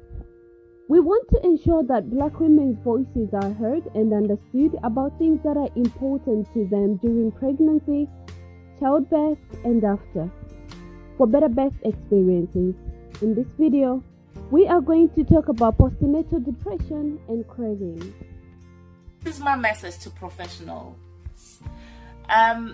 When I had my first daughter, I suffered from postnatal depression, but I didn't know that I was suffering from postnatal depression. It was just one of my very close friends from church who said to me, Charity, I think you are suffering from postnatal depression, because she had the same experience when she had her first daughter. She said, I think you need to speak to your GP. I didn't know that I was suffering from this depression, but because in my community we don't talk about that. It's not something that we talk about. We just get on with things. So I went to my GP. I took her advice. I went to my GP, and my GP assessed me, and she determined that I definitely suffered from postnatal depression, and she gave me some tablets. But I went home, took the tablets as advised, and the tablets made me worse. I had nightmares. It just made my anxieties go up the roof. It was awful. So I just stopped the tablet. I told this friend who told me to speak to the GP that the tablets are making me worse, and she said, well, you could try talking therapy. That could help, because that's what she had, and that helped her. But I didn't know that existed, because my GP didn't give me a choice. And it's now that I know about the CARE Act. For example, the CARE Act 2012. One of the components, what they talk about is giving people, patients, people more power and control. But I wasn't given a choice. I was just handed over the pills. My GP didn't say that, you could have, CBT, you could have this, you could have that. No, she just decided She didn't talk me through it. She just decided to give me the pills. So my really message is that give us a choice. Let us know what's available for us. Let us make and explain what it is so that we can make informed decisions about our health and about our mental health. Thank you. To professionals, if a woman came to you complaining they're having issue with cravings with things that are not food, try to check them. There might be lack of something. Please listen to them. They need your support. My name is Fola Shade Alonge Obashwe, and I am the Wellbeing Coordinator and the Save Guardian Lead for Mama Health and Poverty Partnership. The Better Birthing Experiences of Black African Women Project has been an awesome journey working with our women. The key message to our clinicians is communication. Communication is very, very important. Our women want their voices to be heard and for them to be listened to. From the collective voices of the women, clearer communication is very paramount, and it's two-way system. We love our health professionals to share the reasons why they're doing what they're doing, and for women as well to communicate how they want to be treated so that they can be fully involved in their own treatment plan. We want to say a big thank you to our health professionals. You're doing a very, very great job. Thank you. If you are experiencing any issues seen in this video or relationship difficulties, domestic abuse, financial problems, housing issues, there is help available. Please speak to your GP or your midwife.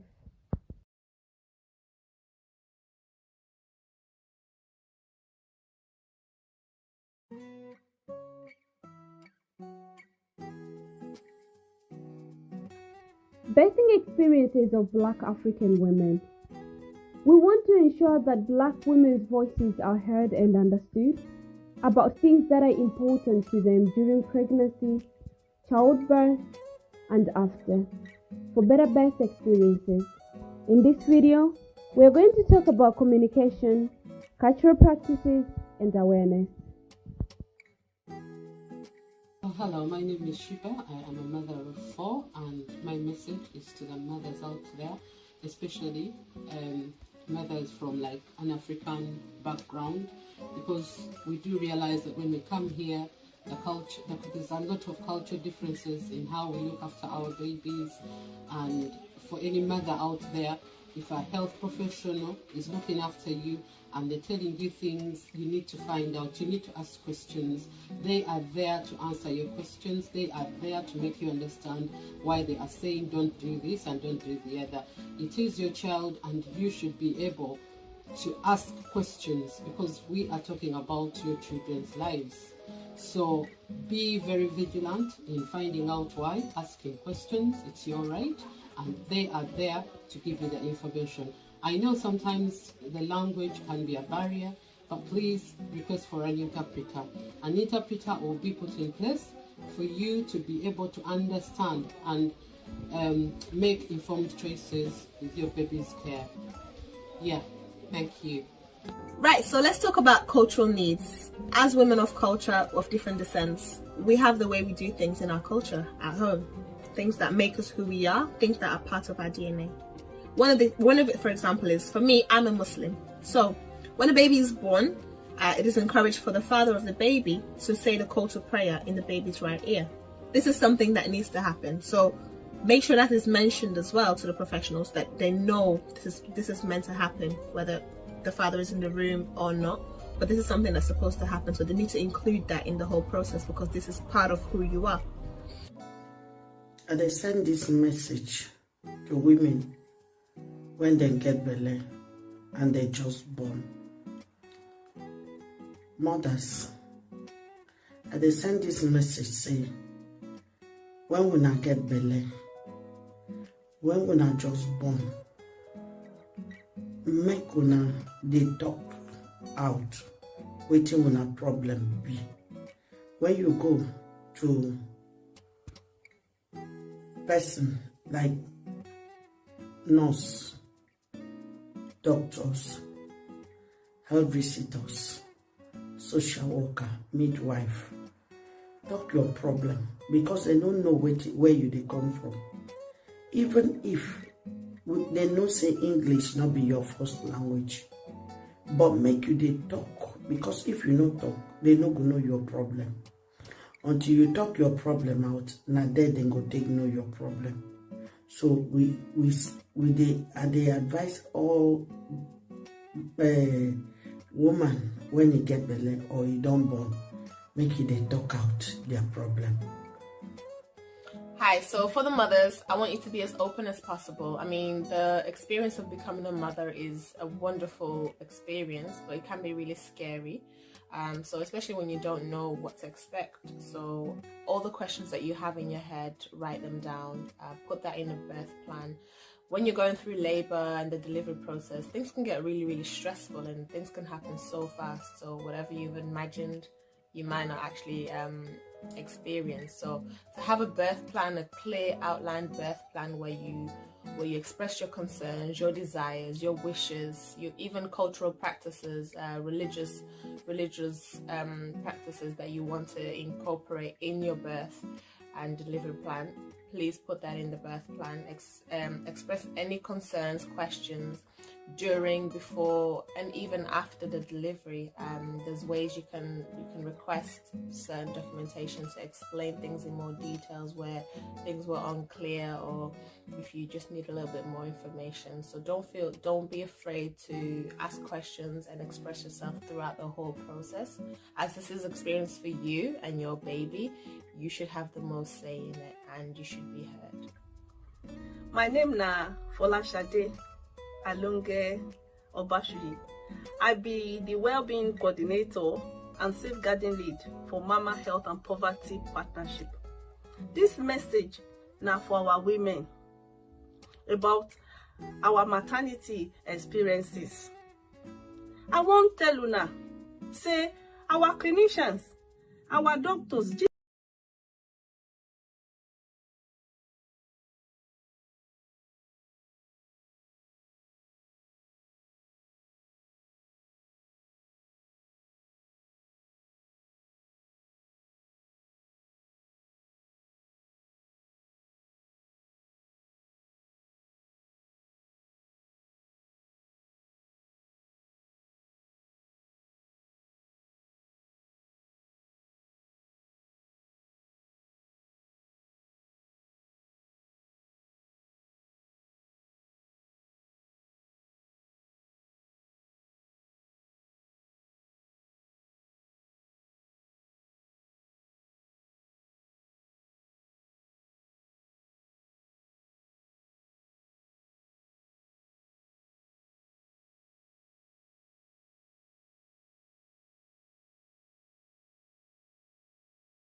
Birthing experiences of Black African women. We want to ensure that Black women's voices are heard and understood about things that are important to them during pregnancy, childbirth, and after.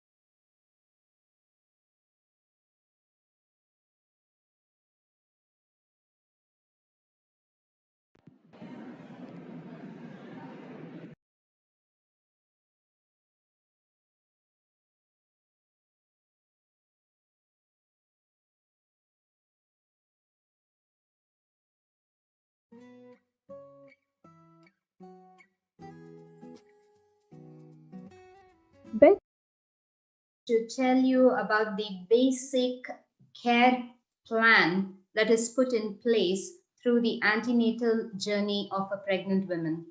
Now, many of these appointments here have been evidence-based and it is NICE approved. NICE is the National Institute of Clinical Excellence, which guides our practice in many ways.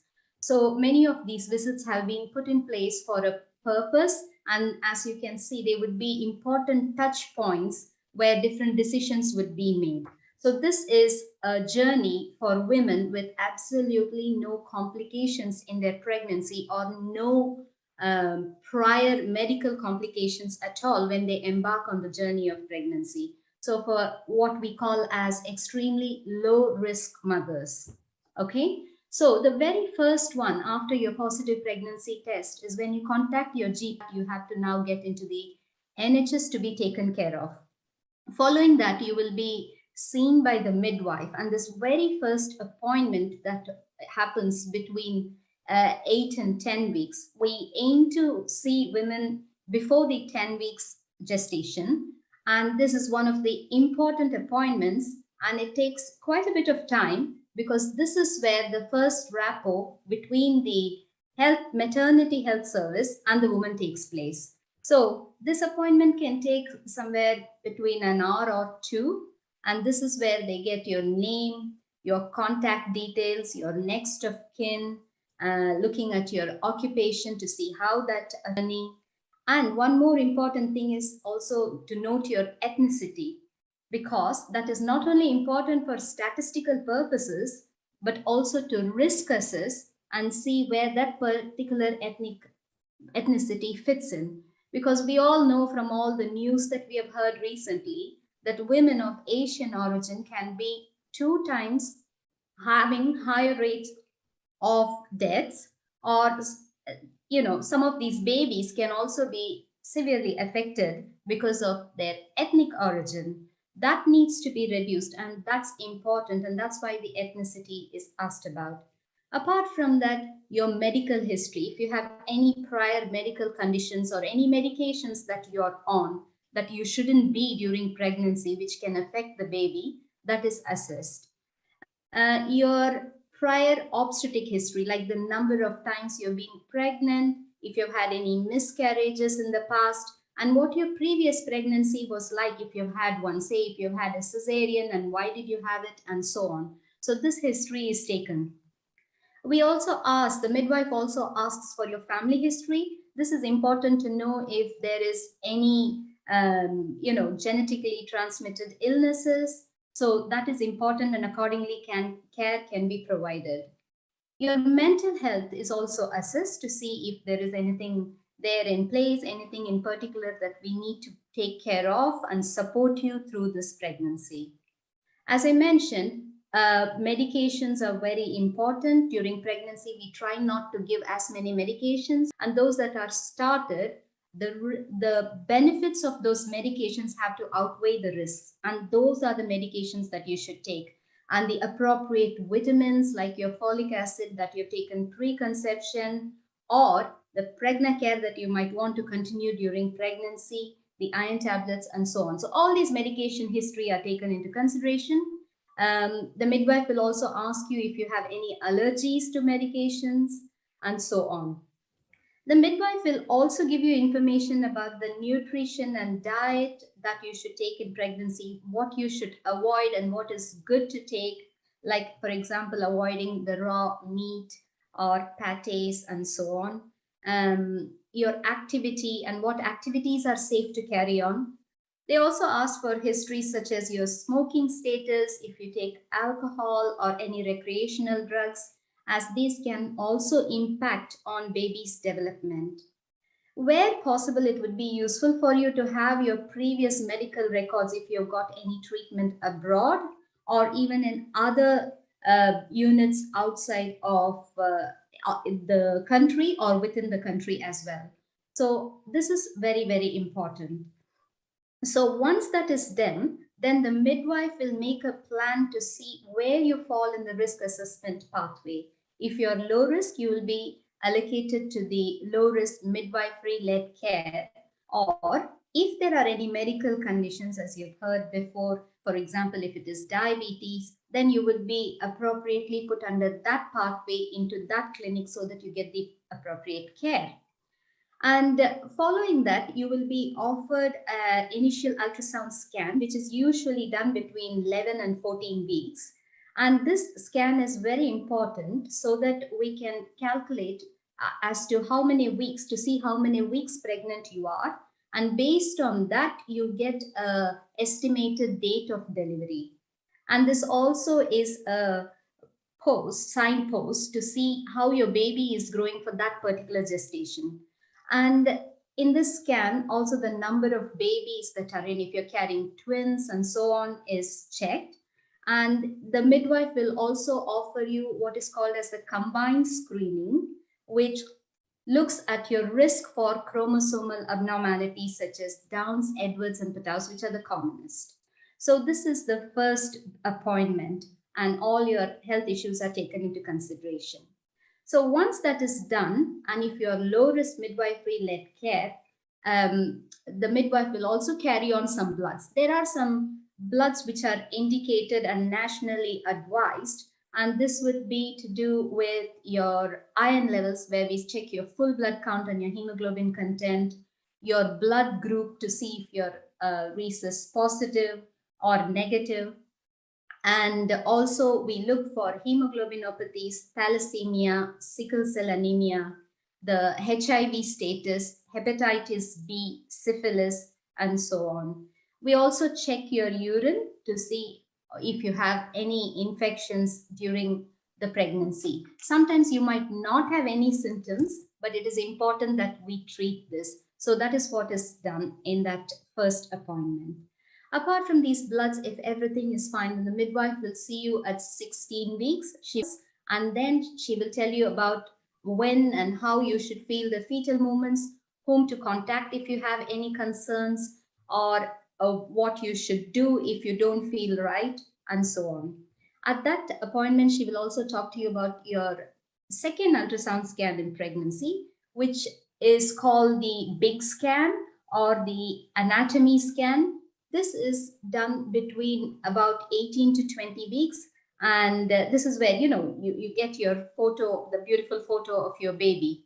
The primary importance of this scan is to look, as I mentioned, any anomalies or something that's wrong with the baby, to look at where the placenta is. And the midwife will also talk to you about the various vaccinations that you need in pregnancy. So during the pregnancy, you'll be offered your flu vaccination, whooping cough vaccination, and most important of all during this current climate, COVID vaccination. It's very, very important that women get these vaccinations. And the COVID vaccination, I would like to put a special emphasis on this, because the women that are very sick and get admitted to the intensive care unit or the ECMO unit are those that have been unvaccinated. Those that have been vaccinated might get the illness, but they are not sick and might not even need hospital admission. So it is so important to get the COVID vaccination. So once you're done and you have no other issues, then during the first pregnancy, the midwife will see you somewhere between 25 and 28 weeks, and they will measure the height of your womb or the bump or your tummy. This is important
healthily at home or sharing the home with children healthily.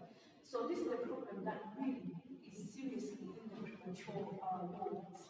And nobody knows what premature happens. It's like a surprise.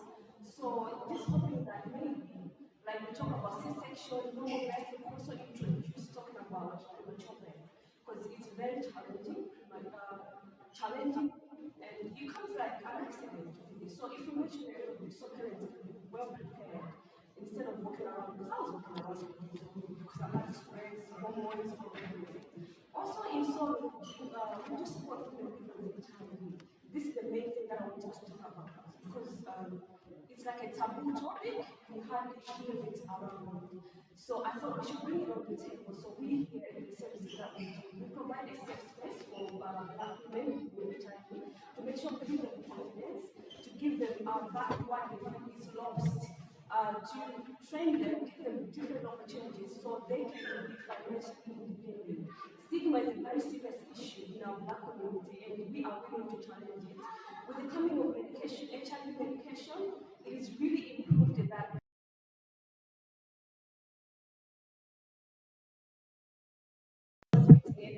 So if you are treated, you're going to see the you, because you are transmittable and detectable is equal to untransmittable. So it's happening. It's what we should share. And if you have any Black women with HIV, refer them to Solid. We are really a great community, and we are supporting each other. We are powerful, we are strong, and we are ready to support anyone.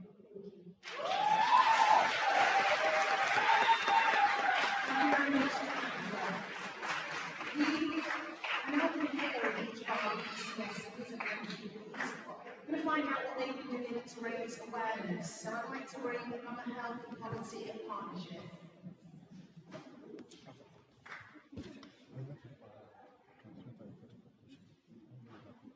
Hi everyone. I hope you all are having a good time. What an awesome event. My name is Fola Shade Aluke. I am the well-being coordinator for Mama Health Poverty Partnership. We have our table over there. So we are very, very delighted to be a part of some projects. And like one of the speakers, I think Gloria, she said returning. So for me, that's my highlight from today. So we collaboratively with the women, we developed a co-production video addressing the professional to understand the women, how they want to be heard, how they want to be listened to, and also for other women to be able to kind of like express how they're feeling, so that we encourage women to actually talk, because nothing happens if you don't do anything. So we're able to provide forms. So it's like more like learning resources, and you can actually find the video on the GM website. I don't know if you have the video, well, 5 minutes there, but I think the video is there. Yeah. So what the video is all about, it's about communication. That's very, very key for you to communicate, talk, and this is from the focus we had about, I think about 5 focus groups, and the women are all within the students across Greater Manchester, so it's quite interesting to find a lot of, so the key thing. Birthing experiences of Black African women. We want to ensure that Black women's voices are heard and understood about things that are important to them during pregnancy, childbirth, and after, for better birth experiences. In this video, we are going to talk about communication, cultural practices, and awareness. My name is Dada. I'm a mother of 2 boys, and I just want to talk about the importance of communication between the mother-to-be and the healthcare professional. Some women, like myself, come from a different background, so we have different cultural beliefs, different understandings, different practices and traditions.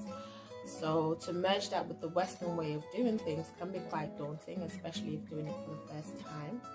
So the reason I'm saying this is I believe there should be a safe space created from the beginning, allowing the mother to be as open as she can be, and for the professionals to truly take their time in understanding the mother. Therefore, nothing is left unsaid and things aren't missed out. This will allow the whole process of pregnancy, labour and delivery to be as smooth as possibly can be, especially when for a mother who's doing this for the first time. Hello, my name is Shiba, and I'm a mother of 4 beautiful babies. And I noticed, to the professionals out there, I noticed that there's a culture difference between where we come from in Africa and in the UK, because when I had my babies, I was told not to give them a bath, like immediately, to wait like a 1 week and then give them a bath. Women to be able to open up, and we have that safe space. We have a lot of organization, promoting cultural appropriate support. So help is out there for us, and we have to kind of work together in collaboration. So thank you very much, and enjoy the rest of the event. Thank you for that. Next is Kathy Brewster from Maternity Voices Partnership.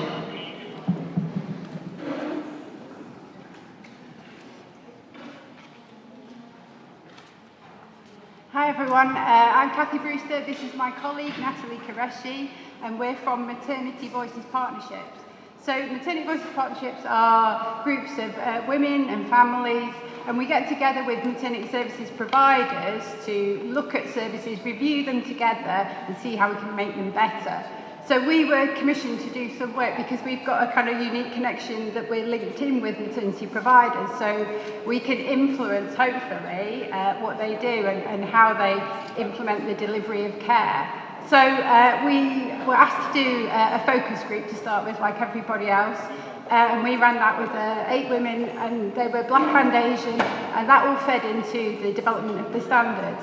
Our next task was a series of deliverables, which were some videos, a little series of videos aimed at maternity staff to help them understand some of the issues that Black and Asian experience during their maternity care.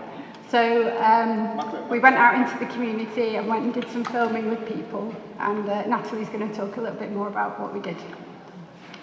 I think it's important to say a big thank you to this project, because I would say every woman that went on film, there were 8 or 9 of them behind her who were absolutely happy to share their stories but didn't actually want to do that piece to camera, which is totally understandable. So yeah, we just wanted to say a big thank you to everybody that did that, and they really wanted that reassurance that it was going to be used for kind of health professionals specifically. So we didn't really go in with a set agenda because we want to be led by what women tell us all the time. We just kind of asked 3 key questions really. What was important to them in terms of their maternity care? What would they want to let their healthcare professional know from a cultural or religious perspective? And what does good look like? So they have been in certain kind of situations and it wasn't great. What could have potentially been done differently? What would that look like? So we've ended up with 3 clips. The first one is around cultural awareness and practices. So from different communities across Greater Manchester, different backgrounds and different religions. The second one, we've kind of got a working title of Modesty Matters, which is about how covered or not you would like to be, and women talking about their experience around that. And then video 3 kind of brings everything together, and it kind of links back to Better Birth. All roads kind of lead back to Better Birth and personalised care. So what we've done is link that to the new Black and Asian maternity standards that we've been talking about this morning, so that they can be used for healthcare professionals in terms of when women have talked about what matters to them, or how to get asked around recording ethnicity and faith, or their support on postnatal wards, you know, how important it is to them to be looked after by somebody that looks similar to them or is from a similar background. So we've kind of matched those things up together. So in terms of what we're hoping is going to happen is that we will use our Maternity Voice Partnership Network. You know, we'll be able to share these with maybe the universities, maybe training courses for midwives and obstetricians, and that they will really kind of bring everything together like that. So yeah, we've got a little infographic as well, and that's got a QR code that links back through to the maternity, the BAME maternity standards as well. So we always want to make sure that whatever we do is going to become embedded within our maternity system. So that's how we've tried to link those through. So yeah, yeah, we did have some slides, but they didn't come up. So yeah, thank you. Thank you. And British Muslim Heritage Centre, I'd like to call up Halima Kashif Malik.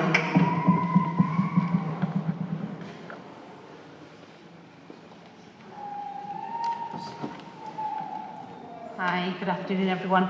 They were my slides, whoever's doing it back there. Yeah, brilliant.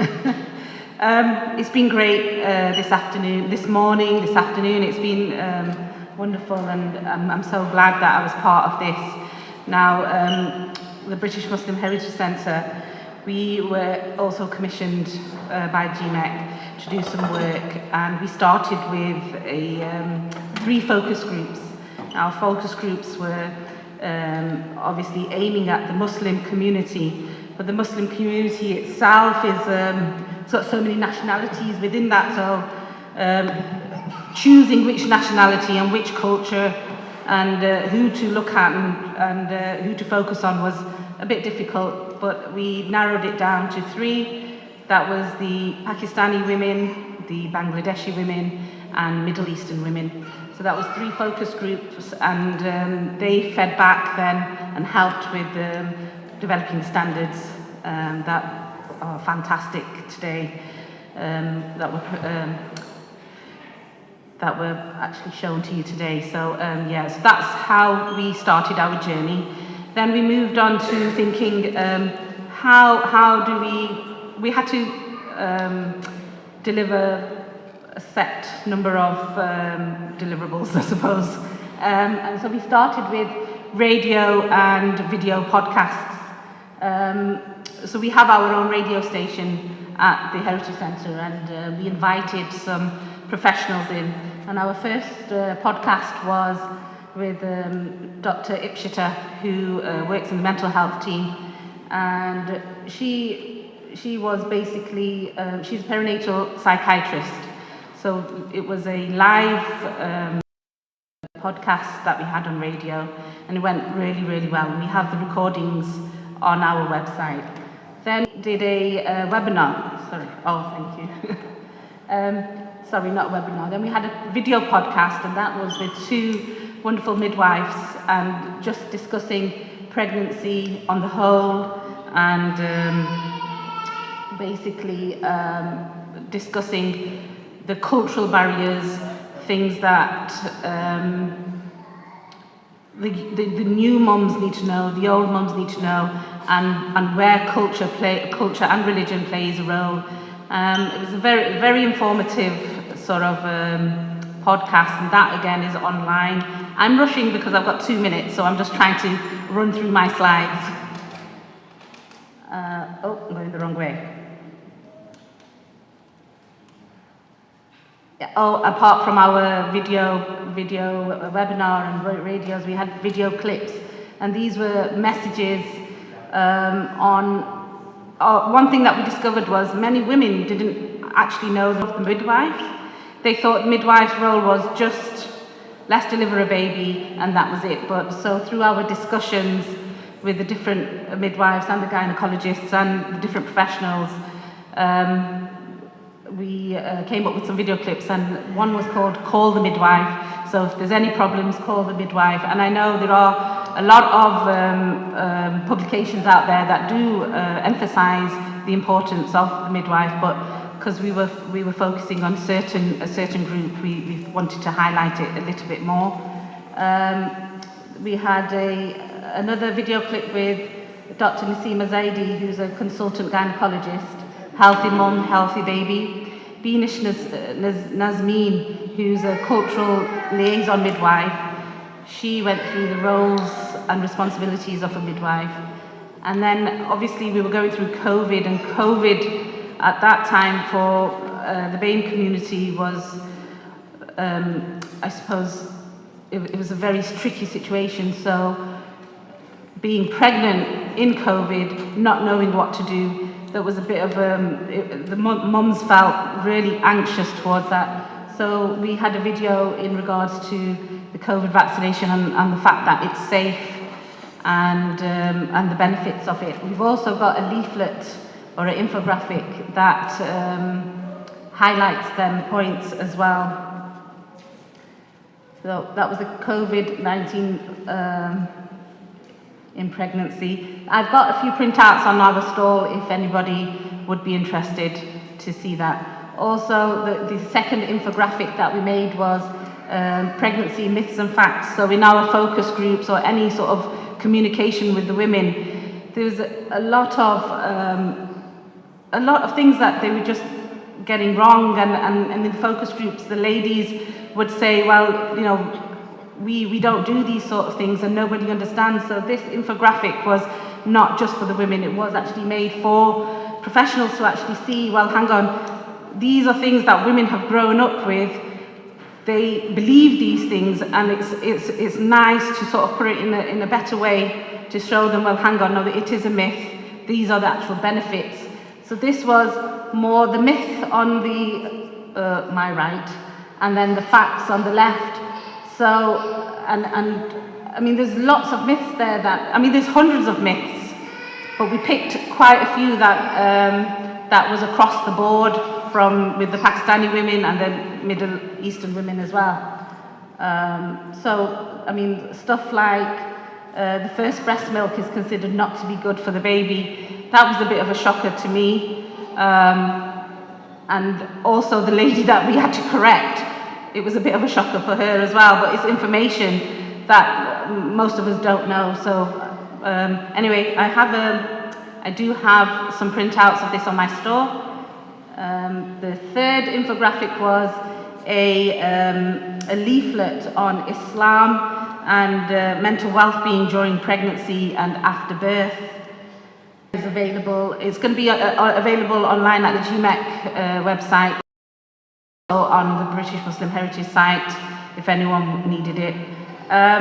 This, to be honest with you, this was something that really touched me, because as a Pakistani woman, mental health is not recognised. Postnatal depression, prenatal depression, it's generally, you've had a baby, get on with it. We've all had babies, there is no such thing. And I know there's so many women that suffer from that, and so I was really passionate to do something on this mental health within Islam, because again, as a Muslim woman, or as any person of faith, you do draw from your faith.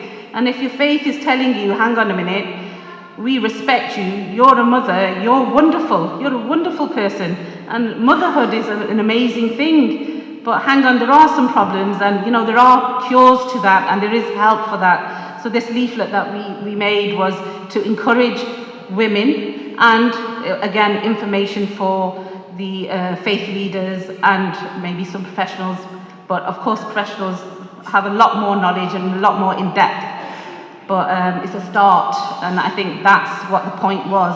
We were making a start to make a positive change. Lastly, we had a webinar. Again, that was with a psychiatrist, Dr. Ellie Swift, and the two midwives, Beenish Nazmeen and Nafisa Anwar. And this was a sort of, again, touching on mental well-being within the pregnancy and the childbirth sort of realm. And it went really well. We had a good turnout actually. I'm sure it was 50 plus people. I don't know if we can see it on the screen, but it did. It went really well, and again, I'll just say that all of our deliverables can be seen on our online, and hopefully GMEC should put them on theirs. Thank you for your time.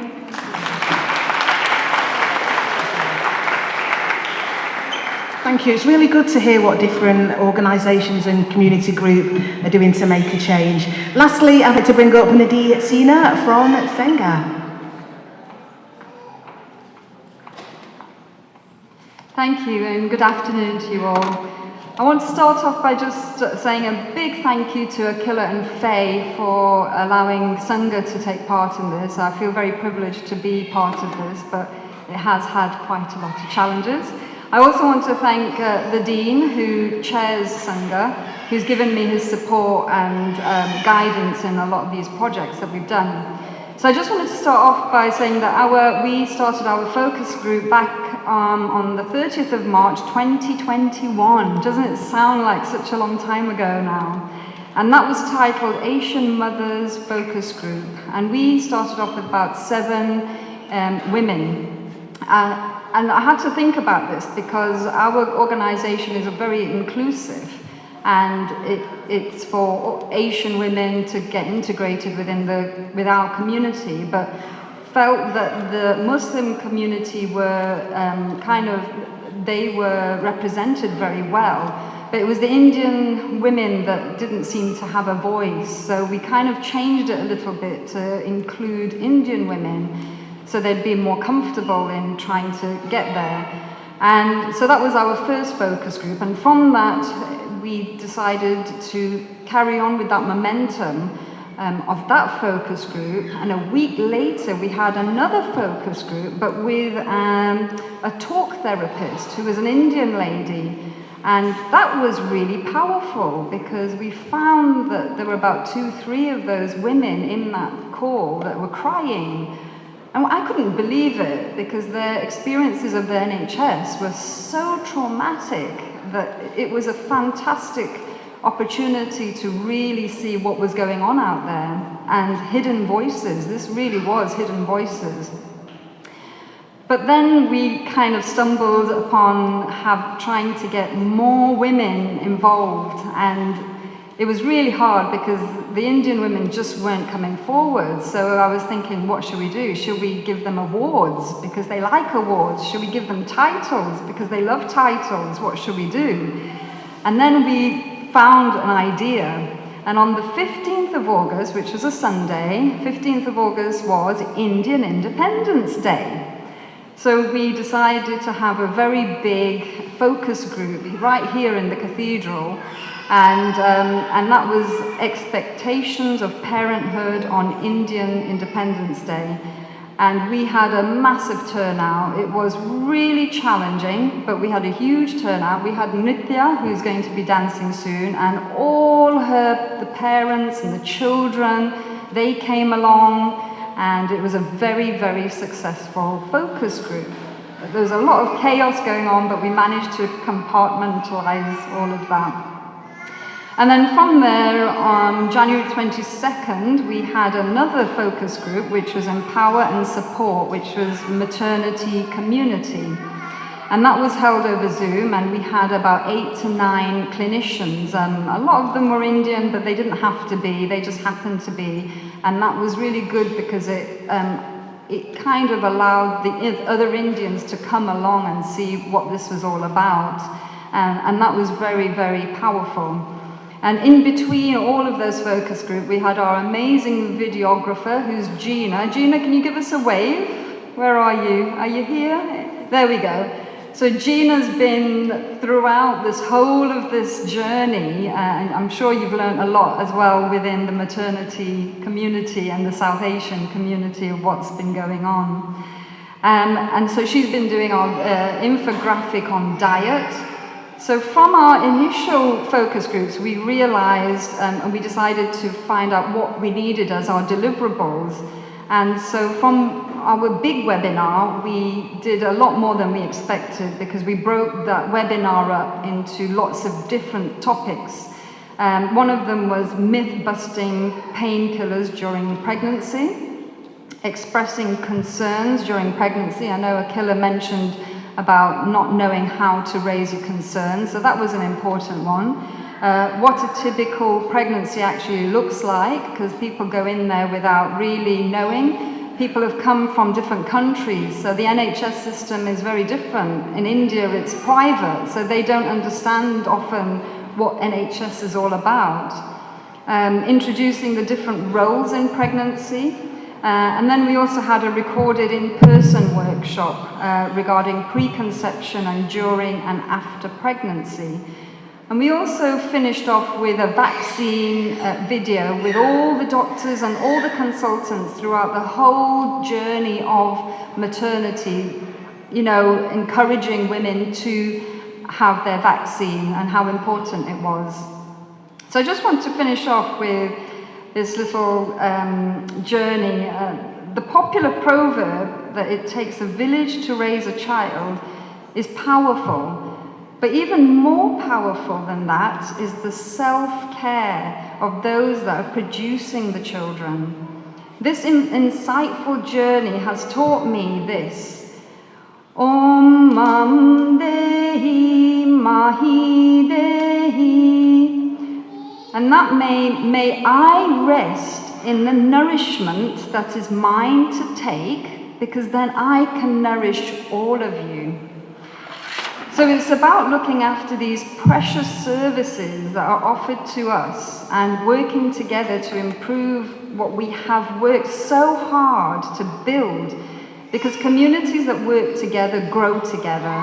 And so I hope we carry on with this journey, because there's a long journey ahead, and I think we're making some fantastic progress for working together. So thank you. Thank you. Ladida mentioned about dancers. So we now have another special performance for you. Now this dance is entitled Celebrating Pregnancy.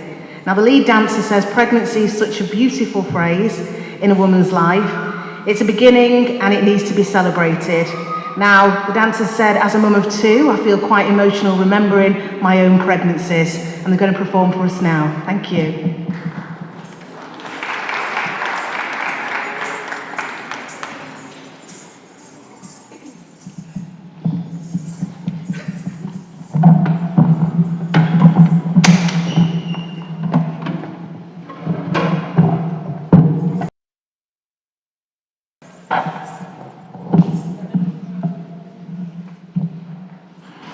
Namaste everybody, can you all hear me? I need to go on my tippy toes. Thank you very much, Faye and Nidhi, for inviting us along.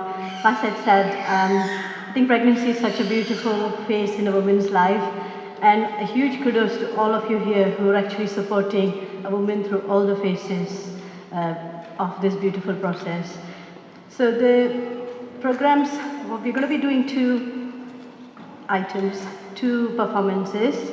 In the classical style of Bharatanatyam first. It's a classical dance style which comes from the southern part of India. So you'll be seeing a lot of my hand movements. But I've done this specially for today as a dedication to all the mothers. So from the mother, gives you life, gives the form, and all the relationships stems from the mother. And taking her own life into this beautiful creation, you know, just to be near that mother is, I think, something very, very special for a child. And so that's the one we're going to be doing. So God created the sky, the earth, all the elements, rain, wind, and he thought, oh, there's something missing, and then he created mums, I think. So as a special dedication to all you ladies out here, we'll be presenting first a Bharatanatyam piece. And to finish off, there will be Bollywood, just to get the energy up a bit. And I will be doing it with my own daughter. So this is Sneha Rammohan. So thank you very much.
I don't think you can get greater joy than dancing with your daughter.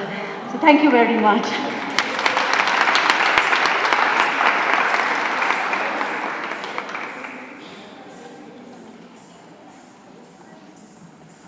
That was so beautiful. Thank you very much, ladies. Thank you. We're now going to move on with the programme, and it's the Integrated Care Board support. Now, Mark Fisher, he is the newly appointed Chief Executive of the NHS Greater Manchester. He's on the Integrative Care Board, but unfortunately he can't be with us today, but he has sent us a short video about the initiative.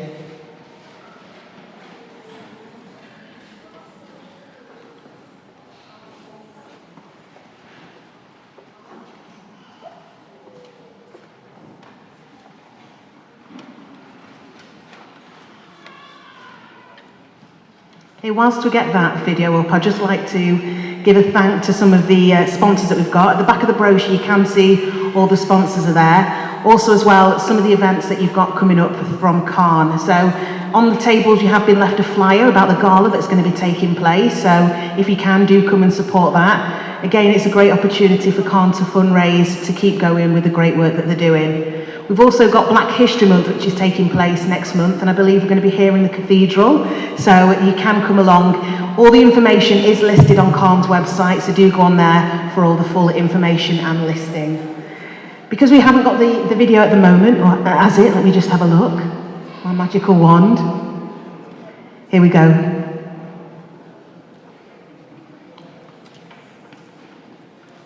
First, thing first, I'd like to thank the local maternity and neonatal systems Black Nation Advisory Group, their chairs, and the Caribbean and African Health Network for arranging this event and shining such a really powerful light on what I think is a really, really important issue. And as a Marmot City region, we have a particular knowledge and understanding and focus on reducing inequalities. For example, we know that 17% of our residents identify as Black, Asian, mixed or other, and that's higher than the England and Wales average. We know that the pregnant population of Greater Manchester is higher again, with over a third of those using maternity services being from a minority ethnic background. We also have the highest rate of asylum seekers in the North West. Over 5,000 people claimed asylum in Greater Manchester up to March 2021, and obviously amongst them will be many pregnant people who need care for themselves and for their babies. We also know that the earlier someone accesses maternity care, the better the outcomes will be. 40% of those pregnant didn't book before 10 weeks of pregnancy in 2019. Many of the women booking very late were from a minority ethnic background. Recent national reports have highlighted a number of different reasons why late booking occurs, but we need to do further work right across Greater Manchester to understand what these reasons are and whether that's really representative of our population as a whole. Of course, COVID-19 had a devastating impact for many reasons and has of itself exacerbated a number of these problems.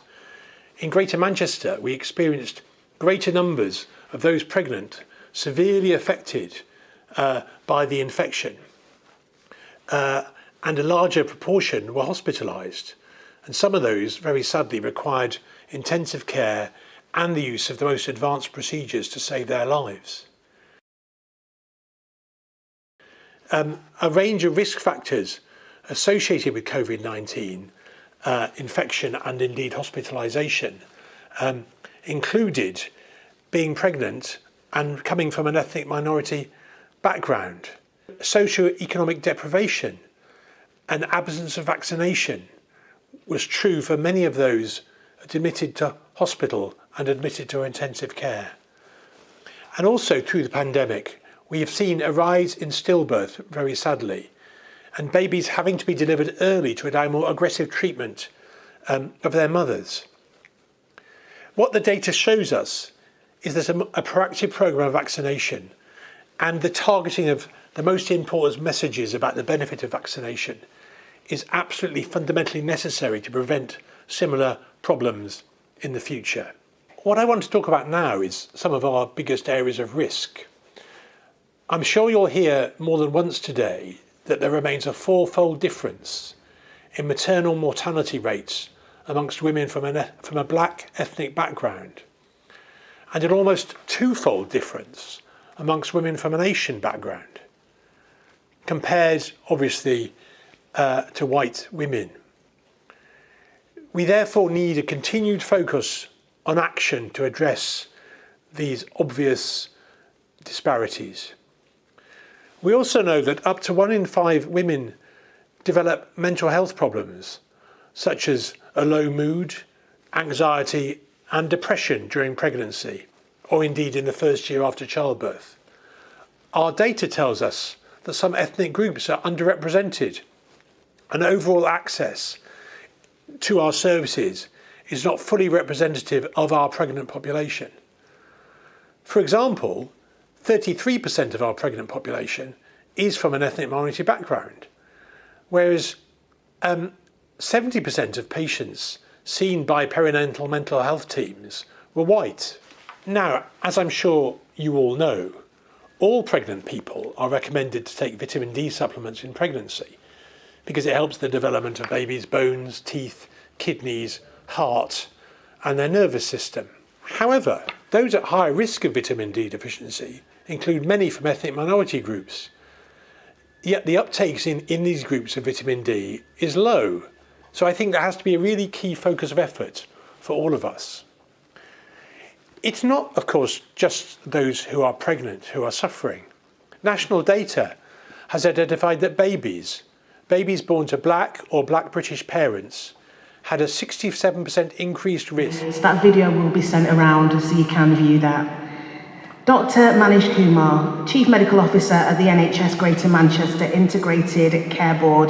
He has been supporting she's been supporting his speech, and we look forward to hearing what they have to say. So.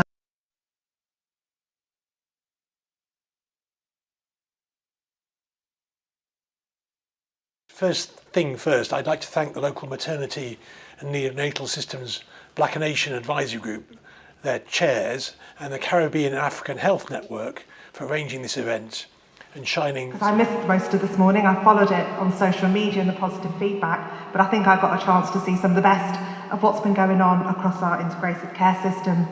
So my name's Dr. Manisha Kumar. I'm a GP in central Manchester and I've been there for 20 years. I'm also Chief Medical Officer of NHS Greater Manchester Integrated Care, and I work with Mark Fisher, who you've just seen on screen. But most importantly, I'm a mum. I'm an Asian mum who gave birth to her baby in a Greater Manchester hospital, albeit that baby is now 14. I still remember, I won't say fondly, my experience of my pregnancy and those early days, and how important it was to get the right advice in the right way at a time when you feel pretty much overwhelmed. And the health of women in our system is in my portfolio to move forward. So working in partnership with all of you, I think will be critical to achieving some of the ambition that's been described today. You've heard from Mark Fisher, so Mark might not be known to you, but Mark has come up to us from supporting the Grenfell inquiry, and his knowledge of communities and needs of our communities, I think, will be invaluable across Greater Manchester as we try to embed some of the challenges that he's trying to describe in his speech. And I really do hope you get the chance to listen to that. And I think what we ended on was the fourfold difference in mortality for black mothers compared to our white population, and twofold for Asian mothers, and how important it is for us to readdress that balance. I think we've got a challenge, but how we work together as an integrated care partnership is one of those real opportunities as we move into the next few years. But I'm not going to speak today. Today's not about you hearing from me, it's about me hearing from you. So let's just keep the conversation going. Thank you again for inviting us.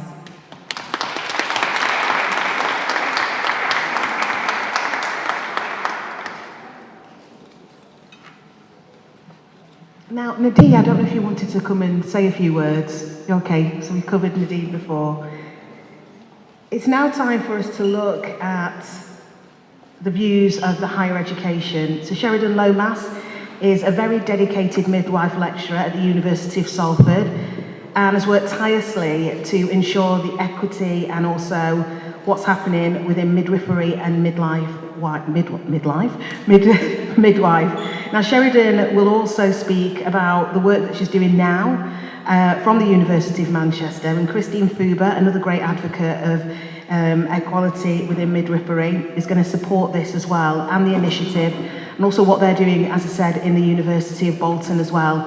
And they've been part of the advisory group, but they can't be here today, but Sheridan will share what work has been taking place in the University of Salford and also the University of Manchester. Now let's hear what they've been doing. Hello, thank you. So I'm not sure if the presentation is coming up, but I just wanted to start with the concept of no decision about us without us. Now, academia in general is criticised quite often, and rightly so, for the theory-practice gap, and it's notorious that there is a lack of ethnic diversity within academic staff. Salford, we are doing great work, but I am the only person of colour in the midwifery team. So often this results in general academia and decisions being made about communities without consulting communities. So I wanted to start off with a great thanks to the BCSEs and to Akila and to Faye for the work that's been done through the advisory group, because what that has done is it's brought us to the communities, and we've really been able to capture their voice, and it's held us as academic institutions to account. So can we please just give a round of applause? So I'm not too sure if we are going to have the presentation, but through the work of the advisory group, so just to start, so as obviously I've been introduced, my name is Sheridan Thomas. I'm one of the midwifery lecturers at the University of Salford, but I am speaking today on behalf of the University of Bolton and the University of Manchester to talk about the collective work that is being done within our midwifery education. So from the work of the advisory group, we've really looked and reviewed our midwifery education and really taken a collective approach across the universities, because we now have this shared vision, and so we'll get to where we need to go much faster if we work together. So we really looked at our recruitment. So it's been identified, and we know that when we have more Black and Asian staff and we have a diverse workforce, we improve outcomes for our communities. So we looked at the fact that we need to increase the representation within our midwifery cohorts. So we need to recruit more Black and Asian student midwives, which we have successfully done, and over the course of the last 2 years we have increased the number of applicants and the number of student midwives successfully being awarded a place on the midwifery programmes. So for example, at the University of Salford, we now have 30% of our cohort that is from a Black or Asian background. But what we've been looking at as well is the fact that we can't just look at the recruitment, and we can't put the emphasis on the onus on the communities. So as institutions, we need to take responsibility for making sure that midwifery is seen as a valued profession to go into, and a profession that our staff and students from our Black and Asian communities will be valued and cherished and supported. So part of the work to do with that has been the University of Manchester has developed a book and has been doing work with the local schools and our local communities to increase the awareness of midwifery as a profession. And so they've collated a book that's called With Women, and it's available, Christine, on the stands today, isn't it? And it's a collection of stories from midwives from ethnically diverse backgrounds, which I think is especially beautiful because in our cultures, storytelling was such a huge part of the way that we communicated and the way that we would pass down knowledge in between our communities. So to have this collated into a book and to really sort of show the value of midwifery is just a really beautiful thing in my opinion, and it's been really, really well received. Aside from sort of the recruitment element of it, we've really looked at our curriculum, and we are very aware that within midwifery education and within medical education, there is a Eurocentric view, there is a Eurocentric lens, and often the voices of ethnically diverse people are not captured within the communities. So we can increase the number of student midwives from Black and Asian backgrounds, but they need to be represented within our curriculum. So not just in the teaching materials that we have, so not just seeing variations of pregnancy in Black and brown skin tones, but again in the stories, in the literature and in the research. So we have all, across Greater Manchester within the universities, integrated cultural safety training as a standard, as part of the curriculum. So because at the point of registration, our midwives need to be safe practitioners, and safety also, so an aspect of safety is also them being able to care for people who are from ethnically diverse backgrounds and listen and act. So another aspect of the work that we've done in, especially sort of at Salford, is looking at leadership. So how do we make our student midwives, again at the point of registration, be proficient to be leaders? How do they challenge institutional racism? How do they challenge systemic racism through the policies and procedures that often exist within institutions? And so we have sort of focus groups, we have restorative circles that focus on empowering students to call out discrimination and to challenge inequitable processes within clinical practice and within healthcare in general. And looking at support as well, so what we know is that we can have more Black and Asian student midwives, we can have a lovely all singing, all dancing inclusive curriculum, but if we don't support our students to stay in the programme and to thrive in the programme, they will not stay in the profession, and they are so precious.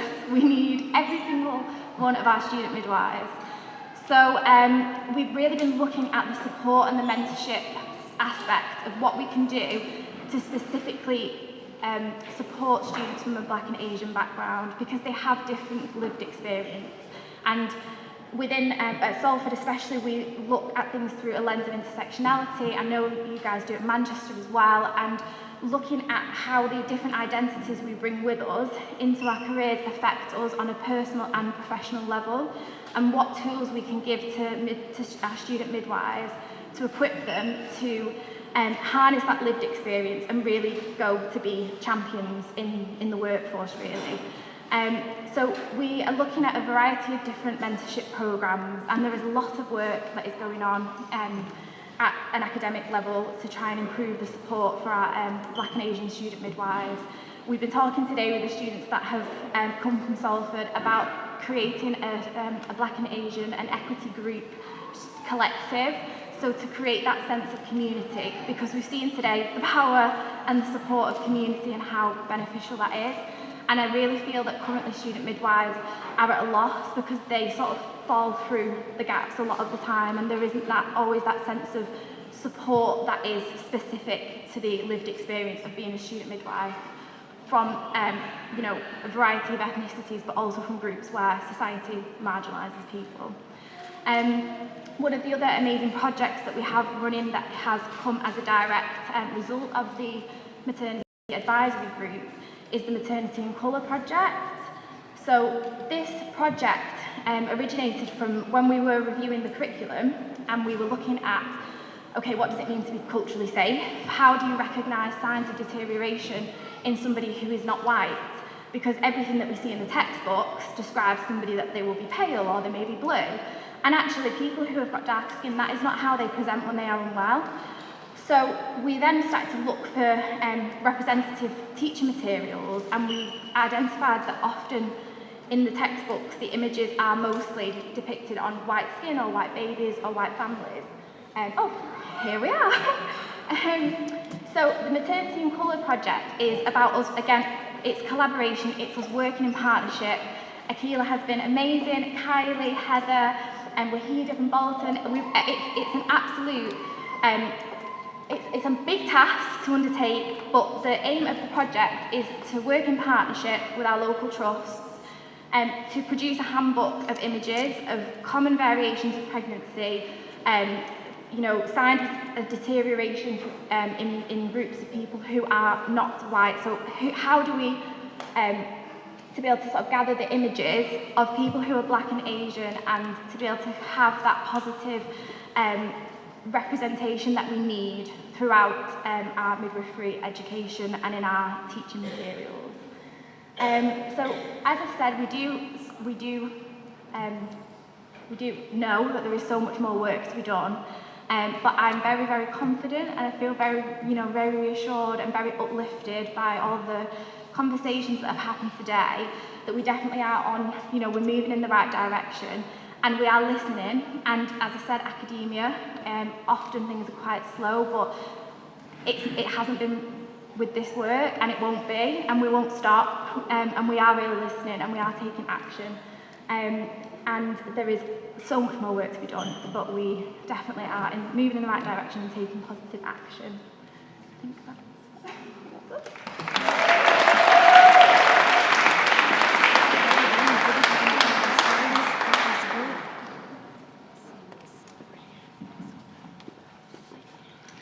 Okay, this next bit is about recognition. We've got a very short video clip that we'd like to show you. I'm hoping that it's going to play, which will highlight the incredible humanitarian act of kindness. We'll then welcome on the High Sheriff to the platform to present the recognition award to Richard Adekufi.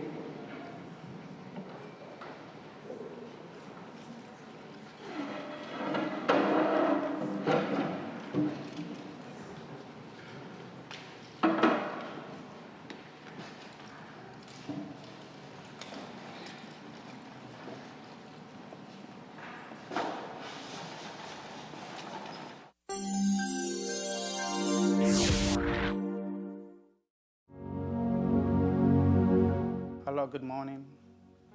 This is Richard Adekofi. I'm a taxi driver in the local Manchester area. And then I pick a pregnant woman on 26th of April this year, 2022.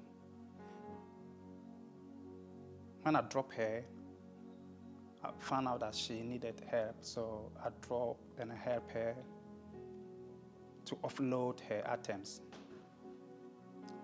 And she asked me if it's possible for me to give her my number. And I saw her condition. She was about to deliver the baby due. The date of deliver the baby is almost due. So when I got home, she rang me and said, please, it's difficult for me to communicate with the ambulance or my midwife. And she asked me again if her midwife doesn't pick her phone, is it right for her? She trusted me. I said, of course, she can do it. In the middle of the night, she called me and she said, I hear the background, she was screaming, crying. And I asked her, priest, what's going on? And she said, priest, can you come into my properties? Because the communication for her and the ambulance is a bit difficult. So I asked my wife, is it okay for me to go to the lady for her? So I drove off to her property. When I went here, she was breathing. The water started coming out because I'm a father. And I didn't know what to do. And then I called the ambulance. And they told me that the ambulance is on the way coming, but it's going to take 18 to 25 minutes. Now, I didn't know what to do. So on the switchboard, I put my phone on the loudspeaker, and they told me what to do. They were giving me instructions. And they told me to put her on the sofa, and I said, you know what? One, she's not my girlfriend, she's not my wife. It's a bit difficult for me to do all this thing. Please, we need the ambulance. In between, I saw her breathing, and the water was coming, and she wanted to sit down, sit on the head of the baby. And they asked me many times, what's going on? And I saw, I can see she's pushing. She's pushing. I can see that she's pushing. And they told me to loose her. And I said, you know what? Her religion background and my religion, it's difficult for me to do that. So please, we need the ambulance. And they told me 15 minutes time, the ambulance is still arrive. And then what came to my mind, she was still crying, wanted to stand up. She said she's dying. And something came to me that, okay, you know what, I have to slowly put her into her bed. And then the switchboard also would communicate with me, as I said before. And then I was able to loose her pants, and I saw the baby was coming. And I said, I can't handle this, priest. I need help. And they told me, priest, you can do it. Try your best. Try your best. And then as I saw all things that was coming, and then I was shaking. I was really, really shaking, desperate that the ambulance was supposed to be within 5 or 10 minutes to be there. But, and they told me to help the baby to come out from the mom. And I have seen so many things, instance, life come out from life, but I never thought I can save life come from a woman. And then I was bold enough, and then hold the baby head from the mom, and then she pushed it, and then the baby came out. And they told me to wrap the baby with a fresh towel, and I said, you know what? I don't know anything about it here in this room. It's not my room, but and they told me to check the baby if the baby is breathing, and I did, and the baby was fine, and I don't have any medical background, and then I thank God. All these things that I was doing, I said, oh my God. So within about 5 minutes, yesterday the ambulance was not arrived, and they told me to put the baby back to the mom, and the ambulance would be there within 2 minutes. After done everything, the woman was delivered peaceful, and then I hear a knocking. The ambulance arrived. When they came, they saw and they checked the baby was fine, and they took the baby away. In this case, I thought the lady, the religion background and my religion, and the communication with the ambulance, they could have somebody who speak different language to answer her call. Also, the delaying of the ambulance and the switchboard, I felt a little bit disappointed. And I know we multicultural people that we are living here, we can also play our part in such situation, and we also should be bold enough, no matter and how the situation or the issue that we may face, and we should help each other. I'll be very, very happy if our health service could employ multicultural people who speak different language so that they can help others. A language like Arab or African, so that they can assist anybody who will call 999 and they will find it easier to communicate with them so that this issue will not occur again. Also, we should be prepared to ask the correct questions and prepare also that they may be able to give us the right answers. The questions that we'll ask them will help us to solve our problem easily, better than to go round and round again.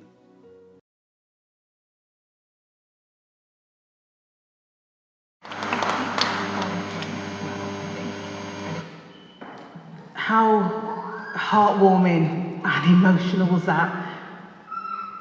And I want to bring on the stage now Richard to get his award, but also as well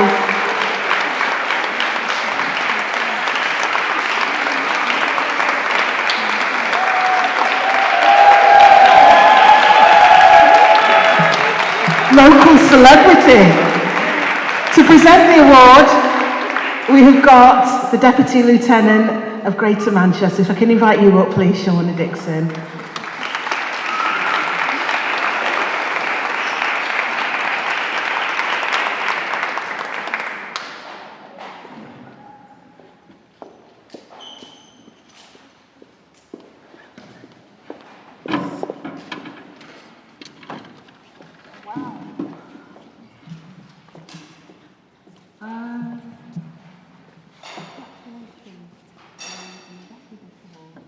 One of the things I would like to say is that I heard that faith in love and a commitment to do what this day has been all about. You are the personification of what today is about. Congratulations. My greatest respect, sir.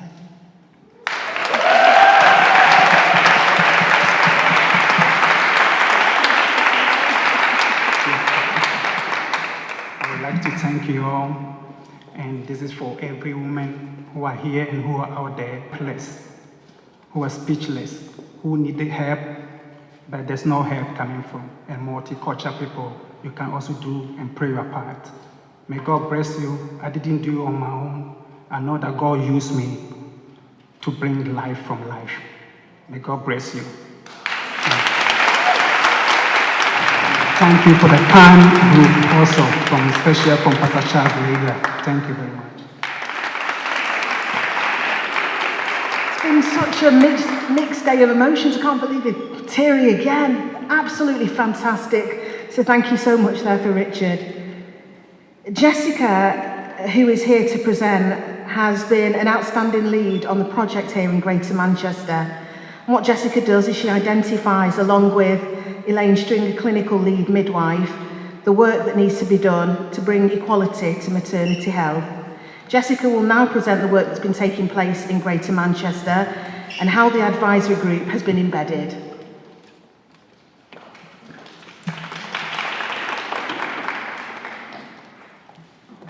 Thank you for that introduction, and thank you for welcoming me here today. You did say that I've been leading on it. I will correct you. Eileen has definitely been leading on this piece of work. Unfortunately, she couldn't be here today because it's her son's wedding, so another celebration for her to attend to. Do I just click this? Yeah, okay. I'll whiz through these slides. I'm not going to read them in detail. But essentially, what we've been working on is an equity and equality action plan that's going to be 5 years long, and we hope the inequalities that you will have heard about today from Mark and other people will be addressed in this plan. It's very much the driving force for the work that the Black and Asian Advisory Group have been doing. Bit of background towards it is that the national team have issued some guidance back in September 2021, and they were asking us to address these poor outcomes that are known across the country and most certainly in Greater Manchester, to understand our population and the needs of the population and the poorer outcomes that women from Black, Asian and mixed ethnic backgrounds face, and including those living in deprived areas. So we've been co-designing and co-producing this action plan with a number of different organisations here, and I would say again the Black and Asian Maternity Group, Advisory Group have been key in bringing everybody together in addition to our MVPs to make sure that we are co-producing these actions. There are 5 national priorities that we've been asked to look at. So you can see these up here, but in addition to that we did some data collection and analysis to have a look at our real population and the additional needs that they may have as well. So when we did that piece of work, we found that Greater Manchester is very diverse. There's high population of deprivation, we have a large population of refugees, we have a higher than the national average for smoking in pregnancy, and we also have a women's prison style. So this is some of the context of the local area as well that we really wanted to think about when addressing actions in this plan. So as I said, it is a 5-year plan. I'm not going to take you through the plan because you'll see some figures up here. There are 36 high-level actions, and underneath that there are 366 actions that we hope will address the inequalities that we find in our maternity services.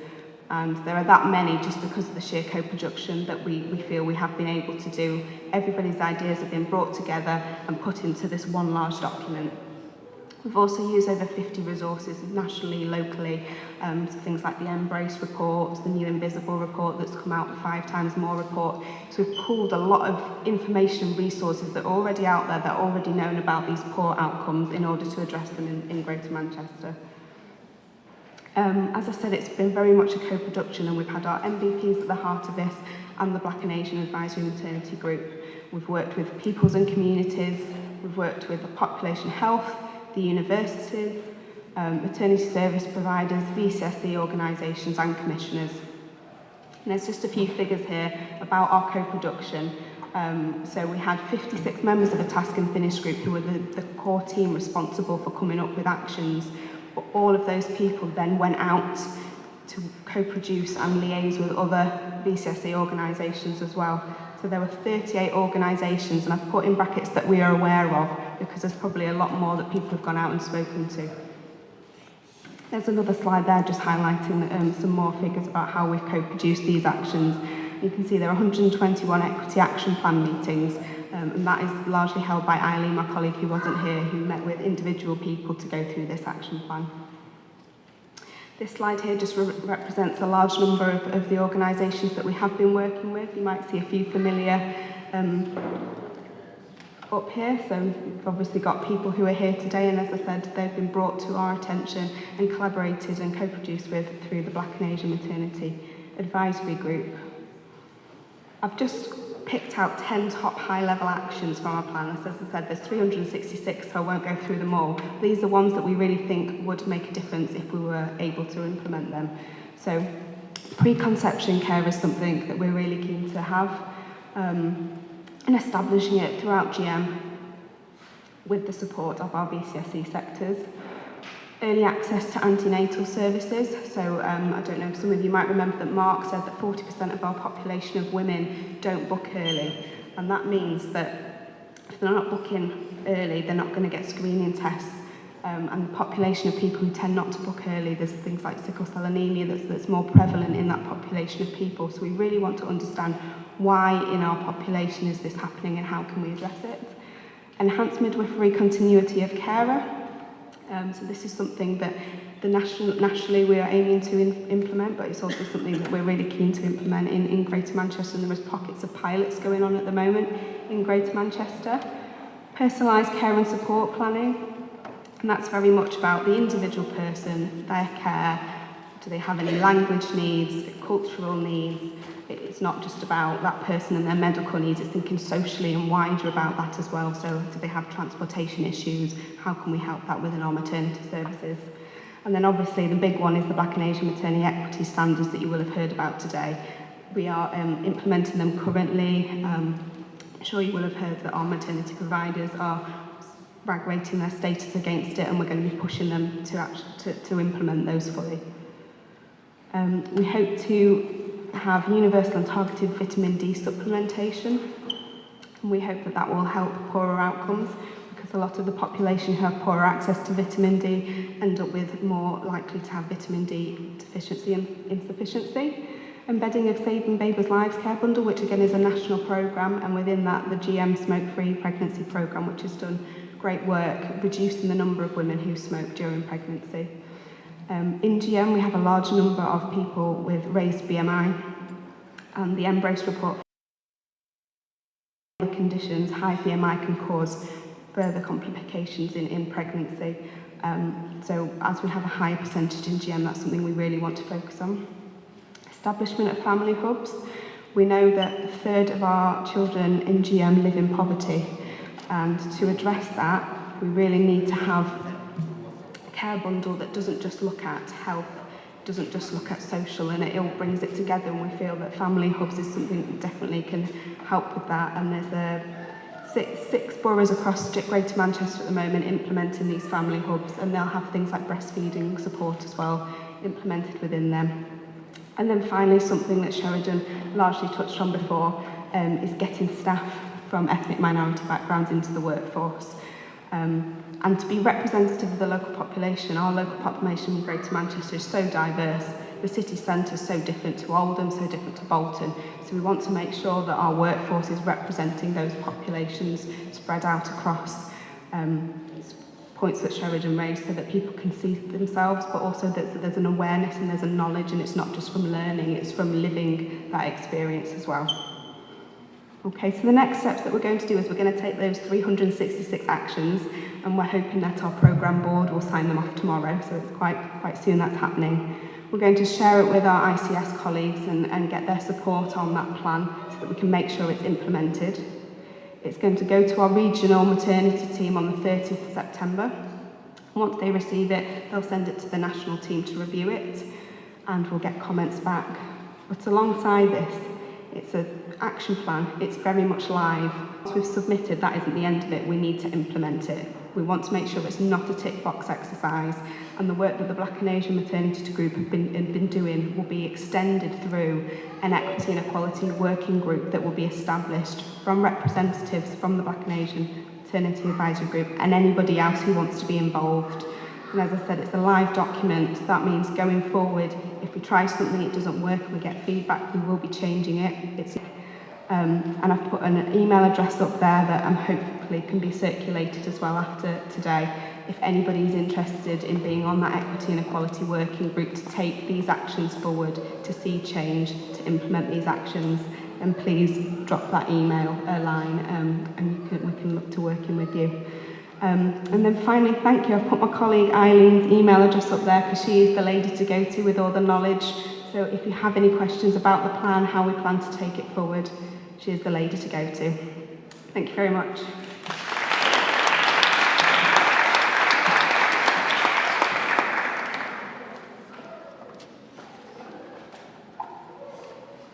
Okay, we've got a bit of a celebrity moment actually. This lady that I'm going to bring up now is going to talk about a moment of reflection, just what she's got from today, and she is a phenomenal woman. Anne Welsh is a former investment banker. She's now an author, entrepreneur, CEO and founder of Painless Universe.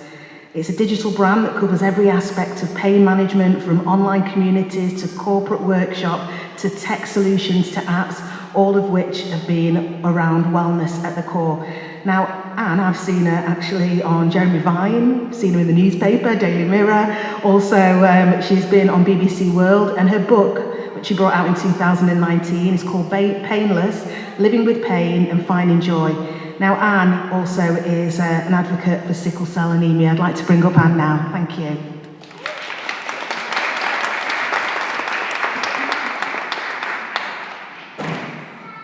Thank you so much.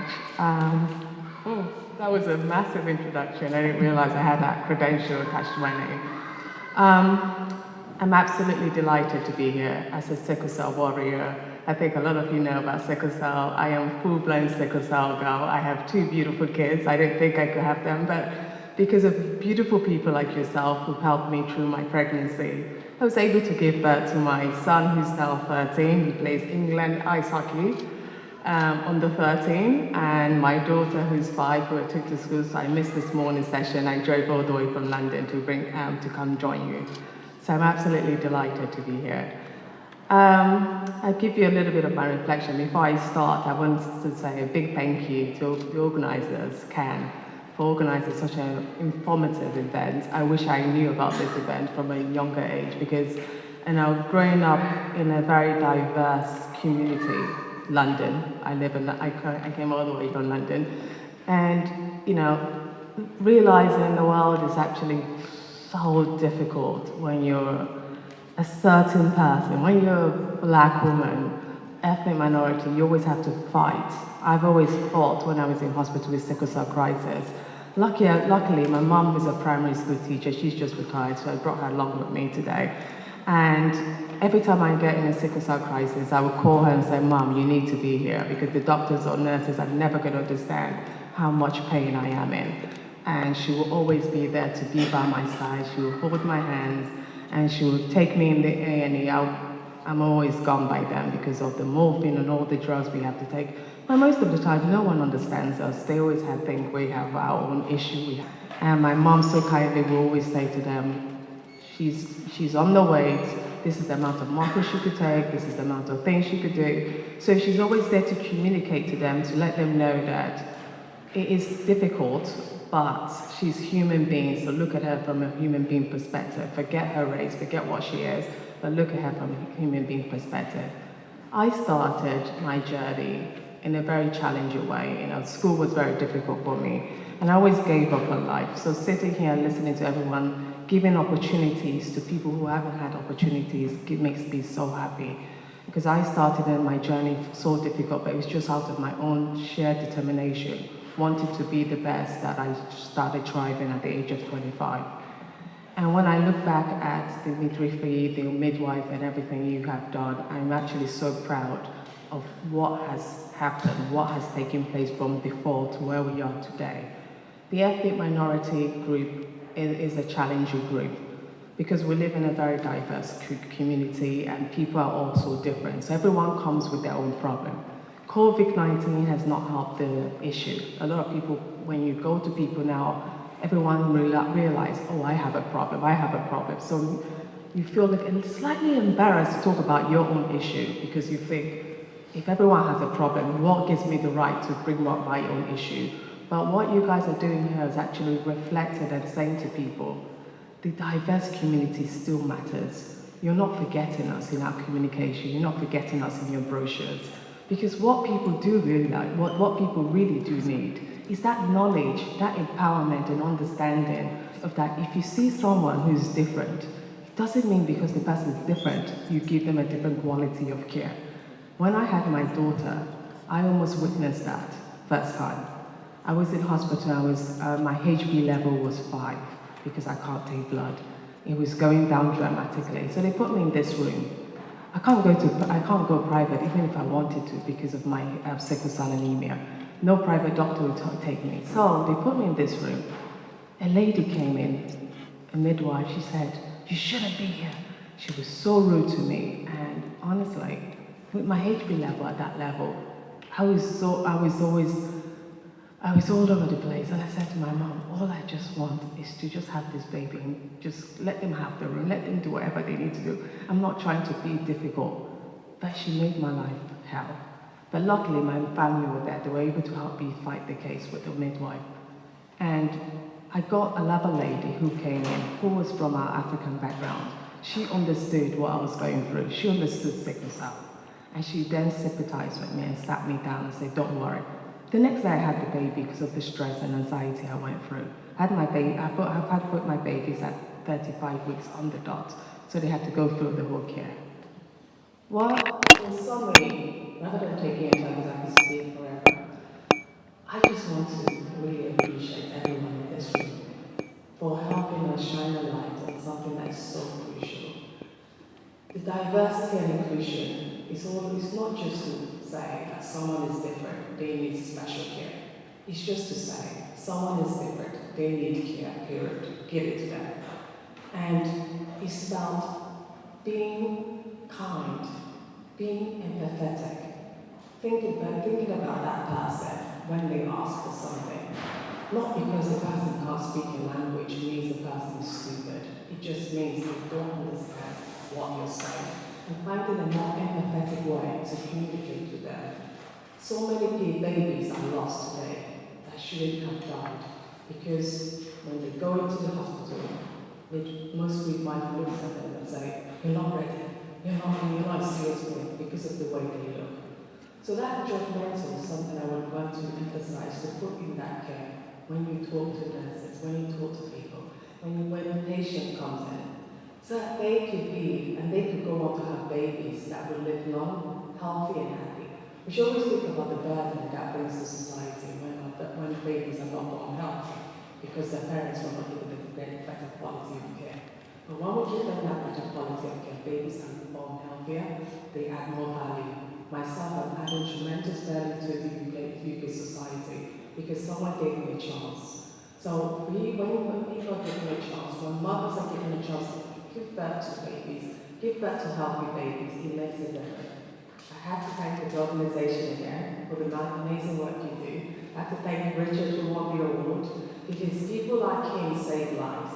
You know, he has a religion background, he has so many barriers that was presented in front of him. The woman was not his wife, nor was she his sister. The woman was so many things. And he just said, you know what, if I don't do this for my own community, who else will step in? It will just be a lost baby in the news, another headline, this baby died because there was no quality of care. So I want to thank you, and I want you guys to keep doing this work, and I'll support it anyway. My organisation, English University, is all about living with pain and finding your joy. We work with various organisations around the world on amplifying, especially the healthcare and inclusivity, helping people to understand more, getting people's story. We work through storytelling. We talk to a whole range of people for them to better share their stories. Because when we share stories, it makes it more relatable and understandable. So thank you so much. I appreciate that.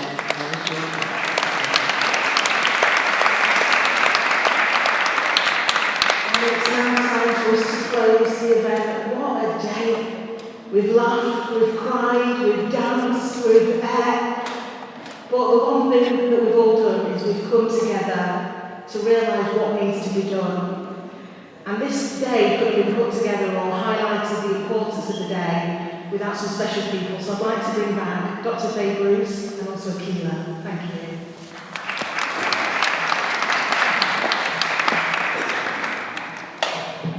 Thank you, everyone. Again, it's been a remarkable day, as Simone has just said.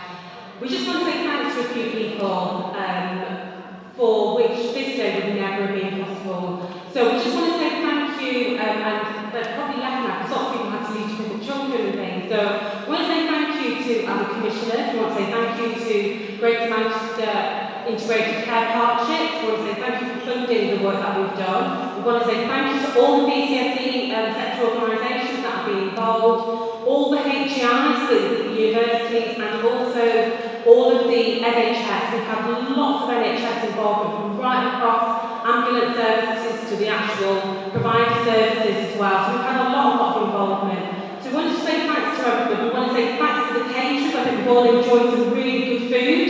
Today we've enjoyed some dancing, so we want to say thanks to the performers. We also want to say thanks to our host, and I should have said this first, we want to say thanks to the Dean of the Cathedral for allowing us to be in this beautiful, beautiful building to have this incredible event. So thank you to Dean Rogers for allowing that to happen. But thanks to all the CAHN staff. We've seen you in your numbers, we've seen you perform at your best.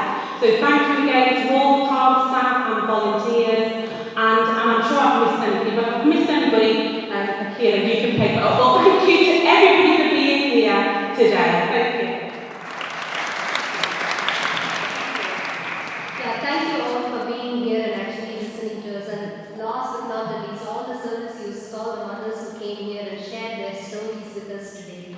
I think that was all important.